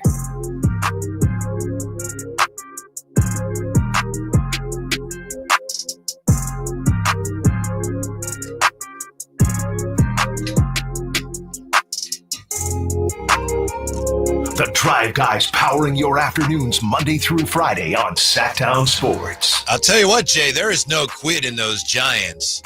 On that homestand, they got swept by the Mets and the Pirates. They started selling players, looked like they're waving the white flag. Then they went to New York this weekend, won 2 of 3, and right now they're leading the Pirates 4-1. Justin Verlander, 5 innings, 3 hits, no earned runs. Giants win. They're back over 500. They're not out of this thing, Jay. Your Giants are not out of this. Man, they were sitting there selling. I started to screenshot and send it to you. I came across my algorithm. They selling tickets 2 for $16 to that overrated ballpark now. Shut up. Seriously. 2 for $16? And they had go to San Francisco Giants either on Instagram or Twitter. I can't remember where I saw it. And literally at Rafael Devers, kind of, with his right shoulder turned back a little bit. 2 for 16 tickets, man. It's over, Whitey. Don't wrap your lips up to talk about the Giants no more making it to the picture. It's over. When you start selling tickets 2 for 16, man, and you talk bad about the A's, not meaning you, but people talk bad about the A's, yeah, they're giving it up. It's over with. I don't know. They're showing a little life, though. Yeah, that's fine. Yeah. You can go see them for we spend more in Taco Bell than you go see the Giants. Who showed a lot of life Friday was Jay. Jay, who had pulled off a miraculous comeback on Thursday, nearly pulled one off Friday as well, but Kyle Draper got the win. Kyle Draper is a champion, Jay. Hey, I nearly got a hole-in-one one time. Nearly. He took down. Call it like you see it. It's time for Whitey's Wayback Machine quiz for August the 4th. It's brought to you by Lee's Air Plumbing and Heating. Real quick. You see that 2 for $16? Flash sale, 2 for $16 with no added taxes or fees for August and September games. It's over, Drake. 2 for 16? Whitey, 2 for 6. I believe the Padres will be visiting. Guess what? You can get third base line right above the dugout. That's $30. Crazy. That's for the Giants? Wow. You mailing it in there, Drake. Wow. First, when you said 2 for 16, I thought you were talking about the Giants with runners and scoring. Oh, right. But they're playing well. All right, Kyle Sorry Draper, you're the champion. Here's what you have to work with. Everything in the quiz happened on this date or is based on things related to things that happened on this date. We have this date, what year in baseball, oddities. This date, what year in more baseball, oddities. And we have this date, what year in baseball, records. So 3, this date, what years. Then we have 1982, 1984, and 2007. Where do you want to start? What were the states again? This date, what year in baseball, oddities, 2 of those, and then also this date, what year in baseball, records. Baseball records, please. This date, what year in baseball, records. You know the rule. You get to hear it, then decide whether Jay goes first or you go first. This date, what year Rod Carew of the Angels picked up career hit number 3,000 on the same day Tom Seaver of the White Sox won his 300th game. This date, what year? Jay can go first. What do you think, Jay? This date, what year? Rod Carew. 78. 1978. What do you think? Can you read Tom Seaver's again? Yeah, Rod Carew, the Angels picks up career hit number 3,000. Same day Tom Seaver of the White Sox wins his 300th game. This date, what year? 79. It was 1985. Way off. Yeah, Man. Jay. Your boy got that. Drapes hold serve over to you, Jay. Baseball, baby. Oh, you like it when you get a baseball one over there? Yeah, I do. Yeah. Smacked him up last week. We have 2 this date, what year in baseball, oddities, also 82, 84, and 07. Let's go 84. 1984. It's the closest to, Jay. Ozzie Smith. Okay. You want Drapes go first? All right, Drapes.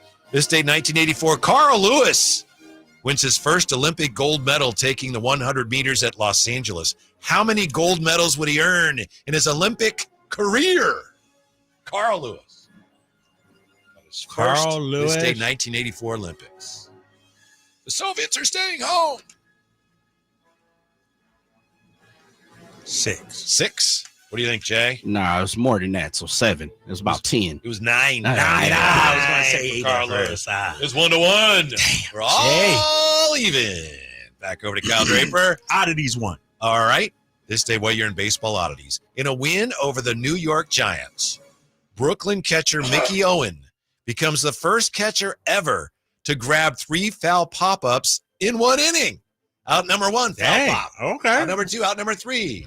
First time in baseball history. Jay can go first. What year do you think that happened, Jay? For the first Give it to time me ever? one more time. Mickey Owen. In a win over the New York Giants, Brooklyn catcher Mickey Owen becomes the first catcher ever to grab 3 foul pop-ups in 1 inning.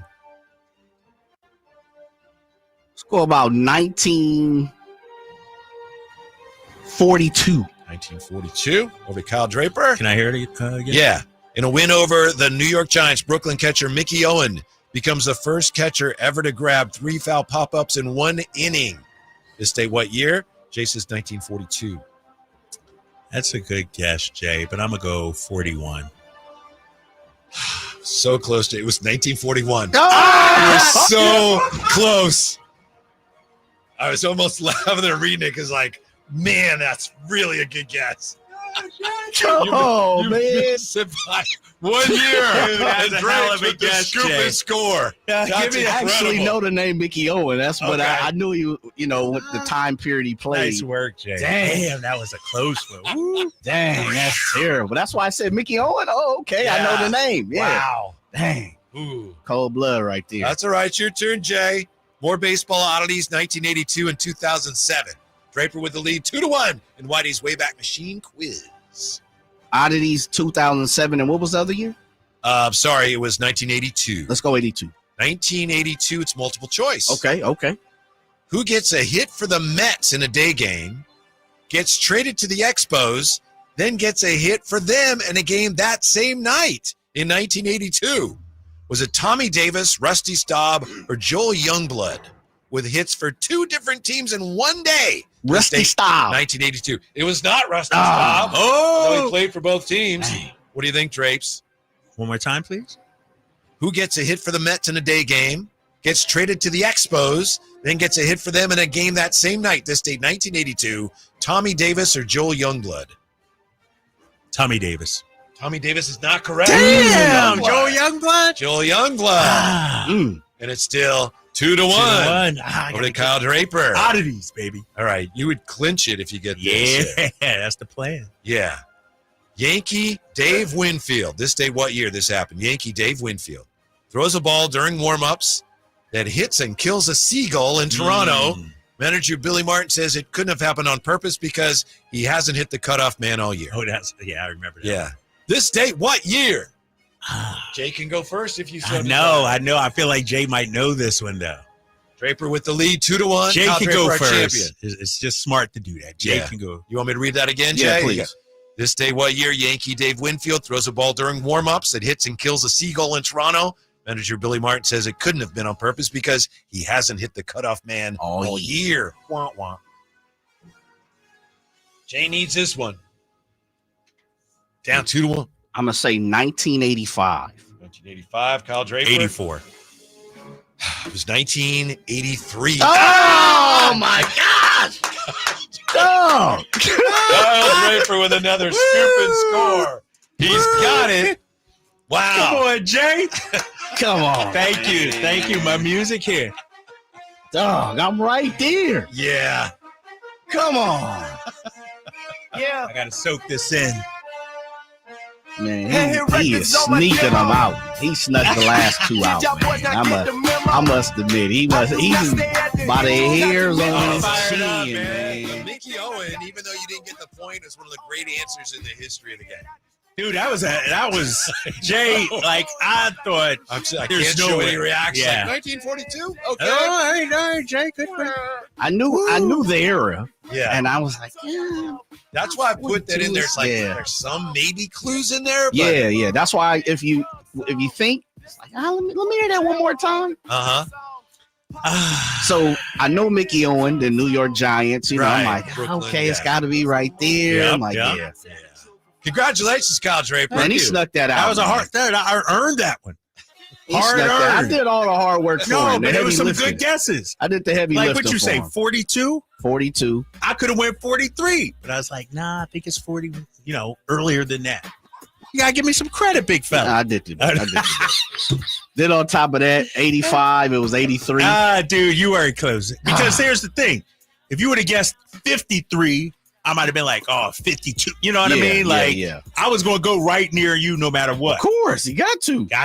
Yeah. By the way, it's also on this date in 2007, Barry Bonds tied Hank Aaron for first place on the all-time home run list. Oh, really? Number 750. How come you didn't want to do it? Too easy? I had another home run question in there, and it was just I wasn't sure how to. Okay. Besides, I thought I'd wait until we get to the anniversary of him breaking it. Okay. Well, I go and look at that date and make sure that's coming up here. I've got it rocking. Congratulations, Kyle Draper. Thank you, boys. Well played, Jay. Thank you for being with us. Stick around because the JR Sports Brief, one of my favorite shows, is next on Sactown Sports.